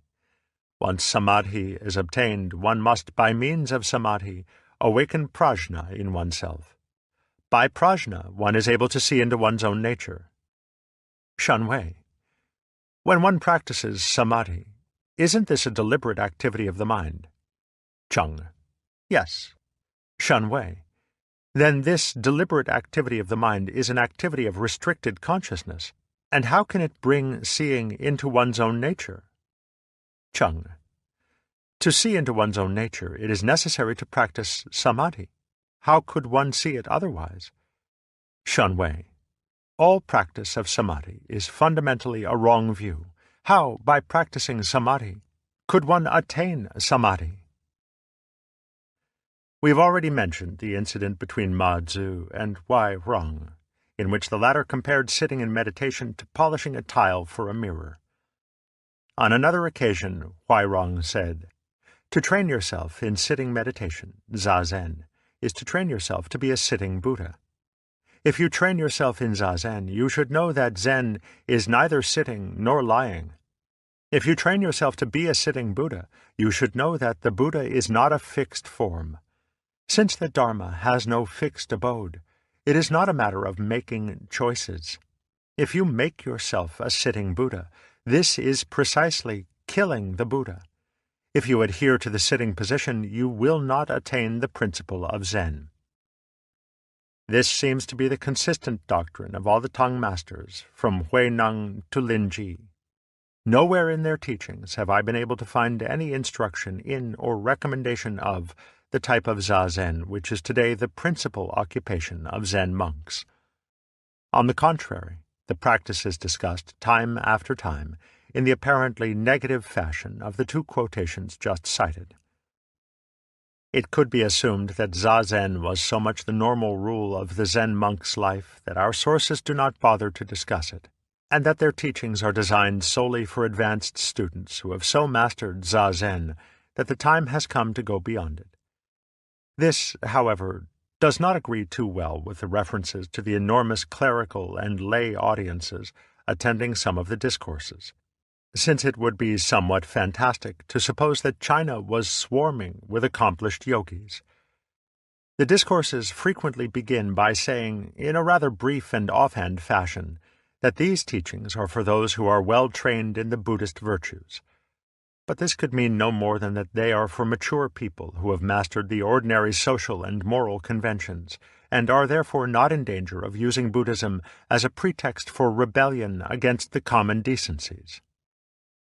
Alternatively, it could be assumed that the type of zazen under criticism is zazen practiced for a purpose, to get Buddhahood, instead of sitting just to sit.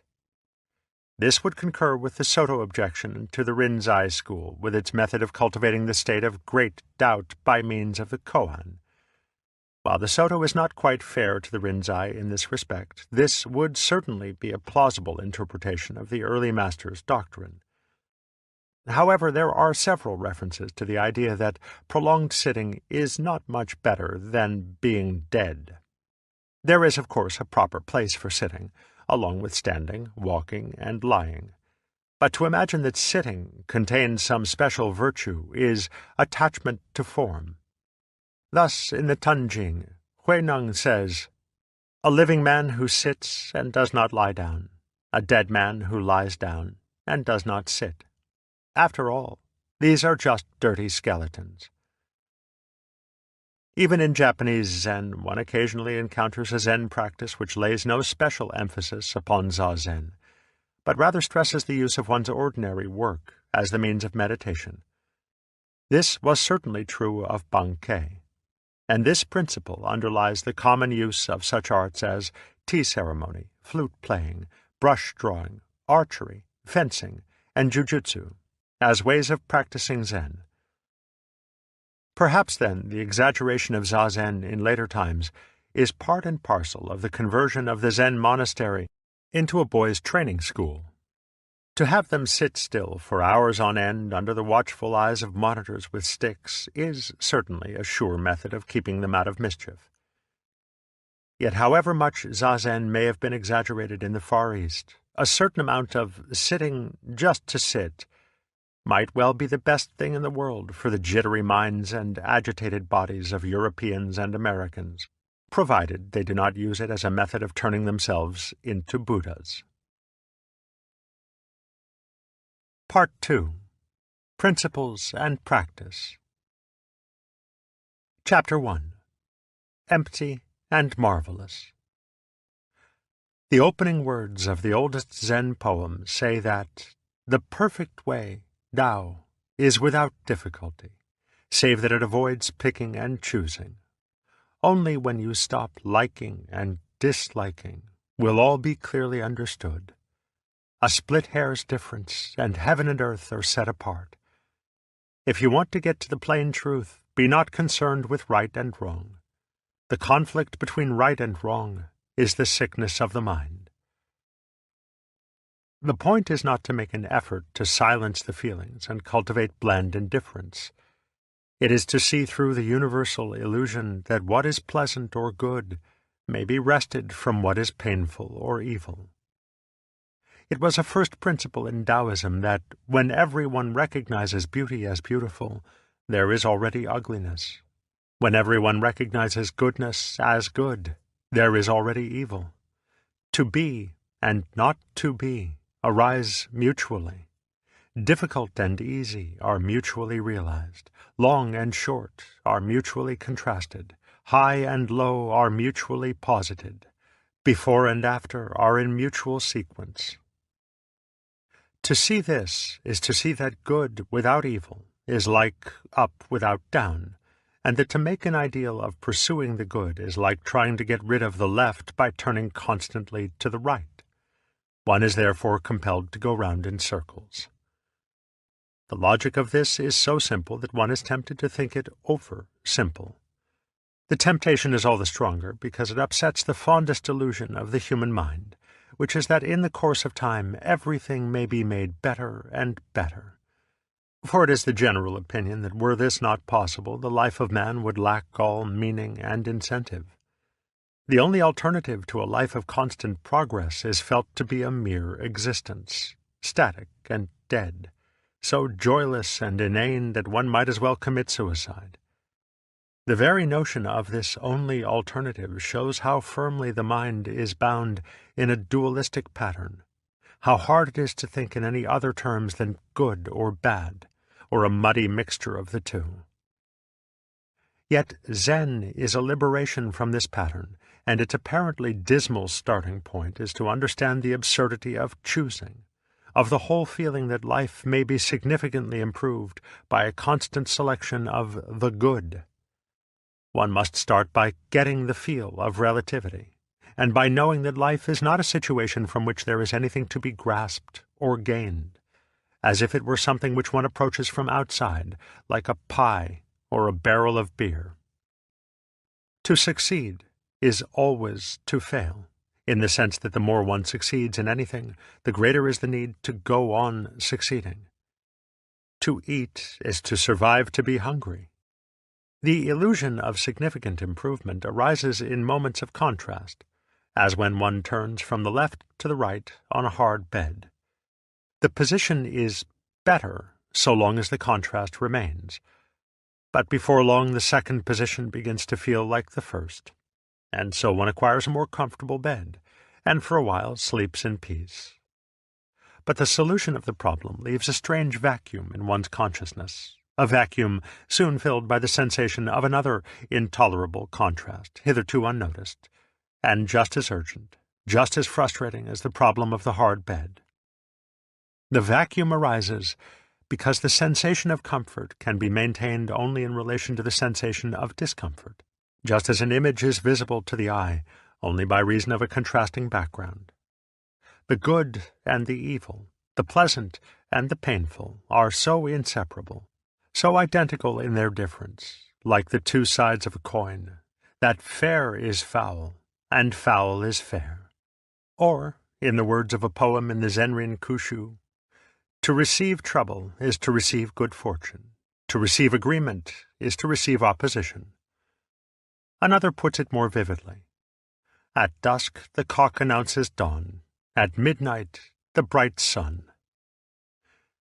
Zen does not, for this reason, take the attitude that it is so futile to eat when hungry that one may as well starve, nor is it so inhuman as to say that when we itch we should not scratch.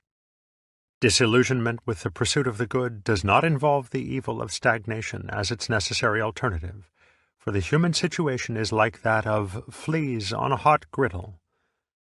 None of the alternatives offer a solution, for the flea who falls must jump, and the flea who jumps must fall. Choosing is absurd, because there is no choice. To the dualistic mode of thought, it will therefore seem that the standpoint of Zen is that of fatalism, as opposed to free choice. When Mu Ju was asked, "We dress and eat every day, and how do we escape from having to put on clothes and eat food?" he answered, "We dress, we eat." "I don't understand," said the monk. "If you don't understand, put on your clothes and eat your food."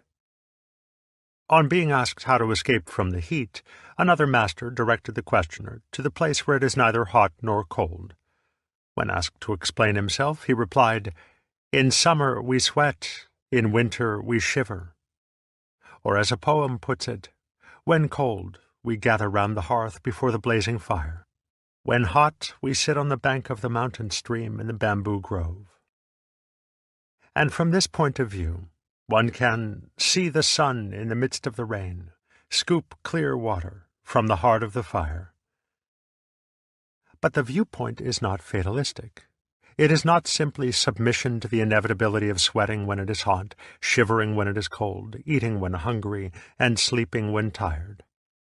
Submission to fate implies someone who submits, someone who is the helpless puppet of circumstances. And for Zen, there is no such person. The duality of subject and object, of the knower and the known, is seen to be just as relative, as mutual, as inseparable as every other. We do not sweat because it is hot.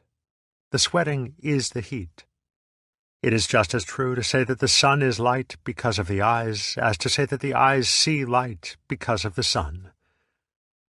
The viewpoint is unfamiliar because it is our settled convention to think that heat comes first, and then, by causality, the body sweats.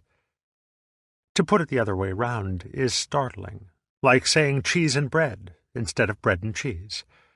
Thus the Zen Rinkushu says, "Fire does not wait for the sun to be hot, nor the wind for the moon to be cool." This shocking and seemingly illogical reversal of common sense may perhaps be clarified by the favorite Zen image of the moon in the water. The phenomenon moon in the water is likened to human experience. The water is the subject, and the moon the object. When there is no water, there is no moon in the water, and likewise when there is no moon. But when the moon rises, the water does not wait to receive its image, and when even the tiniest drop of water is poured out, the moon does not wait to cast its reflection. For the moon does not intend to cast its reflection, and the water does not receive its image on purpose. The event is caused as much by the water as by the moon, and as the water manifests the brightness of the moon manifests the clarity of the water. Another poem in the Zen Rinkushu says, "Trees show the bodily form of the wind, waves give vital energy to the moon." To put it less poetically, human experience is determined as much by the nature of the mind and the structure of its senses as by the external objects whose presence the mind reveals. Men feel themselves to be victims or puppets of their experience because they separate themselves from their minds, thinking that the nature of the mind-body is something involuntarily thrust upon them. They think that they did not ask to be born, did not ask to be given a sensitive organism to be frustrated by alternating pleasure and pain. But Zen asks us to find out who it is that has this mind, and who it was that did not ask to be born before father and mother conceived us. Thence it appears that the entire sense of subjective isolation, of being the one who was given a mind, and to whom experience happens, is an illusion of bad semantics, the hypnotic suggestion of repeated wrong thinking. For there is no myself apart from the mind-body which gives structure to my experience. It is likewise ridiculous to talk of this mind-body as something which was passively and involuntarily given a certain structure. It is that structure, and before the structure arose, there was no mind-body.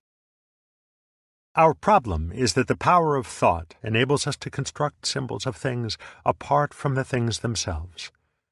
This includes the ability to make a symbol, an idea of ourselves apart from ourselves. Because the idea is so much more comprehensible than the reality, the symbol so much more stable than the fact, we learn to identify ourselves with our idea of ourselves. Hence the subjective feeling of a self which has a mind, of an inwardly isolated subject to whom experiences involuntarily happen. With its characteristic emphasis on the concrete, Zen points out that our precious self is just an idea, useful and legitimate enough if seen for what it is, but disastrous if identified with our real nature. The unnatural awkwardness of a certain type of self-consciousness comes into being when we are aware of conflict or contrast between the idea of ourselves on the one hand and the immediate concrete feeling of ourselves on the other. When we are no longer identified with the idea of ourselves, the entire relationship between subject and object, knower and known, undergoes a sudden and revolutionary change. It becomes a real relationship, a mutuality in which the subject creates the object just as much as the object creates the subject. The knower no longer feels himself to be independent of the known. The experiencer no longer feels himself to stand apart from the experience. Consequently, the whole notion of getting something out of life, of seeking something from experience, becomes absurd. To put it in another way, it becomes vividly clear that in concrete fact I have no other self than the totality of things of which I am aware. This is the Hua Yen Kegon doctrine of the net of jewels, of Shi Shi Wu Ai, Japanese Ji Ji Mu Ge, in which every jewel contains the reflection of all the others. The sense of subjective isolation is also based on a failure to see the relativity of voluntary and involuntary events. This relativity is easily felt by watching one's own breath, for by a slight change of viewpoint, it is as easy to feel that I breathe as that it breathes me. We feel that our actions are voluntary when they follow a decision, and involuntary when they happen without decision. But if decision itself were voluntary, every decision would have to be preceded by a decision to decide, an infinite regression, which, fortunately, does not occur. Oddly enough, if we had to decide, we would not be free to decide. We are free to decide because decision happens. We just decide without having the faintest understanding of how we do it. In fact, it is neither voluntary nor involuntary. To get the feel of this relativity is to find another extraordinary transformation of our experience as a whole, which may be described in either of two ways.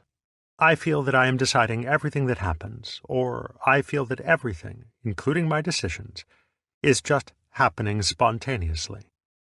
For a decision, the freest of my actions, just happens, like hiccups inside me, or like a bird singing outside me. Such a way of seeing things is vividly described by a modern Zen master, the late Soke-an Sasaki. One day I wiped out all the notions from my mind. I gave up all desire. I discarded all the words with which I thought and stayed in quietude.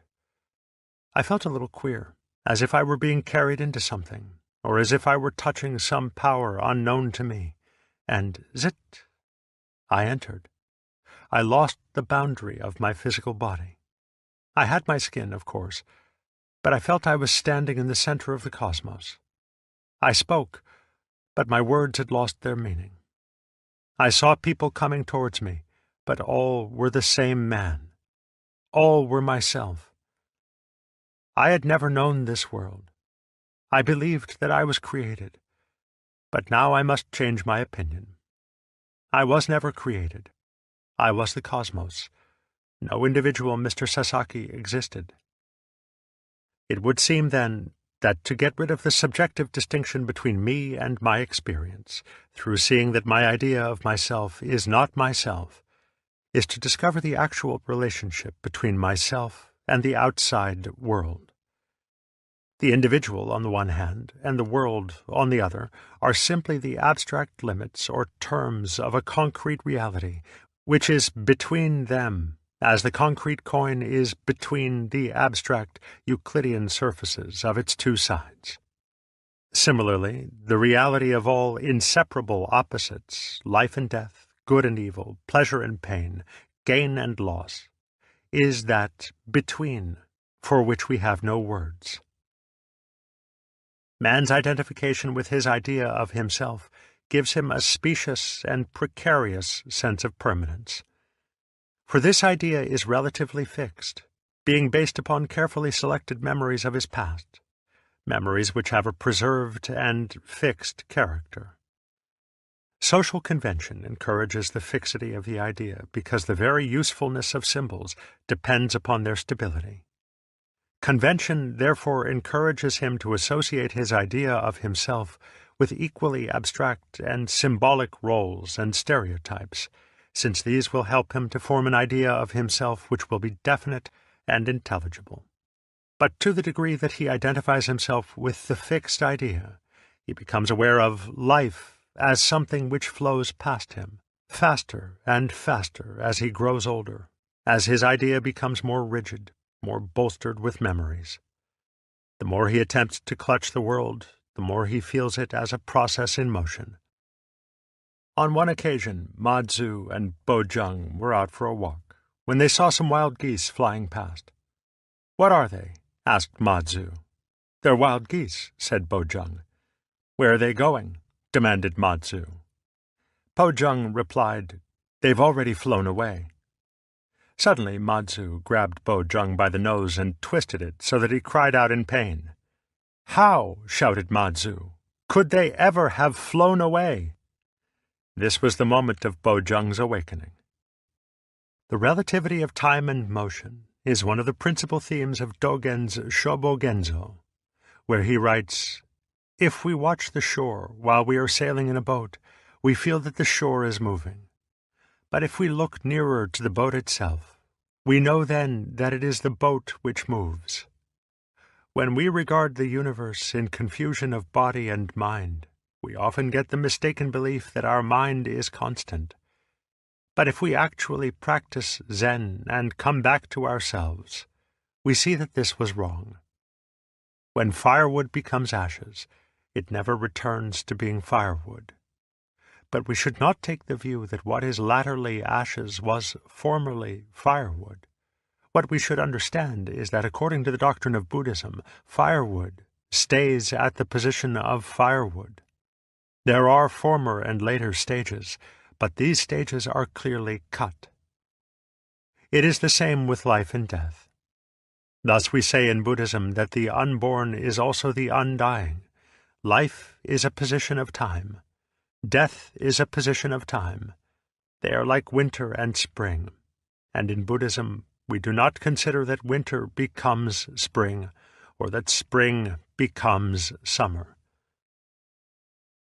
Dogen is here trying to express the strange sense of timeless moments which arises when one is no longer trying to resist the flow of events, the peculiar stillness and self-sufficiency of the succeeding instants, when the mind is, as it were, going along with them, and not trying to arrest them.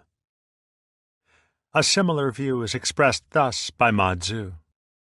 A sutra says, "It is only a group of elements which come together to make this body. When it arises, only these elements arise. When it ceases, only these elements cease. But when these elements arise, do not say, 'I am arising,' and when they cease, do not say, 'I am ceasing.' So, too, with our former thoughts, later thoughts, and intervening thoughts or experiences, the thoughts follow one another without being linked together. Each one is absolutely tranquil. Buddhism has frequently compared the course of time to the apparent motion of a wave, wherein the actual water only moves up and down, creating the illusion of a piece of water moving over the surface. It is a similar illusion that there is a constant self moving through successive experiences, constituting a link between them in such a way that the youth becomes the man, who becomes the graybeard, who becomes the corpse. Connected, then, with the pursuit of the good is the pursuit of the future, the illusion whereby we are unable to be happy without a promising future for the symbolic self. Progress towards the good is therefore measured in terms of the prolongation of human life, forgetting that nothing is more relative than our sense of the length of time. A Zen poem says, "The morning glory which blooms for an hour differs not at heart from the giant pine which lives for 1,000 years." Subjectively, a gnat doubtless feels that its span of a few days is a reasonably long lifetime. A tortoise with its span of several hundred years would feel subjectively the same as the gnat. Not so long ago, the life expectancy of the average man was about 45 years. Today, it is from 65 to 70 years. But subjectively, the years are faster, and death, when it comes, is always all too soon. As Dogen said, "The flowers depart when we hate to lose them. The weeds arrive while we hate to watch them grow." This is perfectly natural, perfectly human, and no pulling and stretching of time will make it otherwise. On the contrary, the measuring of worth and success in terms of time, and the insistent demand for assurances of a promising future make it impossible to live freely in both the present and in the promising future when it arrives. For there is never anything but the present, and if one cannot live there, one cannot live anywhere. The Shobogenzo says, "When a fish swims, he swims on, and there is no end to the water. When a bird flies, he flies on, and there is no end to the sky. From the most ancient times there was never a fish who swam out of the water, nor a bird who flew out of the sky. Yet when the fish needs just a little water, he uses just a little, and when he needs lots, he uses lots. Thus the tips of their heads are always at the outer edge of their space. If ever a bird flies beyond that edge, he dies, and so also with the fish. From the water the fish makes his life, and from the sky the bird. But this life is made by the bird and the fish. At the same time the bird and the fish are made by life. Thus there are the fish, the water, and life, and all three create each other. Yet if there were a bird who first wanted to examine the size of the sky, or a fish who first wanted to examine the extent of the water, and then try to fly or swim, they will never find their own ways in the sky or water. This is not a philosophy of not looking where one is going. It is a philosophy of not making where one is going so much more important than where one is, that there will be no point in going. The life of Zen begins, therefore, in a disillusion with the pursuit of goals which do not really exist, the good without the bad, the gratification of a self which is no more than an idea, and the morrow which never comes. For all these things are a deception of symbols pretending to be realities, and to seek after them is like walking straight into a wall upon which some painter has, by the convention of perspective, suggested an open passage. In short, Zen begins at the point where there is nothing further to seek, nothing to be gained. Zen is most emphatically not to be regarded as a system of self-improvement or a way of becoming a Buddha.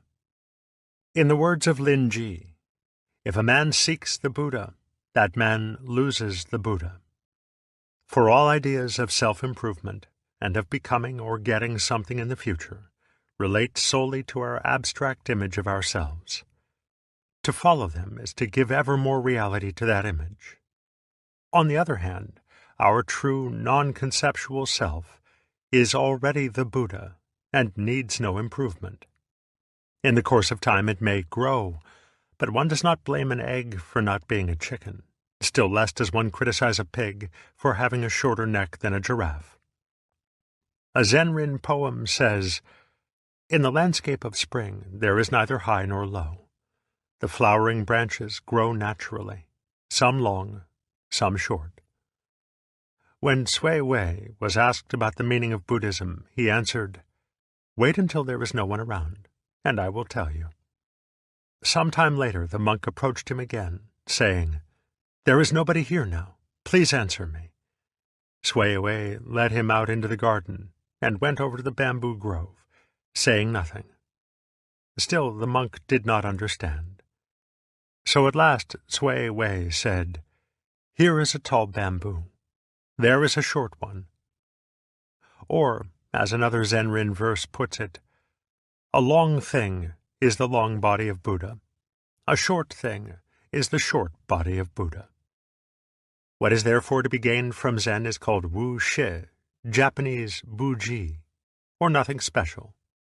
For as the Buddha says in the Vajracchedika, "I obtained not the least thing from unexcelled, complete awakening, and for this very reason it is called unexcelled, complete awakening."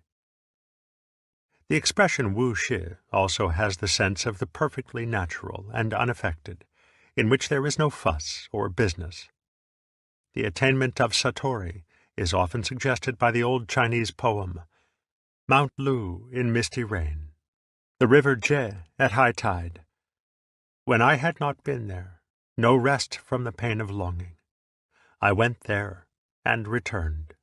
It was nothing special.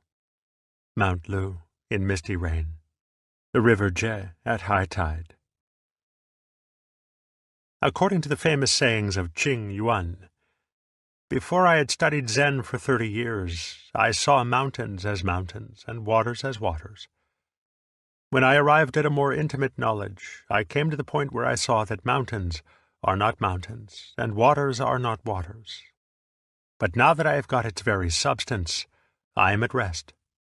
For it's just that I see mountains once again as mountains, and waters once again as waters." The difficulty of Zen is, of course, to shift one's attention from the abstract to the concrete, from the symbolic self to one's true nature.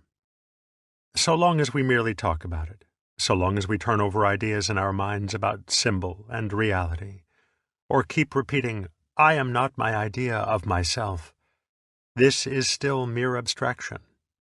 Zen created the method, upaya, of direct pointing, in order to escape from this vicious circle, in order to thrust the real immediately to our notice. When reading a difficult book, it is of no help to think, "I should concentrate," for one thinks about concentration instead of what the book has to say. Likewise, in studying or practicing Zen, it is of no help to think about Zen. To remain caught up in ideas and words about Zen is, as the old masters say, to stink of Zen. For this reason the masters talk about Zen as little as possible, and throw its concrete reality straight at us. This reality is the suchness, tathata, of our natural, non-verbal world.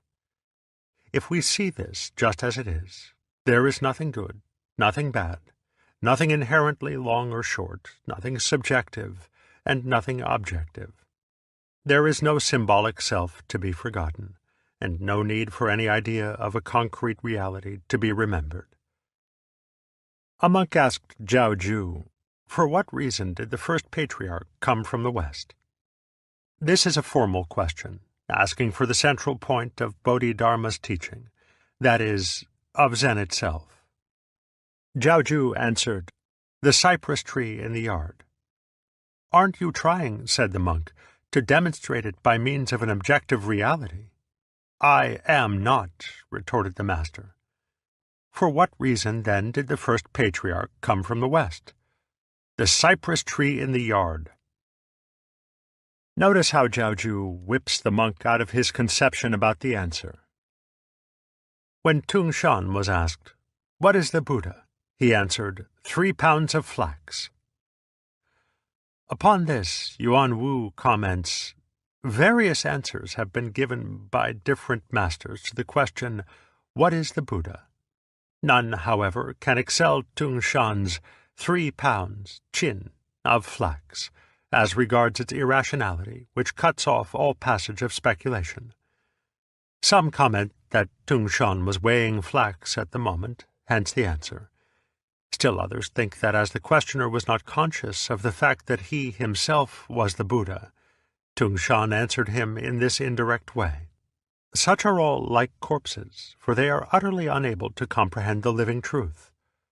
There are still others who take the 3 pounds of flax as the Buddha. What wild and fantastic remarks they make! The masters are resolute in cutting short all theorizing and speculation about these answers. Direct pointing entirely fails in its intention if it requires or stimulates any conceptual comment. Fa Yen asked the monk Xuan Tzu why he had never asked him any questions about Zen. The monk explained that he had already attained his understanding from another master. Pressed by Fa Yen for an explanation, the monk said that when he had asked his teacher, "What is the Buddha?" he had received the answer, "Bing ding tung tzu comes for fire." "A good answer," said Fa Yen, "but I'm sure you don't understand it." "Bing ding," explained the monk, "is the god of fire. For him to be seeking for fire is like myself seeking the Buddha. I'm the Buddha already, and no asking is needed." "Just as I thought," laughed Fa Yen. "You didn't get it." The monk was so offended that he left the monastery, but later repented of himself and returned, humbly requesting instruction. "You ask me," said Fa Yen. "What is the Buddha?" inquired the monk. "Bing ding tung tzu comes for fire." The point of this mondo is perhaps best indicated by 2 poems submitted by the Pure Land Buddhist Ippen Shonin to the Zen master Hoto, translated by Suzuki from the sayings of Ippen. Ippen was one of those who studied Zen to find a rapprochement between Zen and the Pure Land school, with its practice of repeating the name of Amitabha. In Japanese, the formula is Namu Amida Butsu. Ippen first presented this verse: "When the name is uttered, neither the Buddha nor the Self, there is Namu Amida Butsu. The voice alone is heard." Hoto, however, felt that this did not quite express the point, but gave his approval when Ippen submitted a second verse: "When the name is uttered, neither the Buddha nor the Self, there is Namu Amida Butsu. Namu Amida Butsu." Bojung had so many students that he had to open a second monastery. To find a suitable person as its master, he called his monks together and set a pitcher before them, saying, "Without calling it a pitcher, tell me what it is." The head monk said, "You couldn't call it a piece of wood." At this, the monastery cook kicked the pitcher over and walked away. The cook was put in charge of the new monastery. One of Nan Chuan's lectures is worth quoting here. During the period, Kalpa, before the world was manifested, there were no names. The moment the Buddha arrives in the world, there are names, and so we clutch hold of forms. In the great Tao, there is absolutely nothing secular or sacred. If there are names, everything is classified in limits and bounds. Therefore the old man west of the river, that is, Ma Tzu, said, "It is not mind, it is not Buddha, it is not a thing."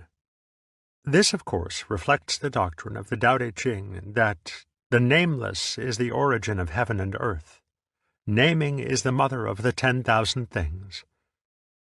But Lao Tzu's nameless and Nan Chuan's kalpa of the void before the manifestation of the world are not prior to the conventional world of things in time. They are the suchness of the world just as it is now, and to which the Zen masters are directly pointing.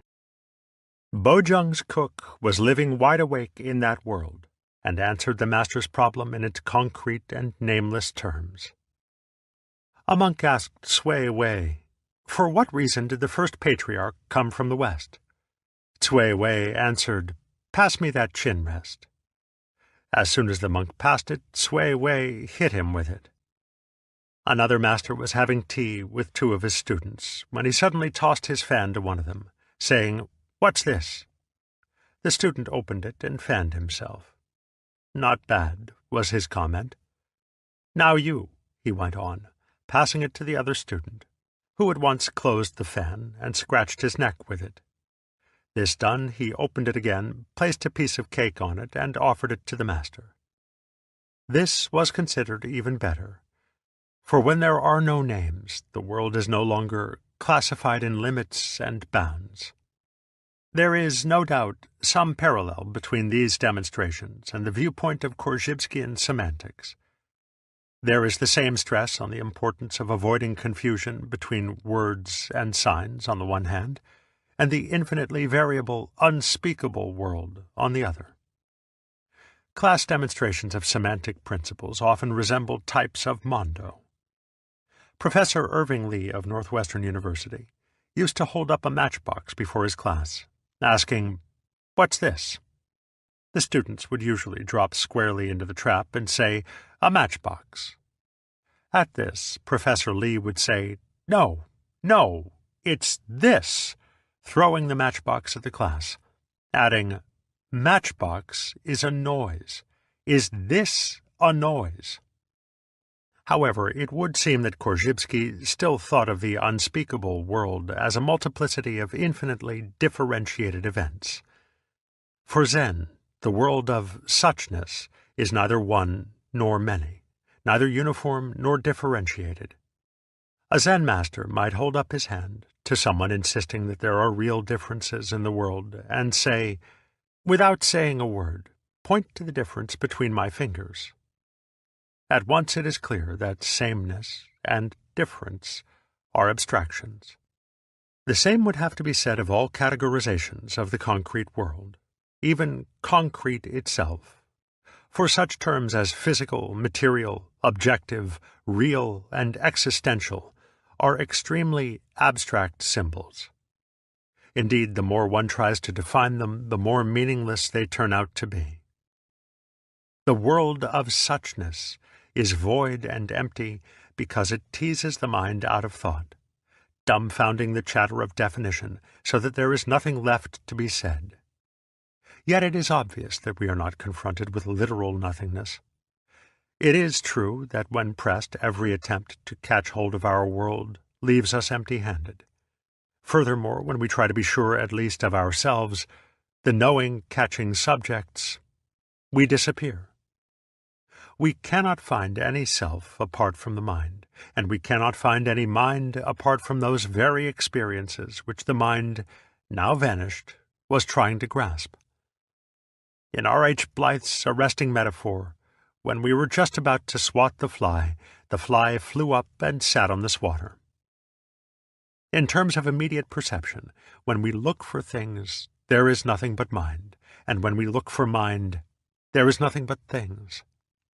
For a moment we are paralyzed, because it seems that we have no basis for action, no ground underfoot from which to take a jump. But this is the way it always was, and in the next moment we find ourselves as free to act, speak, and think as ever, yet in a strange and miraculous new world from which self and other, mind and things, have vanished. In the words of Deshan, "Only when you have no thing in your mind, and no mind in things, are you vacant and spiritual, empty and marvelous." The marvel can only be described as the peculiar sensation of freedom in action, which arises when the world is no longer felt to be some sort of obstacle standing over against one. This is not freedom in the crude sense of kicking over the traces and behaving in wild caprice. It is the discovery of freedom in the most ordinary tasks. For when the sense of subjective isolation vanishes, the world is no longer felt as an intractable object. Yun Men once said, "Our school lets you go any way you like. It kills and it brings to life, either way." A monk then asked, "How does it kill?" The master replied, "Winter goes and spring comes." "How," asked the monk, "is it when winter goes and spring comes?"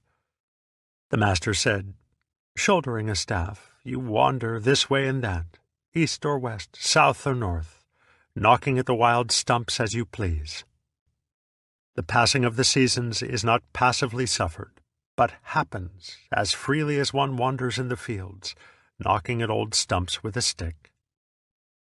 In the context of Christianity, this might be interpreted as feeling that one has become omnipotent, that one is God, directing everything that happens.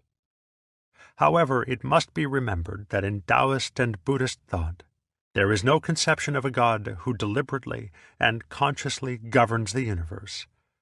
Lao Tzu said of the Tao, "To its accomplishments it lays no claim. It loves and nourishes all things, but does not lord it over them. The Tao, without doing anything, Wu Wei, leaves nothing undone." To use the imagery of a Tibetan poem, every action, every event, comes of itself from the void, as from the surface of a clear lake there leaps suddenly a fish. When this is seen to be as true of the deliberate and the routine as of the surprising and the unforeseen, one can agree with the Zen poet Peng Yun. Miraculous power and marvelous activity, drawing water and hewing wood. Chapter 2. Sitting quietly, doing nothing. In both life and art, the cultures of the Far East appreciate nothing more highly than spontaneity or naturalness. Zhu Ran. This is the unmistakable tone of sincerity, marking the action which is not studied or contrived. For a man rings like a cracked bell when he thinks and acts with a split mind, one part standing aside to interfere with the other, to control, to condemn, or to admire. But the mind, or the true nature of man, cannot actually be split. According to a Zenrin poem, it is like a sword that cuts, but cannot cut itself, like an eye that sees, but cannot see itself. The illusion of the split comes from the mind's attempt to be both itself and its idea of itself, from a fatal confusion of fact with symbol. To make an end of the illusion, the mind must stop trying to act upon itself, upon its stream of experiences, from the standpoint of the idea of itself, which we call the ego. This is expressed in another Zenrin poem as, "Sitting quietly, doing nothing, spring comes, and the grass grows by itself." This, by itself, is the mind's and the world's natural way of action, as when the eyes see by themselves, and the ears hear by themselves, and the mouth opens by itself, without having to be forced apart by the fingers. As the Zenrin says again, "The blue mountains are of themselves blue mountains. The white clouds are of themselves white clouds." In its stress upon naturalness, Zen is obviously the inheritor of Taoism, and its view of spontaneous action as marvelous activity, Miao Yung, is precisely what the Taoists meant by the word Dai, virtue with an overtone of magical power. But neither in Taoism nor in Zen does it have anything to do with magic in the merely sensational sense of performing superhuman miracles. The magical or marvelous quality of spontaneous action is, on the contrary, that it is perfectly human, and yet shows no sign of being contrived. Such a quality is particularly subtle, another meaning of miao, and extremely hard to put into words. The story is told of a Zen monk who wept upon hearing of the death of a close relative. When one of his fellow students objected that it was most unseemly for a monk to show such personal attachment, he replied, "Don't be stupid. I'm weeping because I want to weep." The great Hakuin was deeply disturbed in his early study of Zen when he came across the story of the master Yen Tu, who was said to have screamed at the top of his voice when murdered by a robber. Yet this doubt was dissolved at the moment of his satori, and in Zen circles, his own death is felt to have been especially admirable for its display of human emotion. On the other hand, the abbot Kwaisen and his monks allowed themselves to be burned alive by the soldiers of Oda Nobunaga, sitting calmly in the posture of meditation. Such contradictory naturalness seems most mysterious. But perhaps the clue lies in the saying of Yun Men. For walking, just walk. In sitting, just sit. Above all, don't wobble. For the essential quality of naturalness is the sincerity of the undivided mind, which does not dither between alternatives. So when Yen Tu screamed, it was such a scream that it was heard for miles around. But it would be quite wrong to suppose that this natural sincerity comes about by observing such a platitude as, "Whatsoever thy hand findeth to do, do it with all thy might."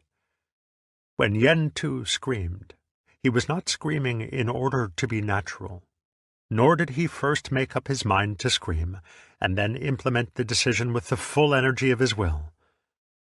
There is a total contradiction in planned naturalness and intentional sincerity. This is to overlay, not to discover, the original mind. Thus, to try to be natural is an affectation. To try not to try to be natural is also an affectation. As a Zen-rin poem says, "You cannot get it by taking thought. You cannot seek it by not taking thought." But this absurdly complex and frustrating predicament arises from a simple and elementary mistake in the use of the mind. When this is understood, there is no paradox and no difficulty. Obviously, the mistake arises in the attempt to split the mind against itself. But to understand this clearly, we have to enter more deeply into the cybernetics of the mind, the basic pattern of its self-correcting action. It is, of course, part of the very genius of the human mind that it can, as it were, stand aside from life and reflect upon it, that it can be aware of its own existence, and that it can criticize its own processes. For the mind has something resembling a feedback system. This is a term used in communications engineering for one of the basic principles of automation, of enabling machines to control themselves.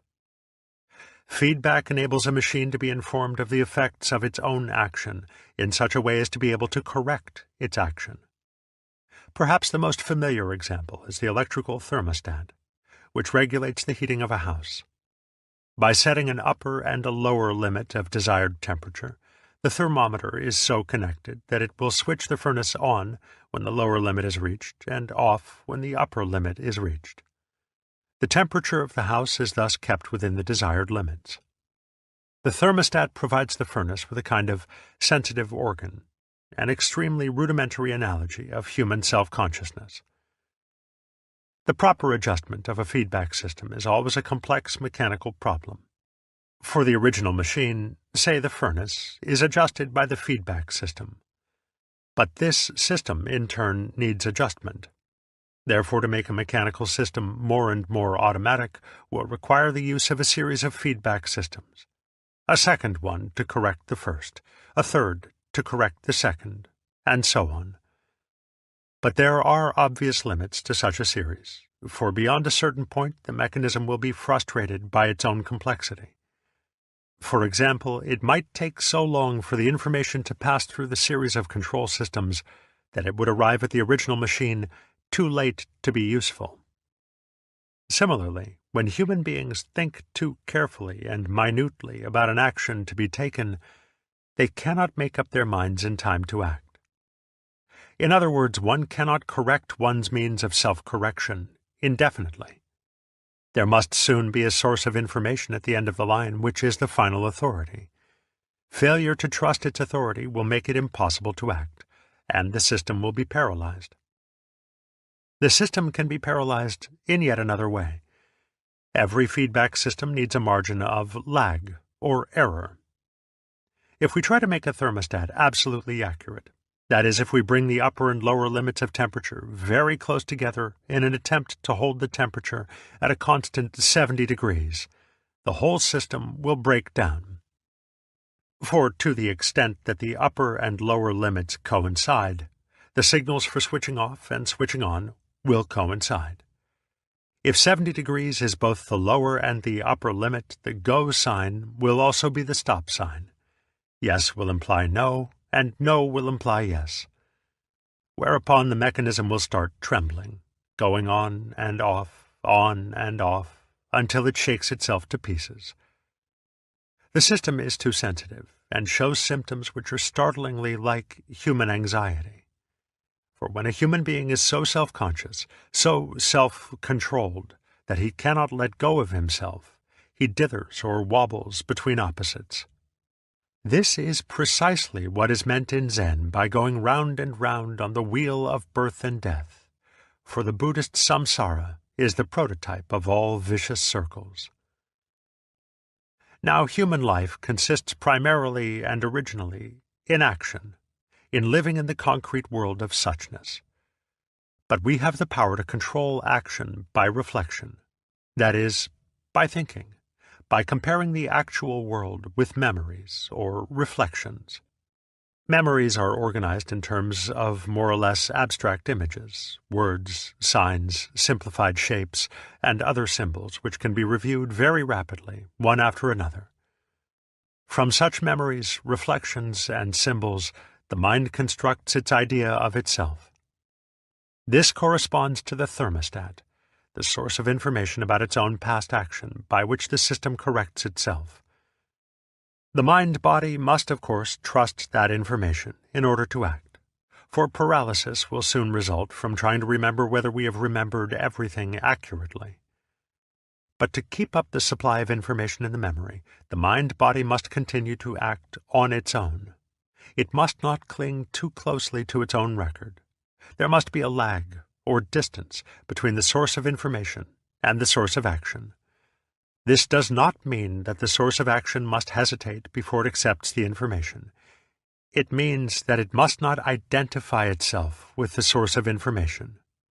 We saw that when the furnace responds too closely to the thermostat, it cannot go ahead without also trying to stop, or stop without also trying to go ahead. This is just what happens to the human being, to the mind, when the desire for certainty and security prompts identification between the mind and its own image of itself. It cannot let go of itself. It feels that it should not do what it is doing, and that it should do what it is not doing. It feels that it should not be what it is, and be what it isn't. Furthermore, the effort to remain always good or happy is like trying to hold the thermostat to a constant 70 degrees by making the lower limit the same as the upper. The identification of the mind with its own image is, therefore, paralyzing because the image is fixed. It is past and finished. But it is a fixed image of oneself in motion. To cling to it is thus to be in constant contradiction and conflict. Hence Yun Men's saying, "In walking, just walk. In sitting, just sit. Above all, don't wobble."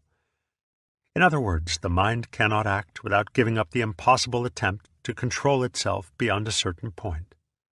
It must let go of itself, both in the sense of trusting its own memory and reflection, and in the sense of acting spontaneously, on its own, into the unknown. This is why Zen often seems to take the side of action as against reflection, and why it describes itself as no mind, Wu Xin, or no thought, Wu Nian, and why the masters demonstrate Zen by giving instantaneous and unpremeditated answers to questions. When Yun Men was asked for the ultimate secret of Buddhism, he replied, "Dumpling." In the words of the Japanese master Takuan, when a monk asks, "What is the Buddha?" the master may raise his fist. When he is asked, "What is the ultimate idea of Buddhism?" he may exclaim, even before the questioner finishes his sentence, "A blossoming branch of the plum," or the cypress tree in the courtyard. The point is that the answering mind does not stop anywhere, but responds straight away, without giving any thought to the felicity of an answer. This is allowing the mind to act on its own. But reflection is also action. And Yun Men might also have said, in acting, just act. In thinking, just think. Above all, don't wobble. In other words, if one is going to reflect, just reflect, but do not reflect about reflecting. Yet Zen would agree that reflection about reflection is also action, provided that in doing it we do just that, and do not tend to drift off into the infinite regression of trying always to stand above or outside the level upon which we are acting. Thus, Zen is also a liberation from the dualism of thought and action, for it thinks as it acts, with the same quality of abandon, commitment, or faith. The attitude of Wu Xin is by no means an anti-intellectualist exclusion of thinking. Wu Xin is action on any level whatsoever, physical or psychic, without trying at the same moment to observe and check the action from outside. This attempt to act and think about the action simultaneously is precisely the identification of the mind with its idea of itself. It involves the same contradiction as the statement which states something about itself. This statement is false. The same is true of the relationship between feeling and action. For feeling blocks action, and blocks itself as a form of action, when it gets caught in this same tendency to observe or feel itself indefinitely, as when, in the midst of enjoying myself, I examine myself to see if I'm getting the utmost out of the occasion. Not content with tasting the food, I am also trying to taste my tongue. Not content with feeling happy, I want to feel myself feeling happy, so as to be sure not to miss anything. Whether trusting our memories or trusting the mind to act on its own, it comes to the same thing. Ultimately, we must act and think, live and die, from a source beyond all our knowledge and control. But this source is ourselves, and when we see that, it no longer stands over against us as a threatening object. No amount of care and hesitancy, no amount of introspection and searching of our motives can make any ultimate difference to the fact that the mind is like an eye that sees, but cannot see itself. In the end, the only alternative to a shuddering paralysis is to leap into action regardless of the consequences. Action, in this spirit, may be right or wrong with respect to conventional standards, but our decisions upon the conventional level must be supported by the conviction that whatever we do, and whatever happens to us, is ultimately right. In other words, we must enter into it without second thoughts, without the arrière-pensée of regret, hesitancy, doubt, or self-recrimination. Thus, when Yun Men was asked, "What is the Tao?" he answered simply, "Walk on. Chew." But to act without second thought, without double-mindedness, is by no means a mere precept for our imitation. For we cannot realize this kind of action until it is clear beyond any shadow of a doubt that it is actually impossible to do anything else. In the words of Wang Bo, men are afraid to forget their own minds, fearing to fall through the void, with nothing onto which they can cling. They do not know that the void is not really the void, but the real realm of the Dharma. It cannot be looked for or sought, comprehended by wisdom or knowledge, explained in words, contacted materially, that is, objectively, or reached by meritorious achievement. Now, this impossibility of grasping the mind with the mind is, when realized, the non-action, Wu Wei, the sitting quietly, doing nothing, whereby spring comes and the grass grows by itself. There is no necessity for the mind to try to let go of itself, or to try not to try. This introduces further artificialities. Yet as a matter of psychological strategy, there is no need for trying to avoid artificialities. In the doctrine of the Japanese master Bankei, 1622 to 1693, the mind which cannot grasp itself is called the unborn, Fusho. the mind which does not arise or appear in the realm of symbolic knowledge. A layman asked, "I appreciate very much your instruction about the unborn, but by force of habit, second thoughts, nian, keep tending to arise, and being confused by them, it is difficult to be in perfect accord with the unborn. How am I to trust in it entirely?" Bankei said, "If you make an attempt to stop the second thoughts which arise, then the mind which does the stopping, and the mind which is stopped, become divided, and there is no occasion for peace of mind. So it is best for you simply to believe that originally there is no possibility of control by second thoughts. Yet because of karmic affinity, through what you see and what you hear, these thoughts arise and vanish temporarily, but are without substance. Brushing off thoughts which arise is just like washing off blood with blood. We remain impure because of being washed with blood, even when the blood that was first there has gone. And if we continue in this way, the impurity never departs. This is from ignorance of the mind's unborn, unvanishing, and unconfused nature. If we take second thought for an effective reality, we keep going on and on around the wheel of birth and death. You should realize that such thought is just a temporary mental construction, and not try to hold or to reject it. Let it alone just as it occurs and just as it ceases. It is like an image reflected in a mirror. The mirror is clear and reflects anything which comes before it, and yet no image sticks in the mirror. The Buddha mind, that is the real unborn mind, is 10,000 times more clear than a mirror, and more inexpressibly marvelous. In its light, all such thoughts vanish without trace. If you put your faith in this way of understanding, however strongly such thoughts may arise, they do no harm.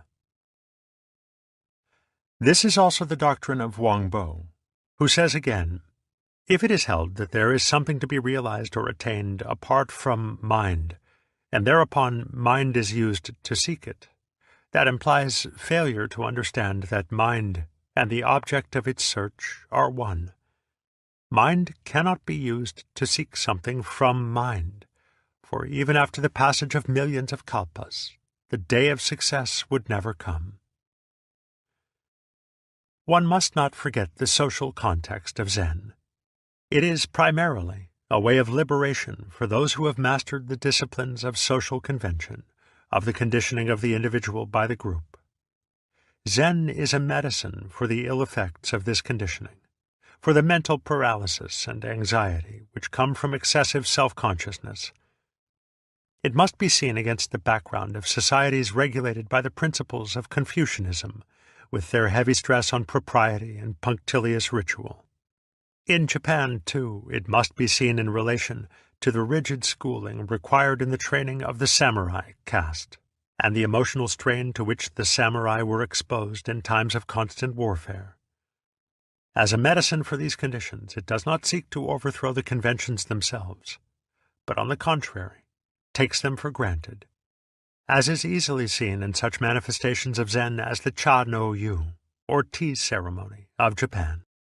Therefore, Zen might be a very dangerous medicine in a social context where convention is weak, or at the other extreme, where there is a spirit of open revolt against convention, ready to exploit Zen for destructive purposes. With this in mind, we can observe the freedom and naturalness of Zen, without loss of perspective. Social conditioning fosters the identification of the mind with a fixed idea of itself as the means of self-control, and as a result man thinks of himself as I, the ego. Thereupon the mental center of gravity shifts from the spontaneous or original mind to the ego image. Once this has happened, the very center of our psychic life is identified with the self-controlling mechanism. It then becomes almost impossible to see how I can let go of myself, for I am precisely my habitual effort to hold on to myself. I find myself totally incapable of any mental action which is not intentional, affected, and insincere. Therefore anything I do to give myself up, to let go, will be a disguised form of the habitual effort to hold on. I cannot be intentionally unintentional, or purposely spontaneous. As soon as it becomes important for me to be spontaneous, the intention to be so is strengthened. I cannot get rid of it, and yet it is the one thing that stands in the way of its own fulfillment. It is as if someone had given me some medicine with the warning that it will not work if I think of a monkey while taking it. While I am remembering to forget the monkey, I am in a double-bind situation, where to do is not to do, and vice versa. Yes implies no, and go implies stop. At this point, Zen comes to me and asks, if you cannot help remembering the monkey, are you doing it on purpose? In other words, do I have an intention for being intentional, a purpose for being purposive? Suddenly I realize that my very intending is spontaneous, or that my controlling self, the ego, arises from my uncontrolled or natural self. At this moment all the machinations of ego come to naught. It is annihilated in its own trap. I see that it is actually impossible not to be spontaneous. For what I cannot help doing, I am doing spontaneously. But if I am at the same time trying to control it, I interpret it as a compulsion. As a Zen master said, nothing is left to you at this moment but to have a good laugh. In this moment, the whole quality of consciousness is changed, and I feel myself in a new world in which, however, it is obvious that I have always been living. As soon as I recognize that my voluntary and purposeful action happens spontaneously, by itself, just like breathing, hearing, and feeling, I am no longer caught in the contradiction of trying to be spontaneous. There is no real contradiction, since trying is spontaneity. Seeing this, the compulsive, blocked, and tied-up feeling vanishes. It is just as if I had been absorbed in a tug-of-war between my two hands, and had forgotten that both were mine. No block to spontaneity remains when the trying is seen to be needless. As we saw, the discovery that both the voluntary and involuntary aspects of the mind are alike spontaneous makes an immediate end of the fixed dualism between the mind and the world, the knower and the known. The new world in which I find myself has an extraordinary transparency or freedom from barriers, making it seem that I have somehow become the empty space in which everything is happening. Here, then, is the point of the oft-repeated assertion that all beings are in nirvana from the very beginning, that all dualism is falsely imagined, that the ordinary mind is the Tao, and that there is therefore no meaning in trying to get into accord with it. In the words of the Zheng Dao Ge, like the empty space, it has no boundaries, yet it is right in this place, ever profound and clear. When you seek to know it, you cannot see it. You cannot take hold of it, but you cannot lose it. In not being able to get it, you get it. When you are silent, it speaks. When you speak, it is silent. The great gate is wide open to bestow alms, and no crowd is blocking the way. It was through seeing this, in the moment of his satori, Hakuin cried out, "How wondrous! How wondrous! There is no birth and death from which one has to escape, nor is there any supreme knowledge after which one has to strive." Or in the words of Sheng Yen, "At one stroke I forgot all my knowledge."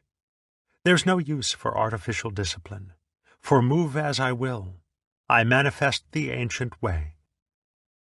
Paradoxically, nothing is more artificial than the notion of artificiality. Try as one may, it is as impossible to go against the spontaneous Tao as to live in some other time than now, or some other place than here. When a monk asked Bankei what he thought of disciplining oneself to attain satori, the master said, "Satori stands in contrast to confusion. Since each person is the substance of Buddha, in reality there is not one point of confusion. What then is one going to achieve by Satori?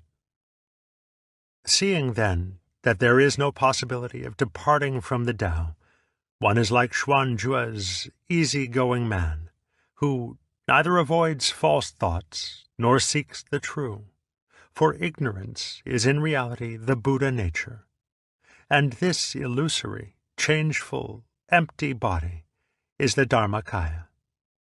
One stops trying to be spontaneous by seeing that it is unnecessary to try, and then and there it can happen. The Zen masters often try to bring out this state by the device of evading a question, and then, as the questioner turns to go, calling him suddenly by name. As he naturally replies, "Yes," the master exclaims, "There it is." To the Western reader it may seem that all this is a kind of pantheism, an attempt to wipe out conflicts by asserting that everything is God. But from the standpoint of Zen, this is a long way short of true naturalness, since it involves the use of the artificial concept, everything is God, or everything is the Tao. Zen annihilates this concept by showing that it is as unnecessary as every other. One does not realize the spontaneous life by depending on the repetition of thoughts or affirmations. One realizes it by seeing that no such devices are necessary. Zen describes all means and methods for realizing the Tao as legs on a snake, utterly irrelevant attachments. To the logician, it will, of course, seem that the point at which we have arrived is pure nonsense, as in a way it is. From the Buddhist point of view, reality itself has no meaning, since it is not a sign pointing to something beyond itself. To arrive at reality, at suchness, is to go beyond karma, beyond consequential action, and to enter a life which is completely aimless. Yet to Zen and Taoism alike, this is the very life of the universe, which is complete at every moment, and does not need to justify itself by aiming at something beyond. In the words of a Zen-rin poem, "If you don't believe, just look at September. Look at October. The yellow leaves falling, falling, to fill both mountain and river. To see this is to be like the two friends of whom another Zen-rin poem says, meeting, they laugh and laugh. The forest grove, the many fallen leaves." To the Taoist mentality, the aimless, empty life does not suggest anything depressing. On the contrary, it suggests the freedom of clouds and mountain streams, wandering nowhere, of flowers and impenetrable canyons, beautiful for no one to see, and of the ocean surf forever washing the sand to no end. Furthermore, the Zen experience is more of a conclusion than a premise. It is never to be used as the first step in a line of ethical or metaphysical reasoning, since conclusions draw to it rather than from it. Like the beatific vision of Christianity, it is a which than which there is no whicher. The true end of man, not a thing to be used for some other end. Philosophers do not easily recognize that there is a point where thinking, like boiling an egg, must come to a stop. To try to formulate the Zen experience as a proposition, everything is the Tao, and then to analyze it and draw conclusions from it, is to miss it completely. Like the crucifixion, it is, to the Jews, the moralists, a stumbling block, and to the Greeks, the logicians, foolishness. To say that everything is the Tao almost gets the point. But just at the moment of getting it, the words crumble into nonsense. For we are here at a limit at which words break down, because they always imply a meaning beyond themselves, and here there is no meaning beyond. Zen does not make the mistake of using the experience, all things are of one suchness, as the premise for an ethic of universal brotherhood. On the contrary, Yuan Wu says, if you're a real man, you may by all means drive off with the farmer's ox, or grab the food from a starving man. This is only to say that Zen lies beyond the ethical standpoint, whose sanctions must be found not in reality itself, but in the mutual agreement of human beings. When we attempt to universalize or absolutize it, the ethical standpoint makes it impossible to exist, for we cannot live for a day without destroying the life of some other creature. If Zen is regarded as having the same function as a religion in the West, we shall naturally want to find some logical connection between its central experience and the improvement of human relations. But this is actually putting the cart before the horse. The point is rather that some such experience or way of life as this is the object of improved human relations. In the culture of the Far East, the problems of human relations are the sphere of Confucianism rather than Zen. But since the Sung dynasty, 959 to 1278, Zen has consistently fostered Confucianism and was the main source of the introduction of its principles into Japan. It saw their importance for creating the type of cultural matrix in which Zen could flourish without coming into conflict with social order, because the Confucian ethic is admittedly human and relative, not divine and absolute. Although profoundly inconsequential, the Zen experience has consequences in the sense that it may be applied in every direction, to any conceivable human activity, and that wherever it is so applied, it lends an unmistakable quality to the work. The characteristic notes of the spontaneous life are mo chi chu, or going ahead without hesitation, wu wei, which may here be understood as purposelessness, and wu shi, lack of affectation or simplicity. While the Zen experience does not imply any specific course of action, since it has no purpose, no motivation, it turns unhesitatingly to anything that presents itself to be done. Mo chi chu is the mind functioning without blocks, without wobbling between alternatives, and much of Zen training consists in confronting the student with dilemmas which he is expected to handle without stopping to deliberate and choose. The response to the situation must follow with the immediacy of sound issuing from the hands when they are clapped, or sparks from a flint when struck. The student unaccustomed to this type of response will at first be confused, but as he gains faith in his original or spontaneous mind, he will not only respond with ease, but the responses themselves will acquire a startling appropriateness. This is something like the professional comedian's gift of unprepared wit, which is equal to any situation. The master may begin a conversation with the student by asking a series of very ordinary questions about trivial matters, to which the student responds with perfect spontaneity. But suddenly he will say, "When the bathwater flows down the drain, does it turn clockwise or counterclockwise?" As the student stops at the unexpectedness of the question, and perhaps tries to remember which way it goes, the master shouts, "Don't think, act, this way," and whirls his hand in the air. Or, perhaps less helpfully, he may say, "So far you've answered my questions quite naturally and easily, but where's your difficulty now?" The student, likewise, is free to challenge the master, and one can imagine that in the days when Zen training was less formal, the members of Zen communities must have had enormous fun laying traps for each other. To some extent, this type of relationship still exists, despite the great solemnity of the Sanzen interview in which the koan is given and answered. The late Kozuki Roshi was entertaining 2 American monks at tea when he casually asked, "And what do you gentlemen know about Zen?" One of the monks flung his closed fan straight at the master's face. All in the same instant, the master inclined his head slightly to one side, the fan shot straight through the paper shoji behind him, and he burst into a ripple of laughter. Suzuki has translated a long letter from the Zen master Takuan on the relationship of Zen to the art of fencing, and this is certainly the best literary source of what Zen means by mo chi chu, by going straight ahead without stopping. Both Takuan and Bankei stressed the fact that the original or unborn mind is constantly working miracles, even in the most ordinary person. Even though a tree has innumerable leaves, the mind takes them in all at once without being stopped by any one of them.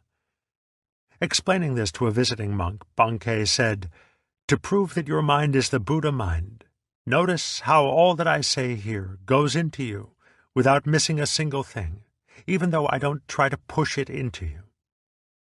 When heckled by an aggressive Nichiren monk, who kept insisting that he couldn't understand a word, Bankei asked him to come closer. The monk stepped forward. "Closer still," said Bankei. The monk came forward again. "How well," said Bankei, "you understand me." In other words, our natural organism performs the most marvelously complex activities without the least hesitation or deliberation. Conscious thought is itself founded upon its whole system of spontaneous functioning, for which reason there is really no alternative to trusting oneself completely to its working. Oneself is its working. Zen is not merely a cult of impulsive action. The point of Moji Chu is not to eliminate reflective thought, but to eliminate blocking in both action and thought, so that the response of the mind is always like a ball in a mountain stream, one thought after another, without hesitation. There is something similar to this in the psychoanalytic practice of free association, employed as a technique to get rid of obstacles to the free flow of thought from the unconscious. For there is a tendency to confuse blocking, a purely obstructive mechanism, with thinking out an answer. But the difference between the two is easily noticed in such a purely thinking-out process as adding a column of figures. Many people find that at certain combinations of numbers, such as 8 and 5, or 7 and 6, a feeling of resistance comes up, which halts the process. Because it is always annoying and disconcerting, one tends also to block at blocking, so that the state turns into the kind of wobbling dither characteristic of the snarled feedback system. The simplest cure is to feel free to block, so that one does not block at blocking. When one feels free to block, the blocking automatically eliminates itself. It is like riding a bicycle. When one starts falling to the left, one does not resist the fall, that is, the block, by turning to the right. One turns the wheel to the left, and the balance is restored. The principle here is, of course, the same as getting out of the contradiction of trying to be spontaneous through accepting the trying as spontaneous, through not resisting the block. Blocking is perhaps the best translation of the Zen term nian, as it occurs in the phrase wu nian, no thought, or better, no second thought. Takuan points out that this is the real meaning of attachment in Buddhism, as when it is said that a Buddha is free from worldly attachments. It does not mean that he is a stone Buddha, with no feelings, no emotions, and no sensations of hunger or pain. It means that he does not block at anything. Thus it is typical of Zen that its style of action has the strongest feeling of commitment, of follow-through. It enters into everything wholeheartedly and freely, without having to keep an eye on itself. It does not confuse spirituality with thinking about God while one is peeling potatoes. Zen spirituality is just to peel the potatoes. In the words of Lin Ji, when it's time to get dressed, put on your clothes. When you must walk, then walk. When you must sit, then sit. Don't have a single thought in your mind about seeking for Buddhahood. You talk about being perfectly disciplined in your 6 senses and in all your actions, but in my view all this is making karma. To seek the Buddha, nature, and to seek the Dharma is at once to make karma, which leads to the hells. To seek to be bodhisattvas is also making karma, and likewise studying the sutras and commentaries. Buddhas and patriarchs are people without such artificialities. It is said everywhere that there is a Tao which must be cultivated and a Dharma which must be realized. What Dharma do you say must be realized, and what Tao cultivated? What do you lack in the way you are functioning right now? What will you add to where you are? As another Zenrin poem says, there is nothing equal to wearing clothes and eating food. Outside this, there are neither Buddhas nor patriarchs. This is the quality of Wu Shi, of naturalness without any contrivances or means for being natural, such as thoughts of Zen, of the Tao, or of the Buddha. One does not exclude such thoughts. They simply fall away when seen to be unnecessary. He does not linger where the Buddha is, and where there is no Buddha he passes right on. For as the Zenrin says again, to be conscious of the original mind, the original nature, just this is the great disease of Zen. As the fish swims in the water, but is unmindful of the water, the bird flies in the wind, but knows not of the wind, so the true life of Zen has no need to raise waves when no wind is blowing, to drag in religion or spirituality as something over and above life itself. This is why the sage Fa Yung received no more offerings of flowers from the birds after he had had his interview with the fourth patriarch, for his holiness no longer stood out like a sore thumb. Of such a man the Zenrin says, entering the forest, he moves not the grass. Entering the water, he makes not a ripple. No one notices him because he does not notice himself. It is often said that to be clinging to oneself is like having a thorn in the skin, and that Buddhism is a second thorn to extract the first. When it is out, both thorns are thrown away. But in the moment when Buddhism, when philosophy or religion becomes another way of clinging to oneself through seeking a spiritual security, the two thorns become one. And how is it to be taken out? This, as Bankei said, is wiping off blood with blood. Therefore in Zen there is neither self nor Buddha to which one can cling, no good to gain and no evil to be avoided, no thoughts to be eradicated and no mind to be purified, no body to perish and no soul to be saved. At one blow, this entire framework of abstractions is shattered to fragments. As the Zenrin says, to save a life it must be destroyed. When utterly destroyed, one dwells for the first time in peace. One word settles heaven and earth. One sword levels the whole world. Of this one sword, Lin Ji said, if a man cultivates the Tao will not work. On all sides, evil conditions will head up competitively.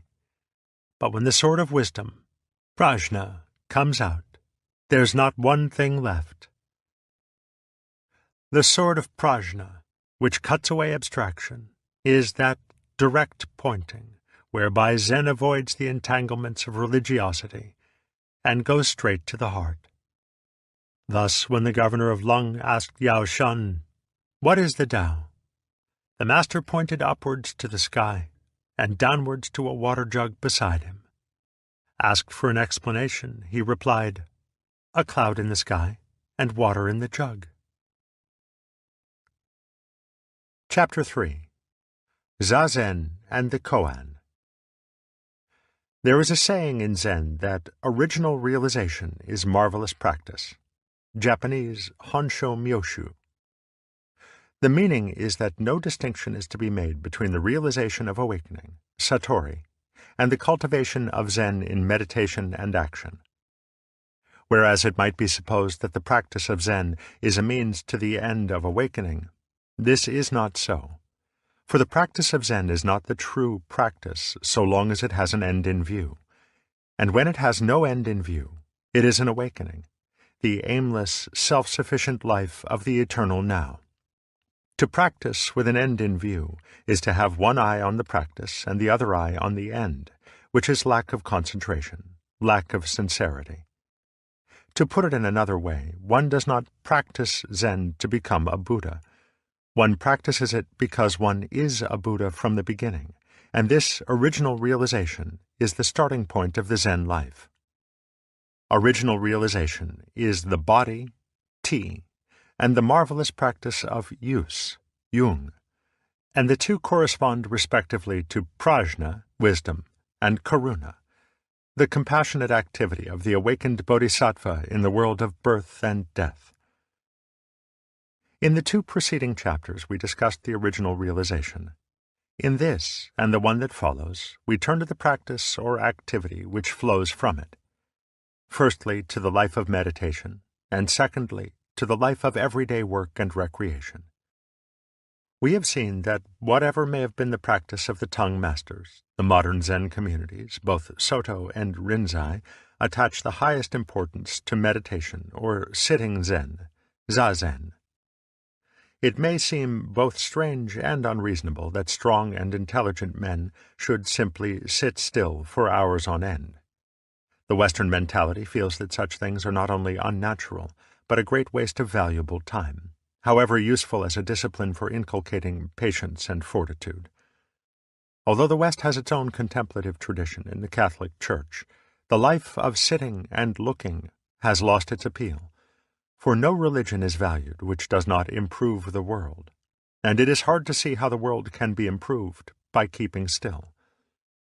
Yet it should be obvious that action without wisdom, without clear awareness of the world as it really is, can never improve anything. Furthermore, as muddy water is best cleared by leaving it alone, it could be argued that those who sit quietly and do nothing are making one of the best possible contributions to a world in turmoil. There is, indeed, nothing unnatural in long periods of quiet sitting. Cats do it.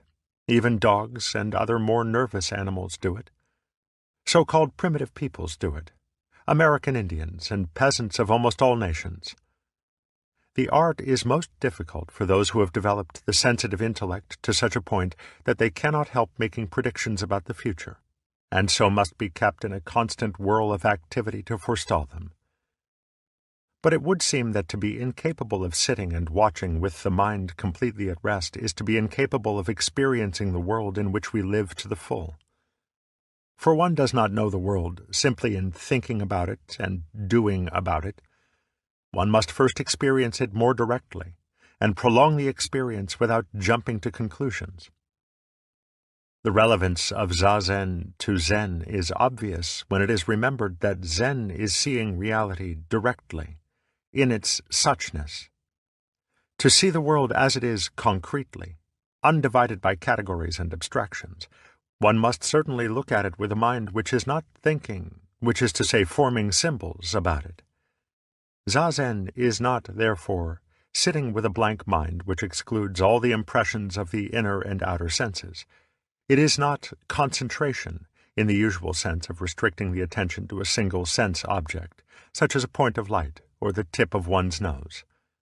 It is simply a quiet awareness, without comment, of whatever happens to be here and now. This awareness is attended by the most vivid sensation of non-difference between oneself and the external world, between the mind and its contents, the various sounds, sights, and other impressions of the surrounding environment. Naturally, this sensation does not arise by trying to acquire it. It just comes by itself when one is sitting and watching without any purpose in mind, even the purpose of getting rid of purpose. In the Soto or Zendo, monk's hall or meditation hall of a Zen community, there is, of course, nothing particularly distracting in the external surroundings. There is a long room with wide platforms down either side, where the monks both sleep and meditate. The platforms are covered with tatami, thick floor mats of straw, and the monks sit in 2 rows facing one another across the room. The silence which prevails is deepened rather than broken by occasional sounds that float up from a nearby village, by the intermittent ringing of soft-toned bells from other parts of the monastery, and by the chatter of birds in the trees. Other than this, there is only the feel of the cold, clear mountain air, and the woody smell of a special kind of incense. Much importance is attached to the physical posture of Zazen. The monks sit on firmly padded cushions with legs crossed and feet soles upward upon the thighs. The hands rest upon the lap, the left over the right, with palms upward and thumbs touching one another. The body is held erect, though not stiffly, and the eyes are left open so that their gaze falls upon the floor a few feet ahead. The breathing is regulated so as to be slow, without strain, with the stress upon the out-breath and its impulse from the belly rather than the chest. This has the effect of shifting the body's center of gravity to the abdomen so that the whole posture has a sense of firmness, of being part of the ground upon which one is sitting. The slow, easy breathing from the belly works upon the consciousness like bellows and gives it a still, bright clarity. The beginner is advised to accustom himself to the stillness by doing nothing more than counting his breaths from 1 to 10, over and over again, until the sensation of sitting without comment becomes effortless and natural. While the monks are thus seated, 2 attendants walk slowly back and forth along the floor between the platforms, each carrying a keisaku, or warning stick, round at one end and flattened at the other, a symbol of the Bodhisattva Manjusri's sword of prajna. As soon as they see a monk going to sleep or sitting in an incorrect posture, they stop before him, bow ceremoniously, and beat him on the shoulders. It is said that this is not punishment, but an invigorating massage, to take the stiffness out of the shoulder muscles and bring the mind back to a state of alertness. However, monks with whom I have discussed this practice seem to have the same wryly humorous attitude about it which one associates with the usual corporal disciplines of boys' boarding schools. Furthermore, the Soto regulations say, "At the time of morning service, the dozing ones are to be severely dealt with the keisaku." At intervals, the sitting posture is interrupted, and the monks fall into ranks for a swift march around the floor between the platforms to keep themselves from sluggishness. The periods of zazen are also interrupted for work in the monastery grounds, cleaning the premises, services in the main shrine or Buddha hall, and other duties, as well as for meals and short hours of sleep. At certain times of year, zazen is kept up almost continuously from 3:30 a.m. until 10 p.m., and these long periods are called sesshin, or collecting the mind. Every aspect of the monks' lives is conducted according to a precise, though not ostentatious, ritual, which gives the atmosphere of the Soto a slightly military air. The rituals are signaled and accompanied by about a dozen different kinds of bells, clappers, and wooden gongs, struck in various rhythms to announce the times for zazen, meals, services, lectures, or sanzen interviews with the master. The ritualistic or ceremonious style is so characteristic of Zen that it may need some explanation in a culture which has come to associate it with affectation or superstition. In Buddhism, the 4 principal activities of man, walking, standing, sitting, and lying, are called the 4 dignities, since they are the postures assumed by the Buddha nature in its human nirmanakaya body. The ritualistic style of conducting one's everyday activities is therefore a celebration of the fact that the ordinary man is a Buddha, and is, furthermore, a style that comes almost naturally to a person who is doing everything with total presence of mind. Thus, if in something so simple and trivial as lighting a cigarette, one is fully aware, seeing the flame, the curling smoke, and the regulation of the breath as the most important things in the universe, it will seem to an observer that the action has a ritualistic style. This attitude of acting as a Buddha is particularly stressed in the Soto school, where both zazen and the round of daily activities are not at all seen as means to an end, but as the actual realization of Buddhahood.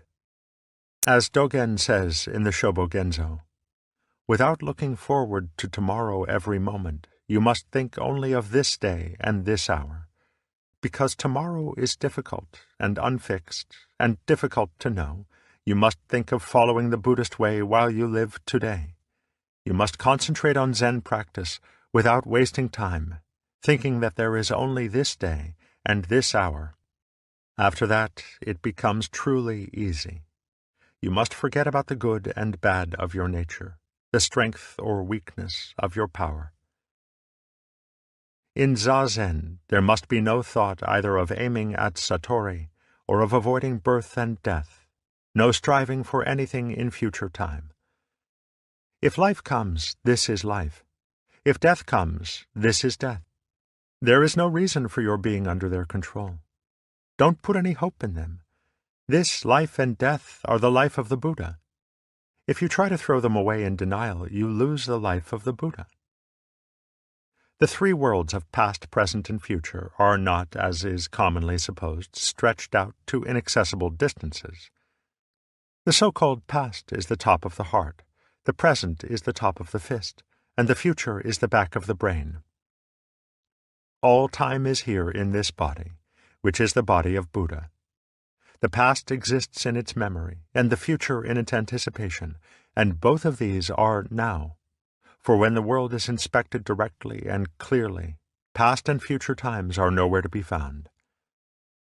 This is also the teaching of Bankei. You are primarily Buddhas. You are not going to be Buddhas for the first time. There is not an iota of a thing to be called error in your inborn mind. If you have the least desire to be better than you actually are, if you hurry up to the slightest degree in search of something, you are already going against the unborn. Such a view of Zen practice is therefore somewhat difficult to reconcile with the discipline which now prevails in the Rinzai school, and which consists in passing a graduated series of approximately 50 koan problems.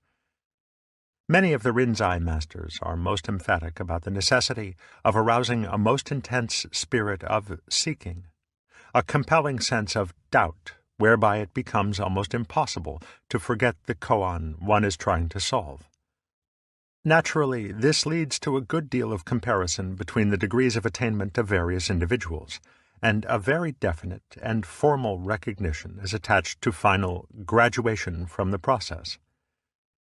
Since the formal details of the koan discipline are one of the few actual secrets remaining in the Buddhist world, it is difficult to appraise it fairly if one has not undergone the training. On the other hand, if one has undergone it, one is obliged not to talk about it, save in vague generalities. The Rinzai school has always forbidden the publication of formally acceptable answers to the various koan, because the whole point of the discipline is to discover them for oneself, by intuition. To know the answers without having so discovered them would be like studying the map without taking the journey. Lacking the actual shock of recognition, the bare answers seem flat and disappointing, and obviously no competent master would be deceived by anyone who gave them without genuine feeling. There is no reason, however, why the process should actually involve all the silliness about grades of attainment, about who has passed and who has not, or about who is or is not a genuine Buddha by these formal standards. All well-established religious institutions are beset by this kind of nonsense, and they generally boil down to a kind of aestheticism, an excessive passion for the cultivation of a special style, whose refinements distinguish the sheep from the goats. By such standards, the liturgical aesthete can distinguish Roman from Anglican Catholic priests, confusing the mannerisms of traditional atmosphere with the supernatural marks of true or false participation in the apostolic succession. Sometimes, however, the cultivation of a traditional style may be rather admirable, as when a school of craftsmen or artists hands down from generation to generation certain trade secrets or technical refinements, whereby objects of peculiar beauty are manufactured. Even so, this very easily becomes a rather affected and self-conscious discipline, and at that moment all its zen is lost.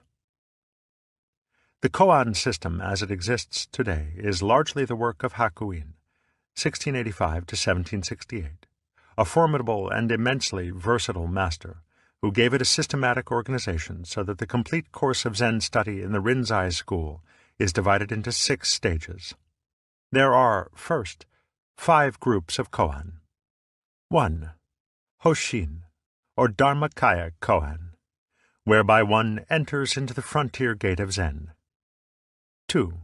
Kikan, or cunning barrier koan, having to do with the active expression of the state realized in the first group. 3.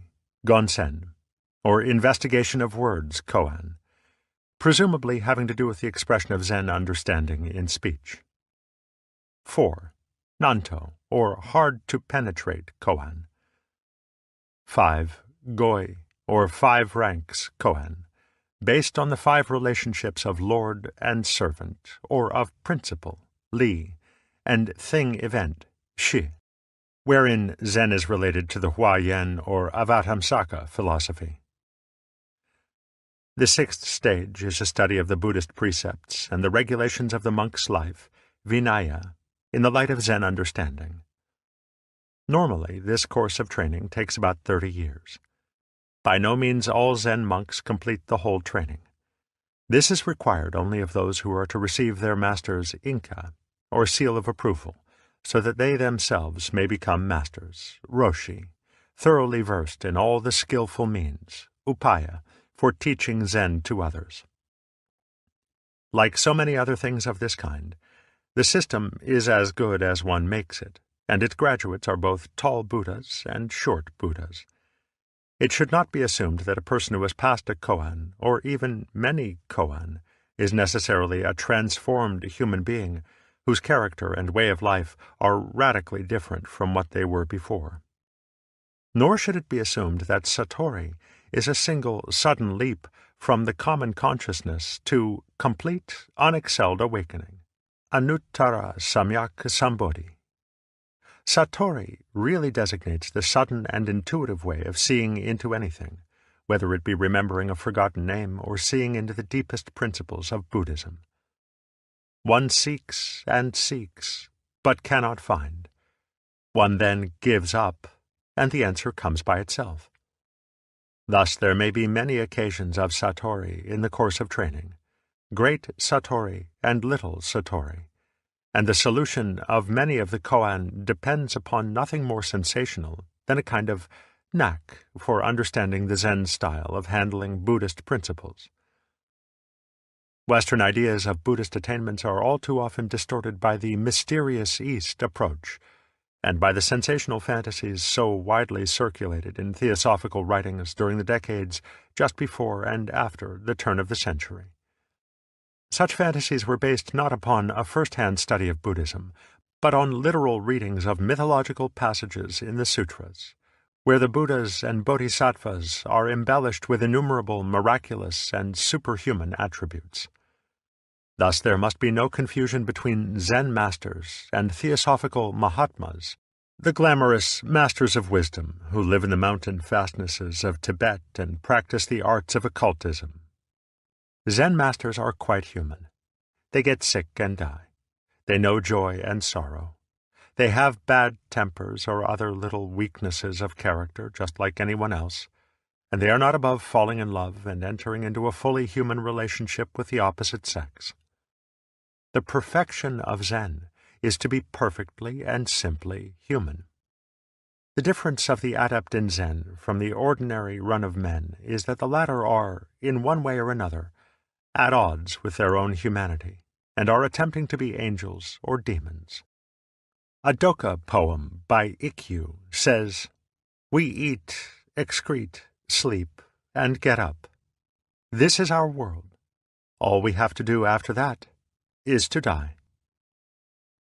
Koan training involves typically Asian concepts of the relation between master and pupil, which are quite unlike ours.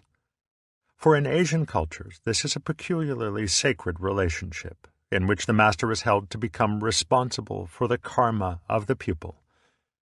The pupil, in turn, is expected to accord absolute obedience and authority to the master, and to hold him in almost higher respect than his own father, and in Asian countries this is saying a great deal. To a young Zen monk the roshi therefore stands as a symbol of the utmost patriarchal authority, and he usually plays the role to perfection, being normally a man advanced in years, fierce and tigerish in aspect, and when formally robed and seated for the Sanzen interview, a person of supreme presence and dignity. In this role, he constitutes a living symbol of everything that makes one afraid of being spontaneous, everything that prompts the most painful and awkward self-consciousness. He assumes this role as an upaya, a skillful device for challenging the student to find enough nerve to be perfectly natural in the presence of this formidable archetype. If he can do this, he is a free man whom no one on earth can embarrass. It must be borne in mind, too, that in Japanese culture the adolescent and the youth are particularly susceptible to ridicule, which is freely used as a means of conforming the young to social convention. To the normal Asian concept of the master-pupil relationship, Zen adds something of its own, in the sense that it leaves the formation of the relationship entirely to the initiative of the pupil. The basic position of Zen is that it has nothing to say, nothing to teach. The truth of Buddhism is so self-evident, so obvious, that it is, if anything, concealed by explaining it. Therefore the master does not help the student in any way, since helping would actually be hindering. On the contrary, he goes out of his way to put obstacles and barriers in the student's path. Thus, Wu Men's comments on the various koan in the Wu Men Kuan are intentionally misleading. The koan, as a whole, are called wisteria vines, or entanglements, and particular groups, cunning barriers, kikan, and hard to penetrate, nanto. This is like encouraging the growth of a hedge by pruning, for obviously the basic intention is to help, but the Zen student does not really know Zen, unless he finds it out for himself. The Chinese proverb, "What comes in through the gate is not family treasure," is understood in Zen to mean that what someone else tells you is not your own knowledge. Satori, as Wu Men explained, comes only after one has exhausted one's thinking, only when one is convinced that the mind cannot grasp itself. In the words of another of Ikkyu's Doka, "A mind to search elsewhere for the Buddha is foolishness in the very center of foolishness. For myself of long ago, in nature non-existent, nowhere to go when dead, nothing at all." The preliminary Hoshin type of koan begins, therefore, to obstruct the student by sending him off in the direction exactly opposite to that in which he should look. Only it does it rather cleverly, so as to conceal the stratagem. Everyone knows that the Buddha nature is within oneself and is not to be sought outside, so that no student would be fooled by being told to seek it by going to India or by reading a certain sutra. On the contrary, he is told to look for it in himself. Worse still, he is encouraged to seek it with the whole energy of his being, never giving up his quest by day or night, whether actually in zazen or whether working or eating. He is encouraged, in fact, to make a total fool of himself, to whirl round and round like a dog trying to catch up with its own tail. Thus, normal first koan are Wei Neng's original face, Jiaozhu's Wu, or Hakuin's one hand. At the first Sanzen interview, the Roshi instructs the reluctantly accepted student to discover his original face, or aspect, that is, his basic nature, as it was before his father and mother conceived him. He is told to return when he has discovered it, and to give some proof of discovery. In the meantime, he is under no circumstance to discuss the problem with others or to seek their help. Joining the other monks in the Soto, the Jikijitsu, or head monk, will probably instruct him in the rudiments of Zazen, showing him how to sit, and perhaps encouraging him to return to the Roshi for Sanzen as soon as possible, and to lose no opportunity for getting the proper view of his koan. Pondering the problem of his original face, he therefore tries and tries to imagine what he was before he was born, or for that matter, what he now is, at the very center of his being. What is the basic reality of his existence, apart from his extension in time and space? He soon discovers that the Roshi has no patience whatever with philosophical or other wordy answers. For the Roshi wants to be shown. He wants something concrete, some solid proof. The student, therefore, begins to produce such specimens of reality as lumps of rock, leaves and branches, shouts, gestures of the hands, anything and everything he can imagine. But all is resolutely rejected until the student, unable to imagine anything more, is brought to his wit's end, at which point he is of course beginning to get on the right track. He knows that he doesn't know. When the beginning koan is Zhao Ju's Wu, the student is asked to find out why Zhao Ju answered Wu or none to the question, "Does a dog have the Buddha nature?" The Roshi asks to be shown this nothing. A Chinese proverb says that a single hand does not make a clap, and therefore Hakuin asked, "What is the sound of one hand?" Can you hear what is not making a noise? Can you get any sound out of this one object which has nothing to hit? Can you get any knowledge of your own real nature? What an idiotic question. By such means the student is at last brought to a point of feeling completely stupid, as if he were encased in a huge block of ice, unable to move or think. He just knows nothing. The whole world, including himself, is an enormous mass of pure doubt. Everything he hears, touches, or sees is as incomprehensible as nothing, or the sound of one hand.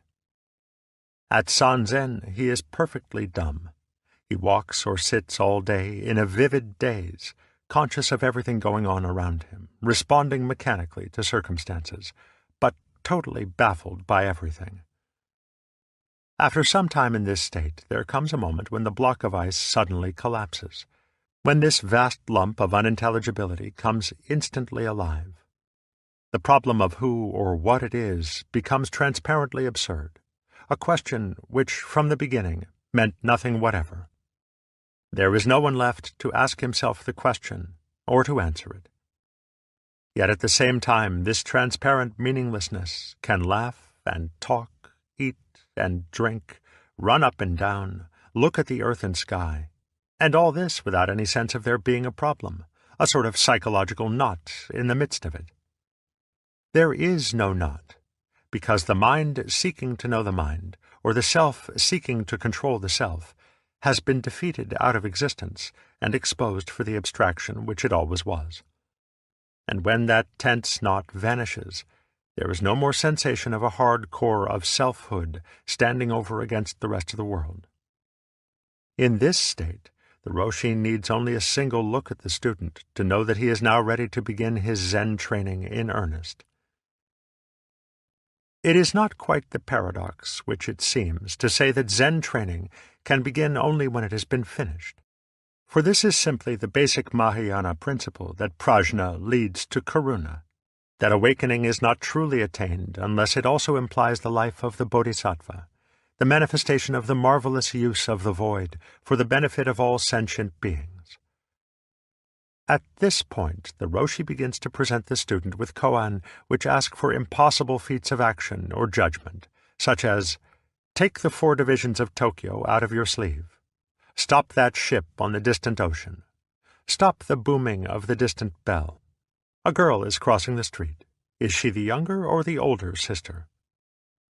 Such koan are rather more obviously tricky than the basic introductory problems, and show the student that what are dilemmas for thought present no barriers to action.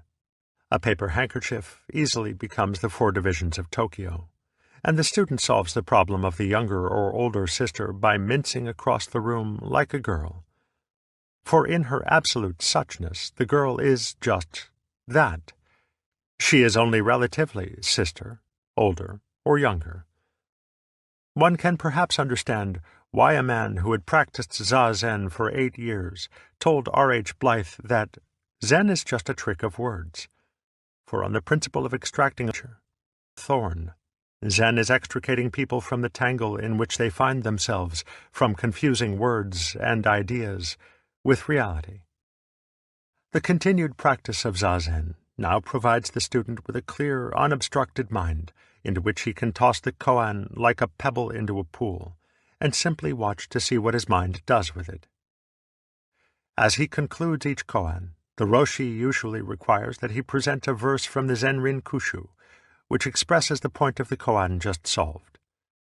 Other books are also used, and the late Soke An Sasaki working in the United States, found that an admirable manual for this purpose was Alice in Wonderland.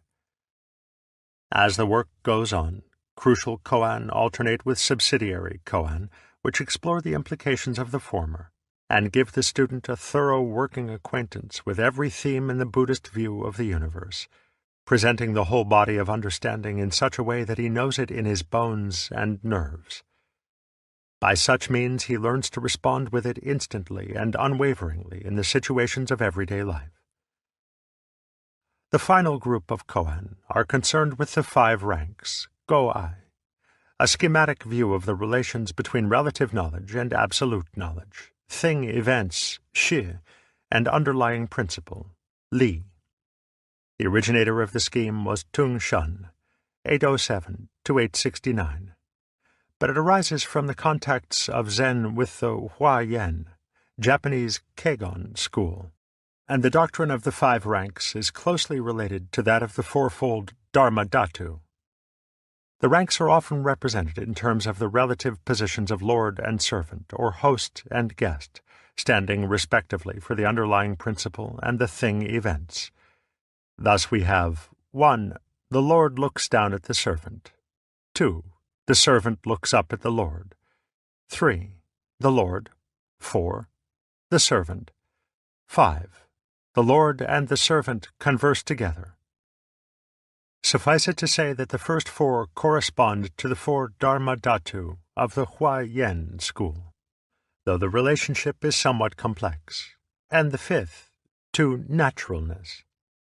In other words, one may regard the universe, the Dharma Dhatu, from a number of equally valid points of view, as many, as one, as both one and many, and as neither one nor many.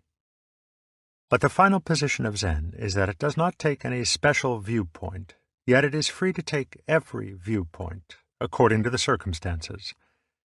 In the words of Lin Ji, "Sometimes I take away the man, that is the subject, but do not take away the circumstances, that is the object.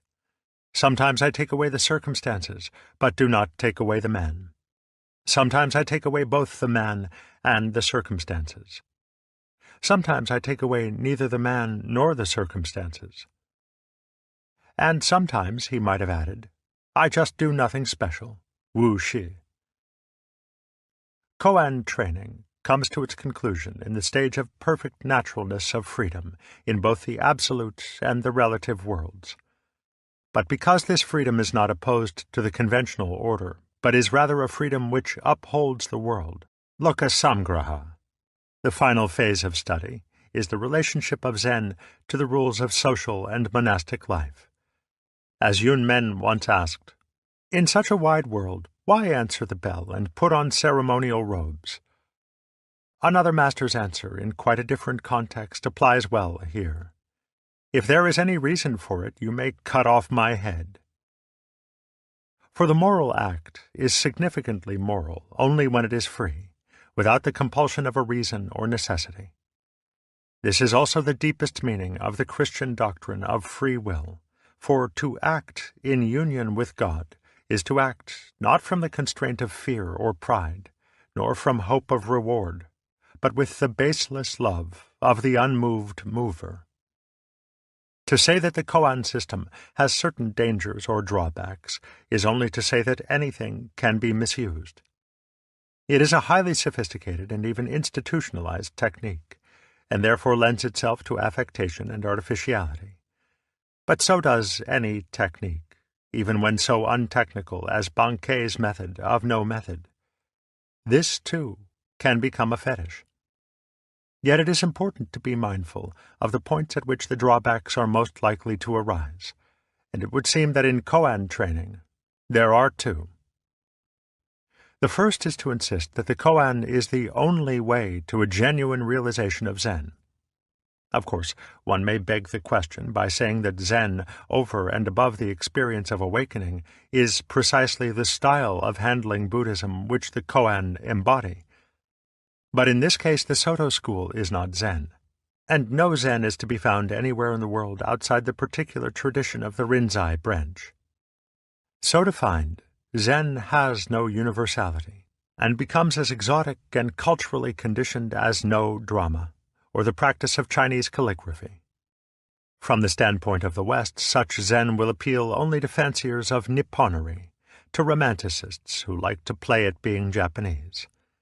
Not that there is anything inherently bad in such romanticism, for there are no such things as pure cultures, and the borrowing of other people's styles always adds to the variety and spice of life. But Zen is so much more than a cultural refinement. The second, and more serious drawback, can arise from the opposition of Satori to the intense feeling of doubt which some koan exponents so deliberately encourage. For this is to foster a dualistic Satori. To say that the depth of the Satori is proportional to the intensity of seeking and striving which precede it is to confuse Satori with its purely emotional adjuncts. In other words, if one wants to feel exhilaratingly light-footed, it is always possible to go around for some time with lead in one's shoes, and then take them off. The sense of relief will certainly be proportional to the length of time such shoes have been worn, and to the weight of the lead. This is equivalent to the old trick of religious revivalists who give their followers a tremendous emotional uplift by first implanting an acute sense of sin, and then relieving it through faith in Jesus. But such uplifts do not last, and it was of such a Satori that Yun Feng said, "That monk who has any Satori goes right into hell like a flying arrow." Awakening almost necessarily involves a sense of relief, because it brings to an end the habitual psychological cramp of trying to grasp the mind with the mind, which in turn generates the ego with all its conflicts and defenses. In time, the sense of relief wears off, but not the awakening, unless one has confused it with the sense of relief and has attempted to exploit it by indulging in ecstasy. Awakening is thus only incidentally pleasant or ecstatic, only at first an experience of intense emotional release. But in itself, it is just the ending of an artificial and absurd use of the mind. Above and beyond that is wu shi, nothing special, since the ultimate content of awakening is never a particular object of knowledge or experience. The Buddhist doctrine of the Four Invisibles is that the void, sunya, is to a Buddha as water to a fish, air to a man, and the nature of things to the deluded, beyond conception. It should be obvious that what we are, most substantially and fundamentally, will never be a distinct object of knowledge. Whatever we can know, life and death, light and darkness, solid and empty, will be the relative aspects of something as inconceivable as the color of space. Awakening is not to know what this reality is. As a Zen-rin poem says, "As butterflies come to the newly planted flowers, Bodhidharma says, 'I know not.' Awakening is to know what reality is not. It is to cease identifying oneself with any object of knowledge whatsoever.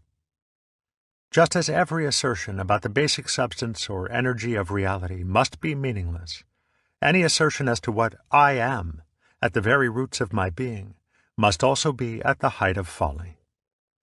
Delusion is the false metaphysical premise at the root of common sense. It is the average man's unconscious ontology and epistemology, his tacit assumption that he is a something. The assumption that I am nothing would, of course, be equally wrong, since something and nothing, being and non-being, are related concepts and belong equally to the known. One method of muscular relaxation is to begin by increasing tension in the muscles so as to have a clear feeling of what not to do. In this sense, there is some point in using the initial koan as a means of intensifying the mind's absurd effort to grasp itself. But to identify satori with the consequent feeling of relief, with the sense of relaxation, is quite misleading, for the satori is the letting go and not the feeling of it. The conscious aspect of the Zen life is not, therefore, satori, not the original mind, but everything one is left free to do and to see and feel when the cramp in the mind has been released. From this standpoint, Bankei's simple trust in the unborn mind, and even Shinran's view of Nembutsu, are also entrances to Satori. To let go, it is not always necessary to wear out the attempt to grasp until it becomes intolerable. As against this violent way, there is also a judo-a, gentle way, the way of seeing that the mind, the basic reality, remains spontaneous and ungrasped, whether one tries to grasp it or not. One's own doing or not doing drop away by sheer irrelevance. To think that one must grasp or not grasp, let go or not let go, is only to foster the illusion that the ego is real, and that its machinations are an effective obstacle to the Tao. Beside the spontaneous functioning of the unborn mind, these efforts or non-efforts are strictly null. In the more imagistic language of Shinran, one has only to hear the saving vow of Amitabha, and to say his name, the Nembutsu, even just once, without concern as to whether one has faith or not, or as to whether one is desireless or not. All such concern is the pride of the ego. In the words of the Shinshu mystic Gichi-Bei, when all the idea of self-power based upon moral values and disciplinary measures is purged, there is nothing left in you that will declare itself to be the hearer, and just because of this you do not miss anything you hear. So long as one thinks about listening, one cannot hear clearly, and so long as one thinks about trying or not trying to let go of oneself, one cannot let go. Yet whether one thinks about listening or not, the ears are hearing just the same, and nothing can stop the sound from reaching them. The advantage of the koan method is perhaps that, for general purposes, the other way is too subtle, and too easily subject to misinterpretation, especially by monks who might all too readily use it as an excuse for loafing around the monastery while living off the donations of the devout laity. This is almost certainly why the emphasis of the tongue masters on not seeking gave way to the more energetic use of the koan as a means of exhausting the strength of the egoistic will. Bankei's Zen without method or means offers no basis for a school or institution, since the monks may just as well go their way and take up farming or fishing. As a result, no external sign of Zen is left. There is no longer any finger pointing at the moon of truth. And this is necessary for the Bodhisattva's task of delivering all beings, even though it runs the risk of mistaking the finger for the moon. Chapter 4. Zen in the Arts. Happily, it is possible for us not only to hear about Zen, but also to see it, since one showing is worth 100 sayings. The expression of Zen in the arts gives us one of the most direct ways of understanding it. This is the more so because the art forms which Zen has created are not symbolic in the same way as other types of Buddhist art, or as is religious art as a whole. The favorite subjects of Zen artists, whether painters or poets, are what we should call natural, concrete, and secular things. Even when they turn to the Buddha, or to the patriarchs and masters of Zen, they depict them in a peculiarly down-to-earth and human way. Furthermore, the arts of Zen are not merely or primarily representational. Even in painting, the work of art is considered not only as representing nature, but as being itself a work of nature. For the very technique involves the art of artlessness, or what Saburo Hasegawa has called the controlled accident, so that paintings are formed as naturally as the rocks and grasses which they depict. This does not mean that the art forms of Zen are left to mere chance, as if one were to dip a snake in ink and let it wiggle around on a sheet of paper. The point is rather that for Zen there is no duality, no conflict between the natural element of chance and the human element of control. The constructive powers of the human mind are no more artificial than the formative actions of plants or bees. So that from the standpoint of Zen, it is no contradiction to say that artistic technique is discipline in spontaneity, and spontaneity in discipline. The art forms of the Western world arise from spiritual and philosophical traditions, in which spirit is divided from nature, and comes down from heaven to work upon it as an intelligent energy upon an inert and recalcitrant stuff. Thus Malraux speaks always of the artist conquering his medium, as our explorers and scientists also speak of conquering mountains or conquering space. To Chinese and Japanese ears, these are grotesque expressions. For when you climb, it is the mountain as much as your own legs which lifts you upwards. And when you paint, it is the brush, ink, and paper which determine the result as much as your own hand. Taoism, Confucianism, and Zen are expressions of a mentality which feels completely at home in this universe, and which sees man as an integral part of his environment. Human intelligence is not an imprisoned spirit from afar, but an aspect of the whole, intricately balanced organism of the natural world, whose principles were first explored in the Book of Changes. Heaven and earth are alike members of this organism, and nature is as much our father as our mother, since the Tao by which it works is originally manifested in the yang and the yin, the male and female, positive and negative principles which, in dynamic balance, maintain the order of the world. The insight which lies at the root of Far Eastern culture is that opposites are relational, and so fundamentally harmonious.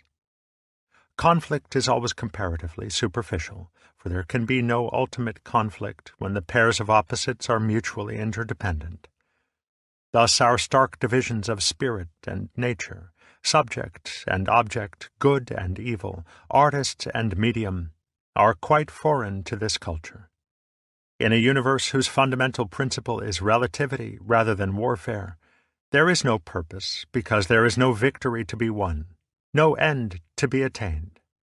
For every end, as the word itself shows, is an extreme, an opposite, and exists only in relation to its other end. Because the world is not going anywhere, there is no hurry. One may as well take it easy, like nature itself. And in the Chinese language, the changes of nature and ease are the same word, yi. This is a first principle in the study of Zen, and of any Far Eastern art. Hurry, and all that it involves, is fatal. For there is no goal to be attained. The moment a goal is conceived, it becomes impossible to practice the discipline of the art, to master the very rigor of its technique. Under the watchful and critical eye of a master, one may practice the writing of Chinese characters for days and days, months and months. But he watches as a gardener watches the growth of a tree, and wants his student to have the attitude of the tree, the attitude of purposeless growth, in which there are no shortcuts, because every stage of the way is both beginning and end. Thus the most accomplished master no more congratulates himself upon arriving than the most fumbling beginner. Paradoxical as it may seem, the purposeful life has no content, no point. It hurries on and misses everything. Not hurrying, the purposeless life misses nothing. For it is only when there is no goal and no rush that the human senses are fully open to receive the world. Absence of hurry also involves a certain lack of interference with the natural course of events, especially when it is felt that the natural course follows principles which are not foreign to human intelligence. For as we have seen, the Taoist mentality makes or forces nothing, but grows everything. When human reason is seen to be an expression of the same spontaneous balance of yang and yin as the natural universe, man's action upon his environment is not felt as a conflict, an action from outside. Thus the difference between forcing and growing cannot be expressed in terms of specific directions as to what should or should not be done, for the difference lies primarily in the quality and feeling of the action. The difficulty of describing these things for Western ears is that people in a hurry cannot feel. The expression of this whole attitude in the arts is perhaps best approached through painting and poetry. Although it may seem that the arts of Zen are confined to the more refined expressions of culture, it should be remembered that almost every profession and craft is known in Japan as a do, that is, a Tao or way, not unlike what used to be known in the West as a mystery. To some extent, every do was at one time a lay method of learning the principles which are embodied in Taoism, Zen, and Confucianism, even as modern masonry is a survival from times when the craft of the mason was a means of initiation into a spiritual tradition. Even in modern Osaka, some of the older merchants follow a do, or way of commerce, based upon Shingaku, a system of psychology closely related to Zen. After the persecution of Chinese Buddhism in 845, Zen was for some time not only the dominant form of Buddhism, but also the most powerful spiritual influence in the growth of Chinese culture. This influence was at its height during the southern Sung dynasty, 1127 to 1279, and during this time the Zen monasteries became leading centers of Chinese scholarship. Lay scholars, Confucian and Taoist alike, visited them for periods of study, and Zen monks in turn familiarized themselves with Chinese classical studies. Since writing and poetry were among the chief preoccupations of Chinese scholars, and since the Chinese way of painting is closely akin to writing, the roles of scholar, artist, and poet were not widely separated. The Chinese gentleman scholar was not a specialist, and it was quite against the nature of the Zen monk to confine his interests and activities to purely religious affairs. The result was a tremendous cross-fertilization of philosophical, scholarly, poetic, and artistic pursuits, in which the Zen and Taoist feeling for naturalness became the dominant note. It was during this same period that Eisai and Dogen came from Japan to return with Zen to their own country, to be followed by an incessant stream of Japanese scholar monks eager to take home not only Zen, but every other aspect of Chinese culture. Shiploads of monks, amounting to almost floating monasteries, plied between China and Japan, carrying not only sutras and Chinese classical books, but also tea, silk, pottery, incense, painting, drugs, musical instruments, and every refinement of Chinese culture, not to mention Chinese artists and craftsmen.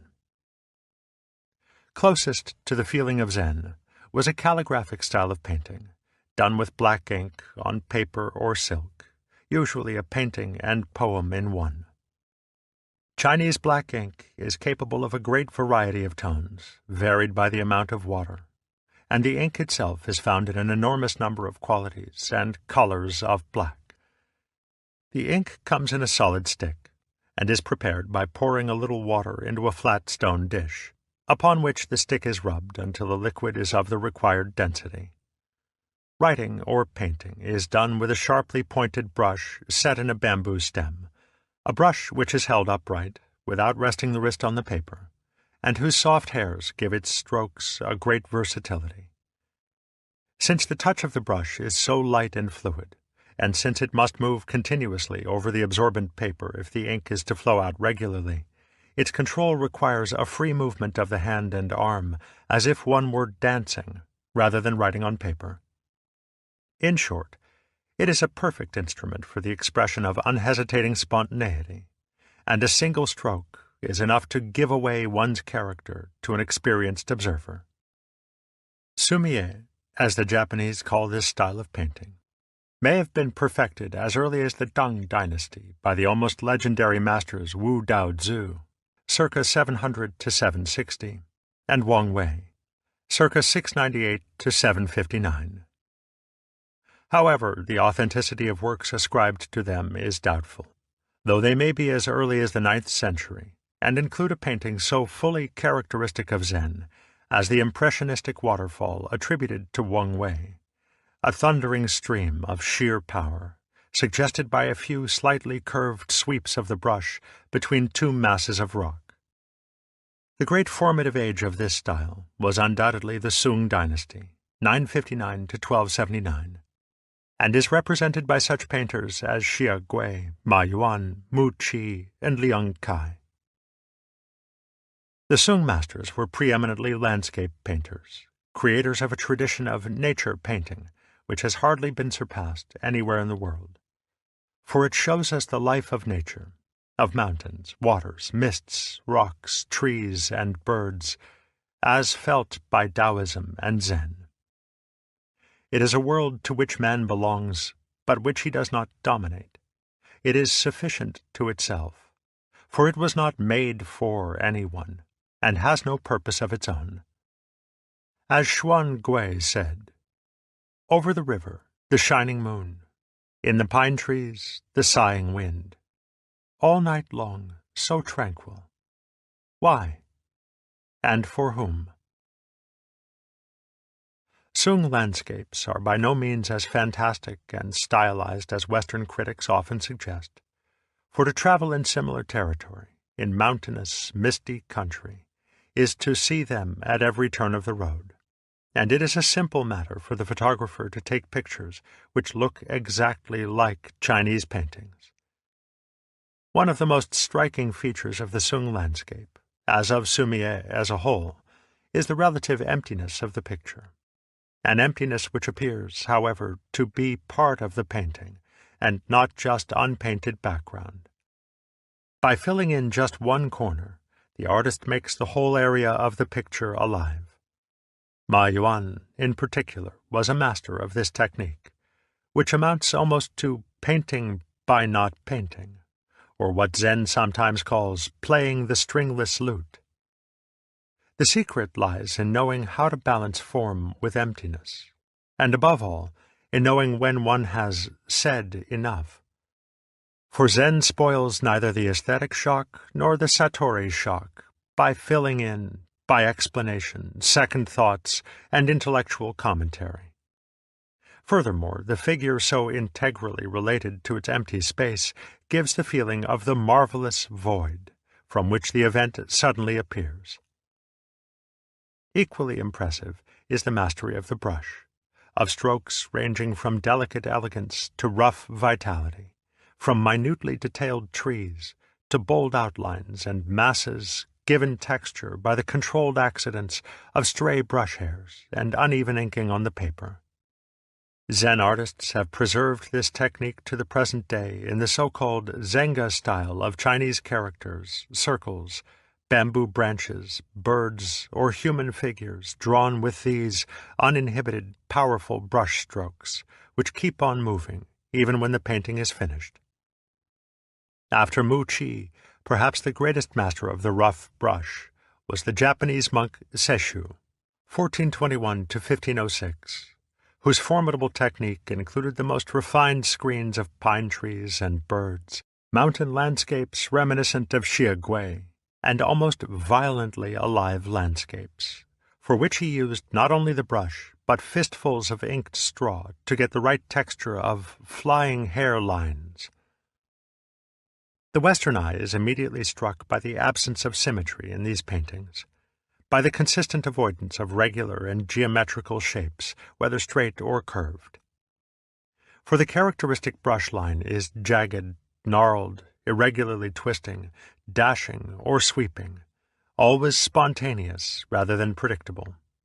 Even when the Zen monk or artist draws a solitary circle, one of the most common themes of Zenga, it is not only slightly eccentric and out of shape, but the very texture of the line is full of life and verve with the incidental splashes and gaps of the rough brush.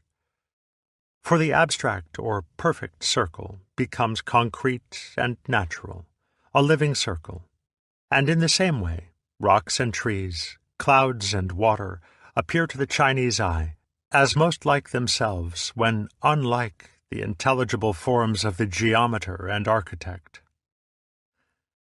Western science has made most nature intelligible in terms of its symmetries and regularities, analyzing its most wayward forms into components of a regular and measurable shape. As a result, we tend to see nature and to deal with it as an order from which the element of spontaneity has been screened out. But this order is Maya, and the true suchness of things has nothing in common with the purely conceptual aridities of perfect squares, circles, or triangles, except by spontaneous accident. Yet this is why the Western mind is dismayed when ordered conceptions of the universe break down, and when the basic behavior of the physical world is found to be a principle of uncertainty. We find such a world meaningless and inhuman. But familiarity with Chinese and Japanese art forms might lead us to an altogether new appreciation of this world in its living and, finally, unavoidable reality. Mu Qi and Liang Kai did many paintings of the Zen patriarchs and masters, whom they represented for the most part as abandoned lunatics, scowling, shouting, loafing around, or roaring with laughter at drifting leaves. As favorite themes, they adopted as Zen figures two crazy hermits, Han Shan and Shi De, and the enormously rotund folk god Bu Dai, to complete a marvelous assortment of happy tramps and rogues to exemplify the splendid nonsense and emptiness of the Zen life. Zen, and to some extent Taoism, seem to be the only spiritual traditions which feel secure enough to lampoon themselves, or to feel sufficiently unself-conscious to laugh not only about their religion, but in the midst of it. In these lunatic figures, the Zen artists portray something slightly more than a parody of their own Wu Xin, or mindless way of life. For as genius is to madness close allied, there is a suggestive parallel between the meaningless babble of the happy lunatic and the purposeless life of the Zen sage. In the words of a Zen-rin poem, the wild geese do not intend to cast their reflection. The water has no mind to receive their image. Thus the aimless life is the constant theme of Zen art of every kind, expressing the artist's own inner state of going nowhere in a timeless moment.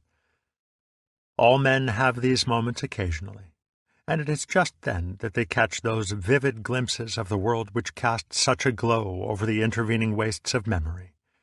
The smell of burning leaves on a morning of autumn haze, the flight of sunlit pigeons against a thundercloud, the sound of an unseen waterfall at dusk, or the single cry of some unidentified bird in the depths of a forest. In the art of Zen, every landscape, every sketch of bamboo in the wind or of lonely rocks, is an echo of such moments. Where the mood of the moment is solitary and quiet, it is called sabi. When the artist is feeling depressed or sad, and in this peculiar emptiness of feeling catches a glimpse of something rather ordinary and unpretentious in its incredible suchness, the mood is called wabi. When the moment evokes a more intense, nostalgic sadness, connected with autumn and the vanishing away of the world, it is called awara. And when the vision is the sudden perception of something mysterious and strange, hinting at an unknown never to be discovered, the mood is called yugen. These extremely untranslatable Japanese words denote the four basic moods of furyu, that is, the general atmosphere of Zen taste in its perception of the aimless moments of life. Inspired by the Sung masters, the Japanese produced a whole cluster of superb sumi painters, whose work ranks today among the most prized treasures of the nation's art. Muso Kokushi, 1275 to 1351, Cho Densu, died 1431, Shubun, 1414 to 1465, Soga Josoku, died 1483, Seshu, 1421 to 1506, Miyamoto Musashi, 1582 to 1645, and many others. Notable paintings were also made by the great Zen monks Hakuin and Sengai, 1750 to 1837, the latter showing a flair for abstract painting so startlingly suggestive of the 20th century that it is easy to understand the interest of so many contemporary painters in Zen. Toward the beginning of the 17th century, Japanese artists developed a still more suggestive and offhand style of sumi-e called haiga, as an illustrative accompaniment to haiku poems.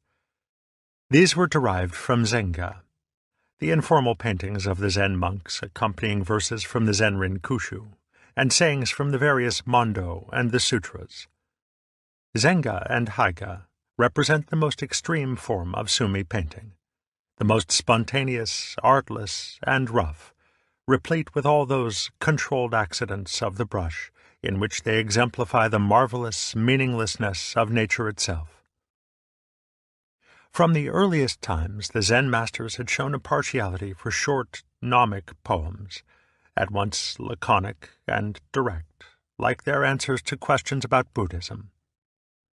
Many of these, like those we have quoted from the Zenrin Kushu, contained overt references to Zen and its principles. However, just as Dongshan's 3 pounds of flax was an answer full of Zen, but not about Zen, so the most expressive Zen poetry is that which says nothing, which, in other words, is not philosophy or commentary about life.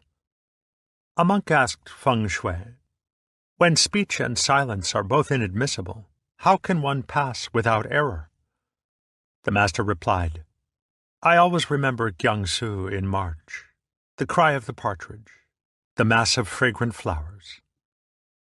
Here again, as in painting, is the expression of a live moment in its pure suchness, though it is a pity to have to say so, and the masters frequently quoted classical Chinese poetry in this way, using couplets or quatrains which pointed and said no more.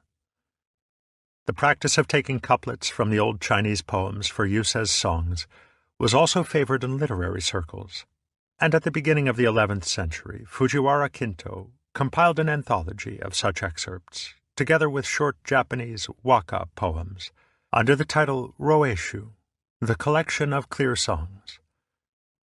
Such a use of poetry obviously expresses the same type of artistic vision as we find in the paintings of Ma Yuan and Muqi, the same use of empty space brought to life with a few strokes of the brush.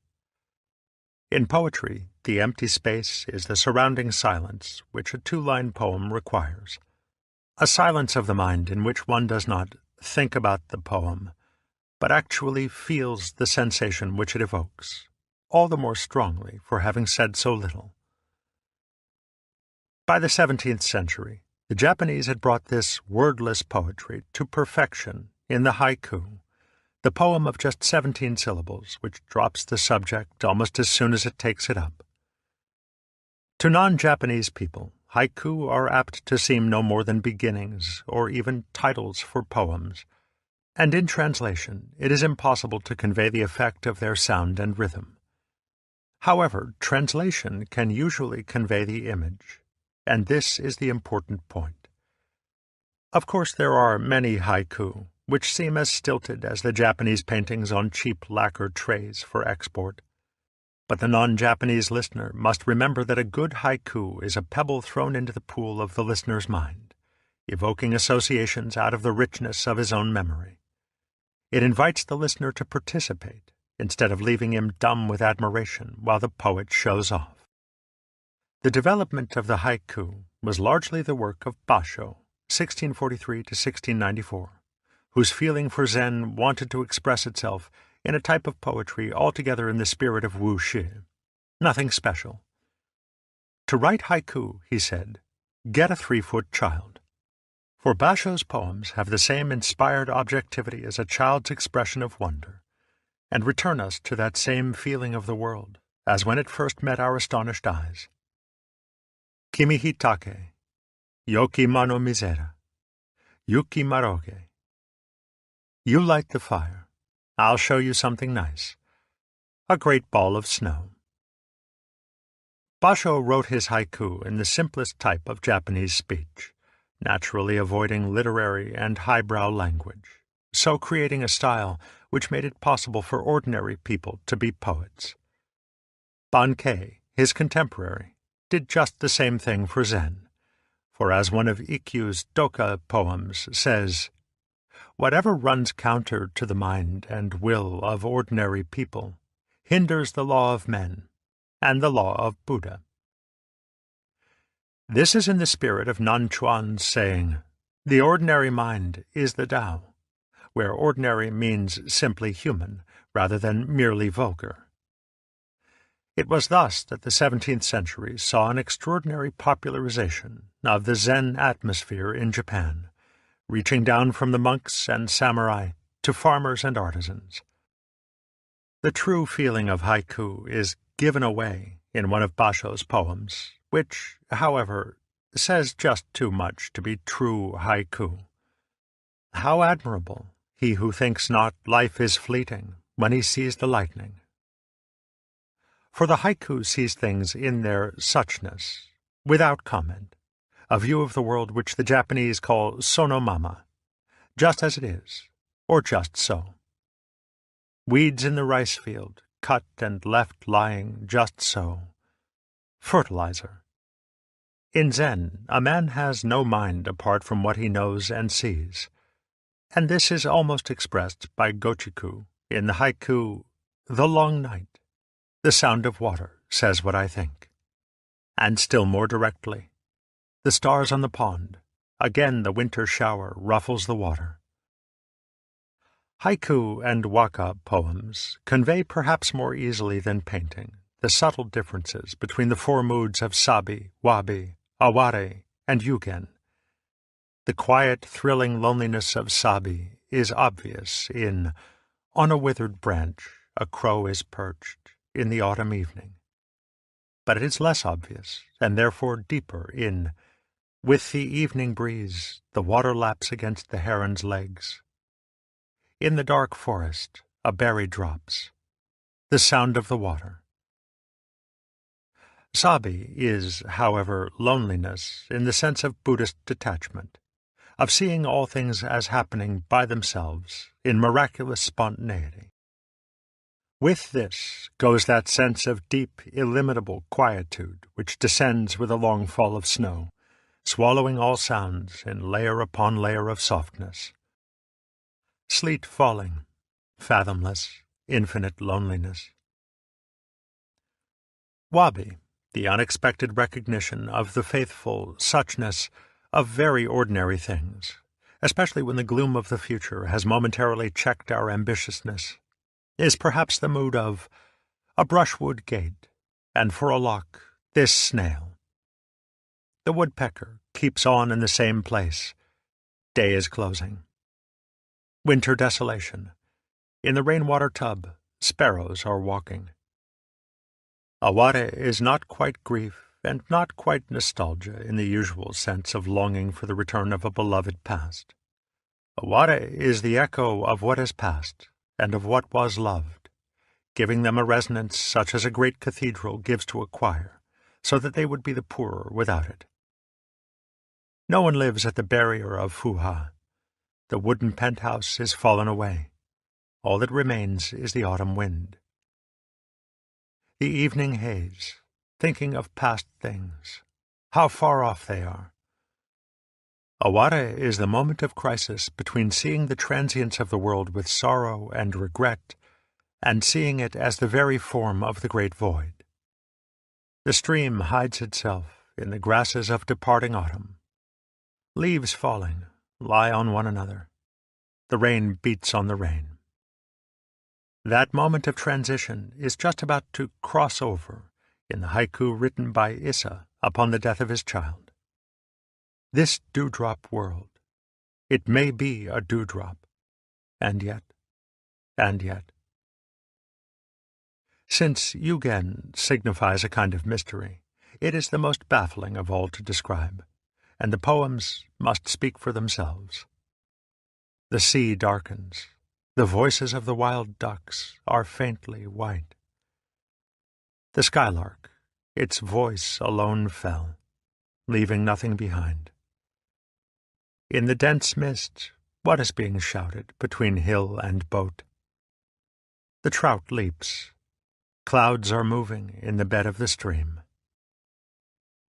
Or an example of yugen in the Zenrin poems. Wind subsiding, the flowers still fall. Bird crying, The mountain silence deepens. Because Zen training had involved a constant use of these Chinese couplets since at least the end of the 15th century, the emergence of haiku is hardly surprising. The influence is self-evident in this Yugen in reverse haiku by Moritake. The Zenrin says, "The shattered mirror will reflect no more. The fallen flower will hardly rise to the branch." And Moritake, "A fallen flower returning to the branch. It was a butterfly." The association of Zen with poetry must inevitably bring up the name of the Soto Zen monk and hermit Ryokan, 1758 to 1831.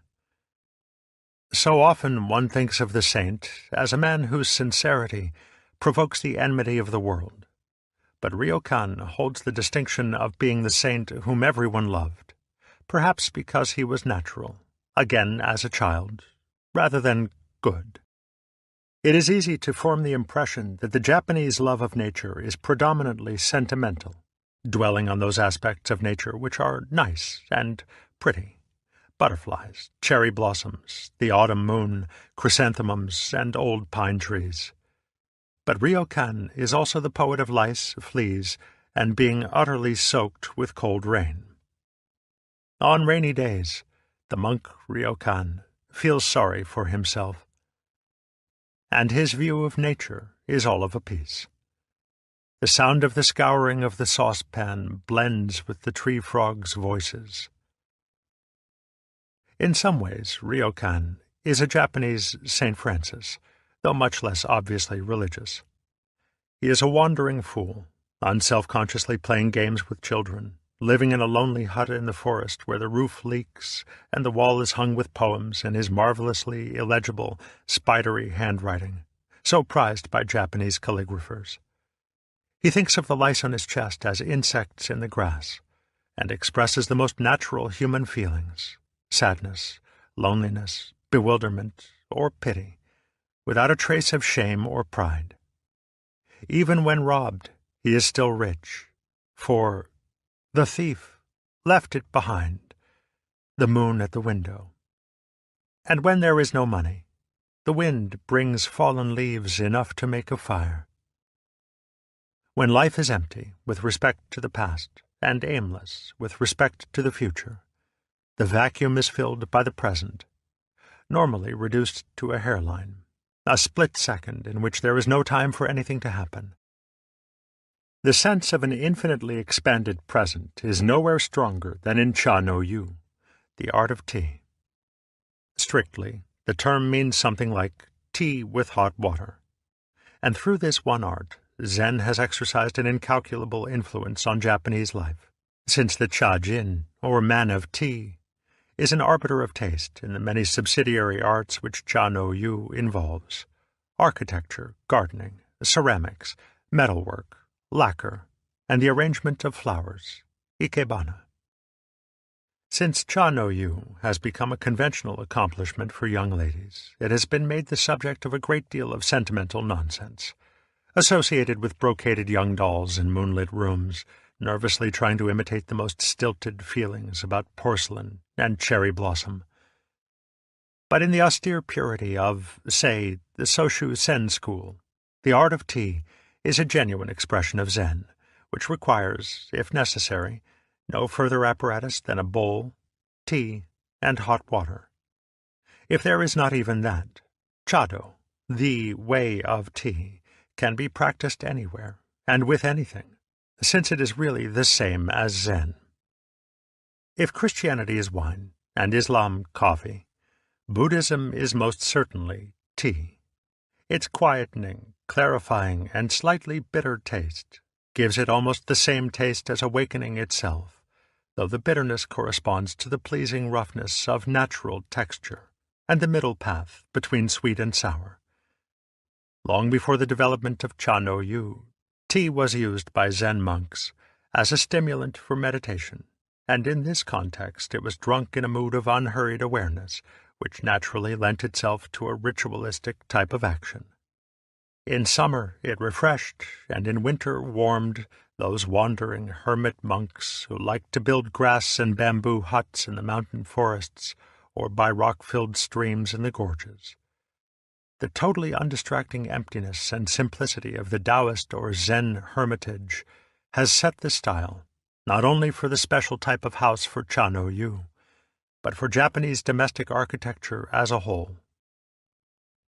The monastic tea ceremony was introduced into Japan by Eisai, and though its form is different from the present Cha-no-yu, it was nonetheless its origin, and appears to have been adopted for lay use during the 15th century. From this, the Cha-no-yu proper was perfected by Senno Rikyu, 1518 to 1591, and from him descend the three main schools of tea now flourishing. Ceremonial tea is not the ordinary leaf tea which is steeped in hot water. It is finely powdered green tea, mixed with hot water by means of a bamboo whisk, until it becomes what a Chinese writer called the froth of the liquid jade. Cha-no-yu is most appreciated when confined to a small group, or just two companions, and was especially loved by the old-time samurai, as today by harassed businessmen, as a frank escape from the turmoil of the world.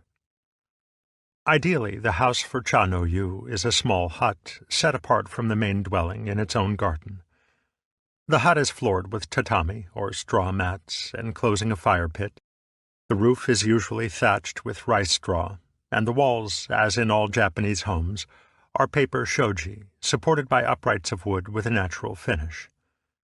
One side of the room is occupied by an alcove, or tokonoma, the position for a single hanging scroll of painting or calligraphy, together with a rock, a spray of flowers, or some other object of art. The atmosphere, though formal, is strangely relaxed, and the guests feel free to talk or watch in silence as they wish. The host takes his time to prepare a charcoal fire, and with a bamboo dipper pours water into a squat kettle of soft brown iron. In the same formal but completely unhurried manner, he brings in the other utensils, a plate with a few cakes, the tea bowl and caddy, the whisk, and a larger bowl for leavings. During these preparations, a casual conversation continues, and soon the water in the kettle begins to simmer and sigh, so that the guests fall silent to listen. After a while, the host serves tea to the guests one by one from the same bowl, taking it from the caddy with a strip of bamboo bent into a spoon, pouring water from the kettle with a long-handled dipper, whipping it into a froth with the whisk, and laying the bowl before the first guest with its most interesting side towards him. The bowls used for Cha-no-yu are normally dull-colored and roughly finished, often unglazed at the base, and on the sides the glaze has usually been allowed to run, an original, fortunate mistake which has been seen to offer endless opportunities for the controlled accident. Specially favored are Korean rice bowls of the cheapest quality, a peasant-ware of crude texture from which the tea masters have selected unintentional masterpieces of form. The tea caddy is often of tarnished silver or infinitely deep black lacquer, though sometimes old pottery medicine jars are used, purely functional articles which were again picked out by the masters for their unaffected beauty. A celebrated caddy, once smashed to pieces, was mended with gold cement and became the much more treasured for the haphazard network of thin gold lines which then covered its surface. After the tea has been drunk, the guests may ask to inspect all the utensils which have been used, since every one of them has been made or chosen with the utmost care, and often brought out for the occasion because of some feature that would particularly appeal to one of the guests. Every appurtenance of the Cha-no-yu has been selected in accordance with canons of taste over which the most sensitive men in Japan have brooded for centuries. Though the choice is usually intuitive, careful measurement of the objects reveals interesting and unexpected proportions. Works of spontaneous geometry as remarkable as the spiral shell of the nautilus or the structure of the snow crystal. Architects, painters, gardeners, and craftsmen of all kinds have worked in consultation with the Cha-no-yu masters, like an orchestra with its conductor, so that their Zen taste has passed on into the objects made by the same craftsmen for everyday use. This applies most particularly to ordinary, functional things. Kitchen implements, shoji paper, soup bowls, common teapots and cups, floor mats, baskets, utilitarian bottles and jars, textiles for everyday clothing, and 100 other simple artifacts in which the Japanese show their good taste to best advantage. The Zen of the Cha no Yu comes out all the more for the purely secular character of the ritual, which has no liturgical character, like the Catholic Mass or the elaborate ceremonies of Shingon Buddhism. Though the guests avoid political, financial, or business matters in their conversation, there is sometimes non-argumentative discussion of philosophical matters, though the preferred topics are artistic and natural. It must be remembered that Japanese people take to such subjects as readily and unself-consciously as we talk of sports or travel, and that their discussion of natural beauty is not the affectation it might be in our own culture. Furthermore, they do not feel in the least guilty about this admitted escape from the so-called realities of business and worldly competition. Escape from these concerns is as natural and necessary as sleep, and they feel neither compunction nor awkwardness in belonging for a while to the Taoist world of carefree hermits, wandering through the mountains like wind-blown clouds, with nothing to do but cultivate a row of vegetables, gaze at the drifting mist, and listen to the waterfalls. A few, perhaps, find the secret of bringing the two worlds together, of seeing the hard realities of human life to be the same aimless working of the Tao as the patterns of branches against the sky. In the words of Hung Tzu Chung, "If the mind is not overlaid with wind and waves, you will always be living among blue mountains and green trees. If your true nature has the creative force of nature itself, wherever you may go, you will see fishes leaping and geese flying." The style of garden which goes with Zen and Cha no Yu is not, of course, one of those ornate imitation landscapes with bronze cranes and miniature pagodas. The intention of the best Japanese gardens is not to make a realistic illusion of landscape, but simply to suggest the general atmosphere of mountain and water in a small space, so arranging the design of the garden that it seems to have been helped rather than governed by the hand of man. The Zen gardener has no mind to impose his own intention upon natural forms, but is careful rather to follow the intentionless intention of the forms themselves, even though this involves the utmost care and skill. In fact, the gardener never ceases to prune, clip, weed, and train his plants, but he does so in the spirit of being part of the garden himself, rather than a directing agent standing outside. He is not interfering with nature, because he is nature, and he cultivates as if not cultivating. Thus the garden is at once highly artificial and extremely natural. This spirit is seen at its best in the great sand and rock gardens of Kyoto, of which the most famous example is the garden of Ryoanji. It consists of 5 groups of rocks laid upon a rectangle of raked sand, backed by a low stone wall, and surrounded by trees. It suggests a wild beach, or perhaps a seascape with rocky islands, but its unbelievable simplicity evokes a serenity and clarity of feeling so powerful that it can be caught even from a photograph.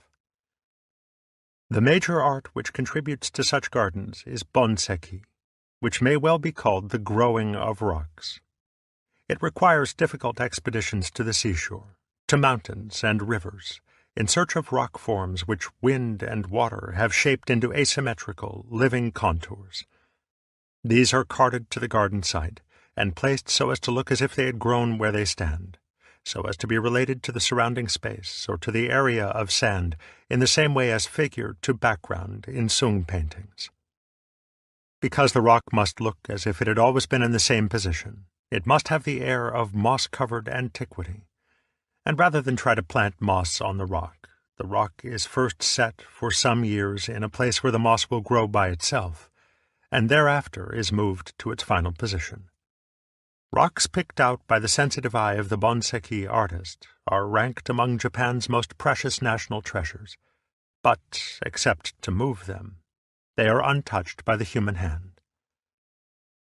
The Zen monks liked also to cultivate gardens which took advantage of an existing natural setting, to arrange rocks and plants along the edges of a stream, creating a more informal atmosphere, suggesting a mountain canyon adjoining the monastery buildings.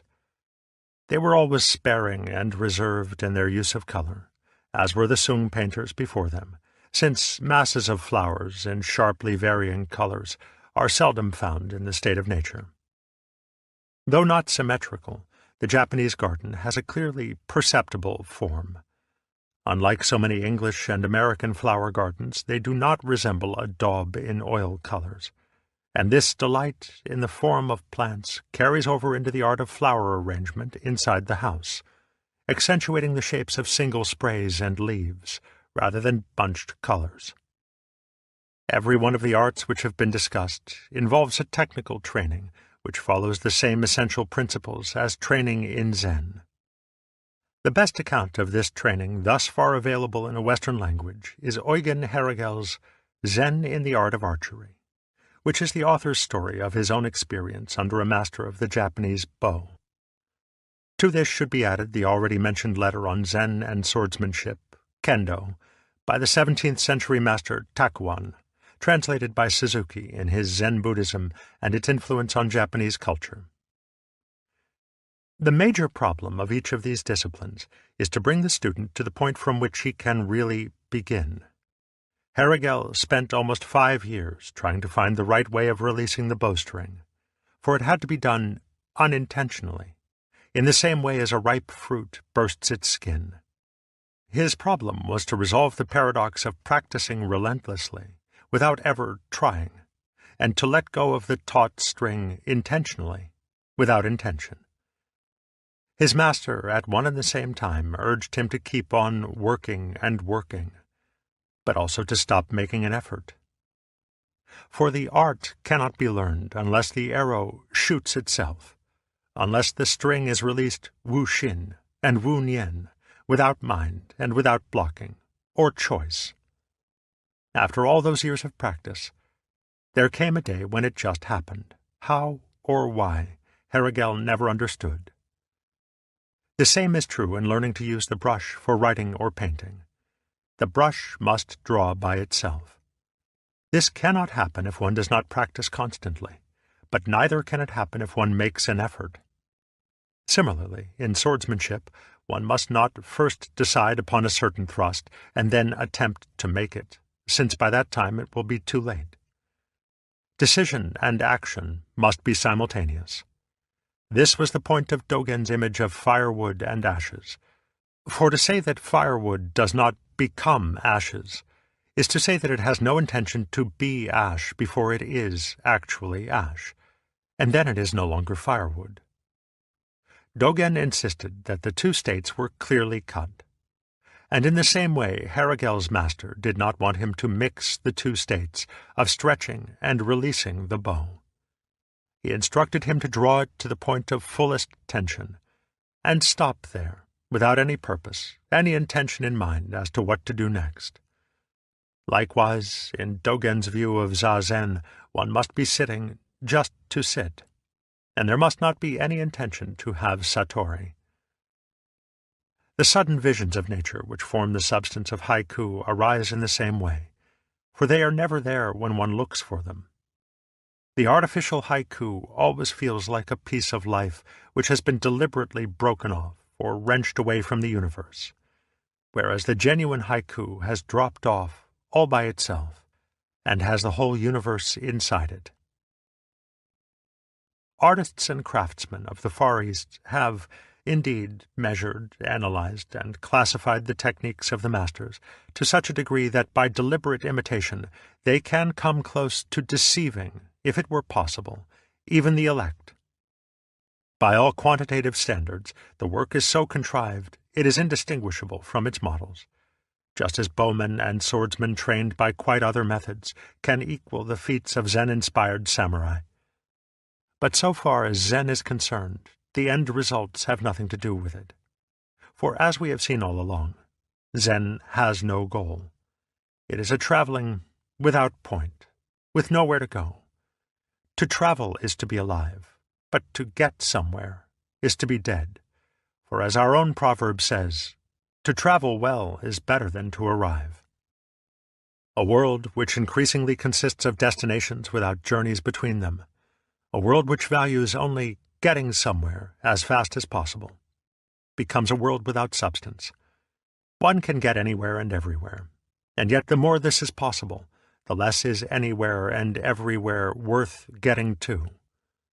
For points of arrival are too abstract, too Euclidean to be enjoyed. And it is all very much like eating the precise ends of a banana without getting what lies in between. The point, therefore, of these arts is the doing of them, rather than the accomplishments. But more than this, the real joy of them lies in what turns up unintentionally in the course of practice, just as the joy of travel is not nearly so much in getting where one wants to go, as in the unsought surprises which occur in the journey.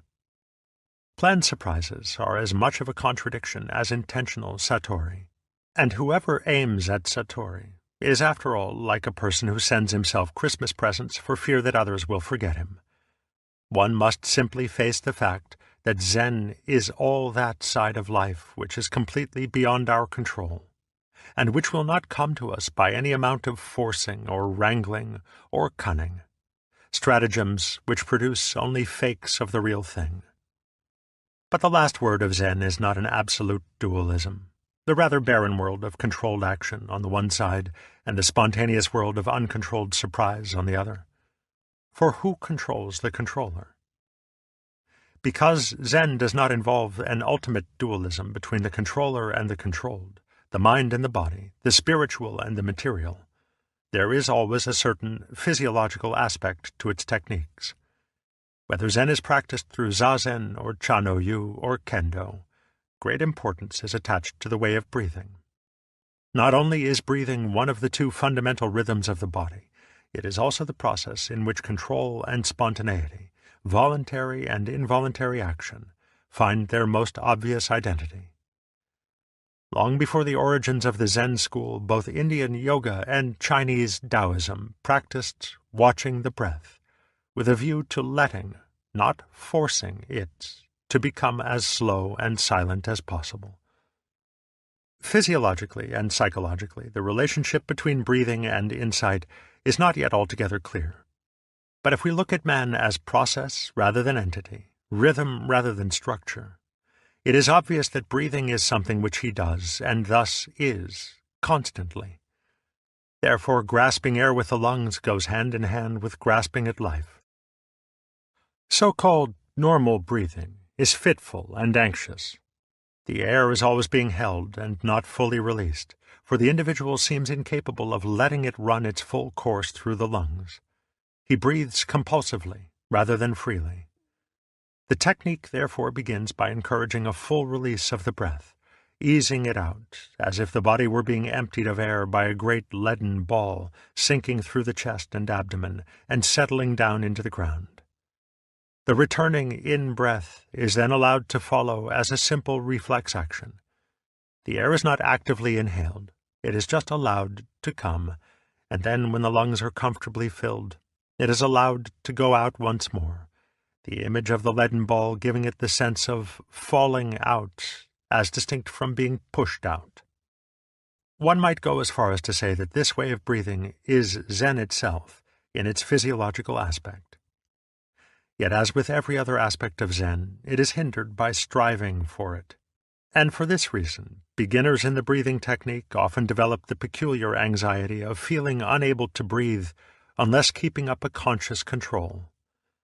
But just as there is no need to try to be in accord with the Tao, to try to see, or to try to hear, so it must be remembered that the breath will always take care of itself.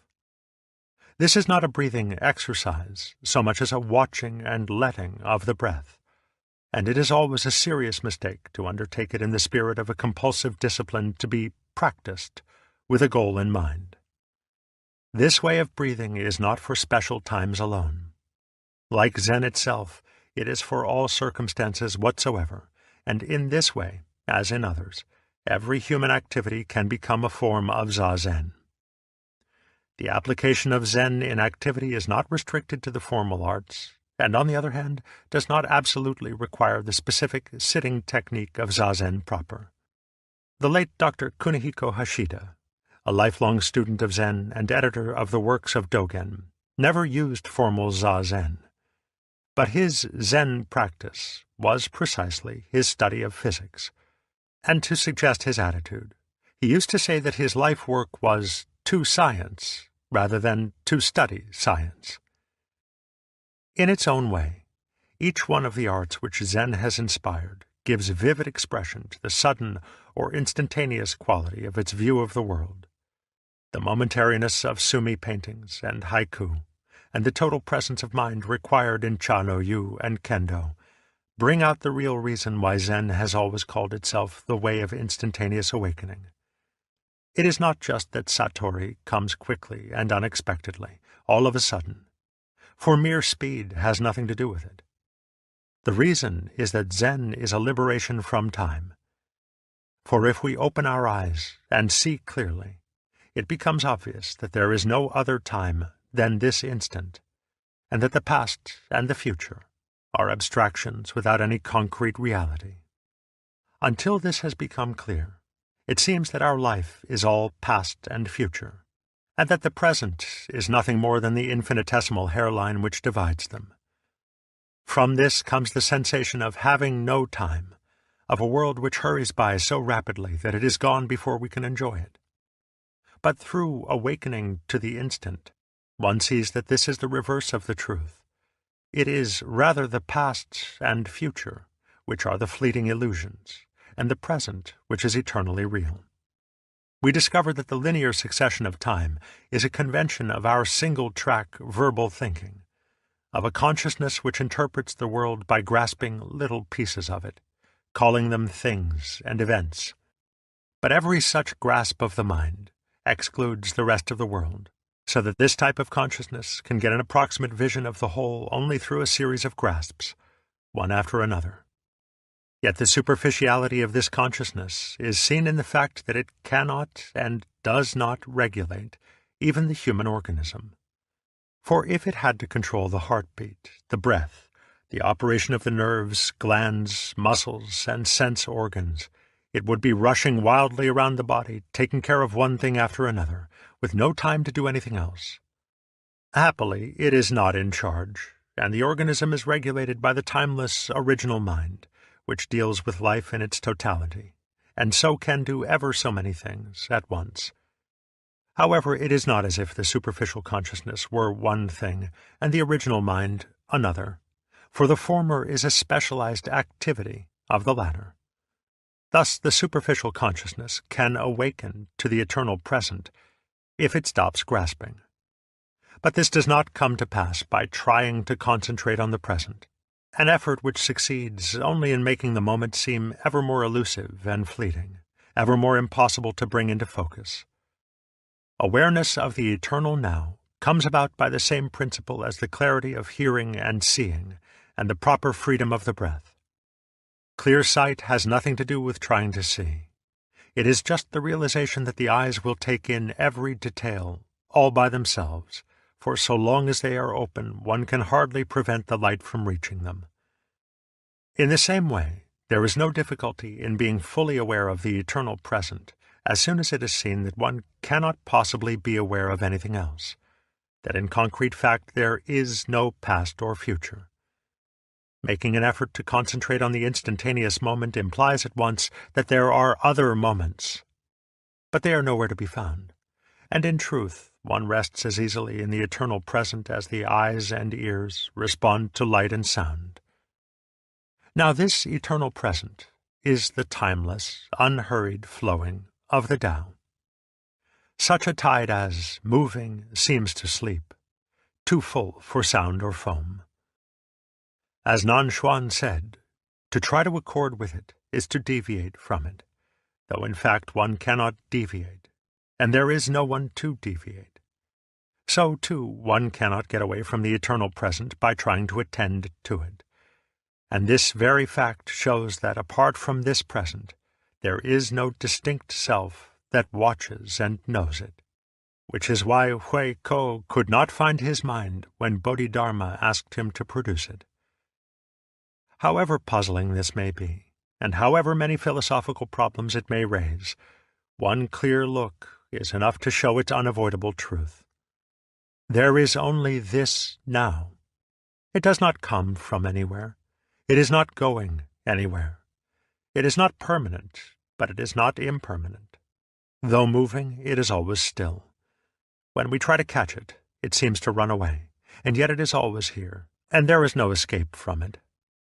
And when we turn round to find the self which knows this moment, we find that it has vanished like the past.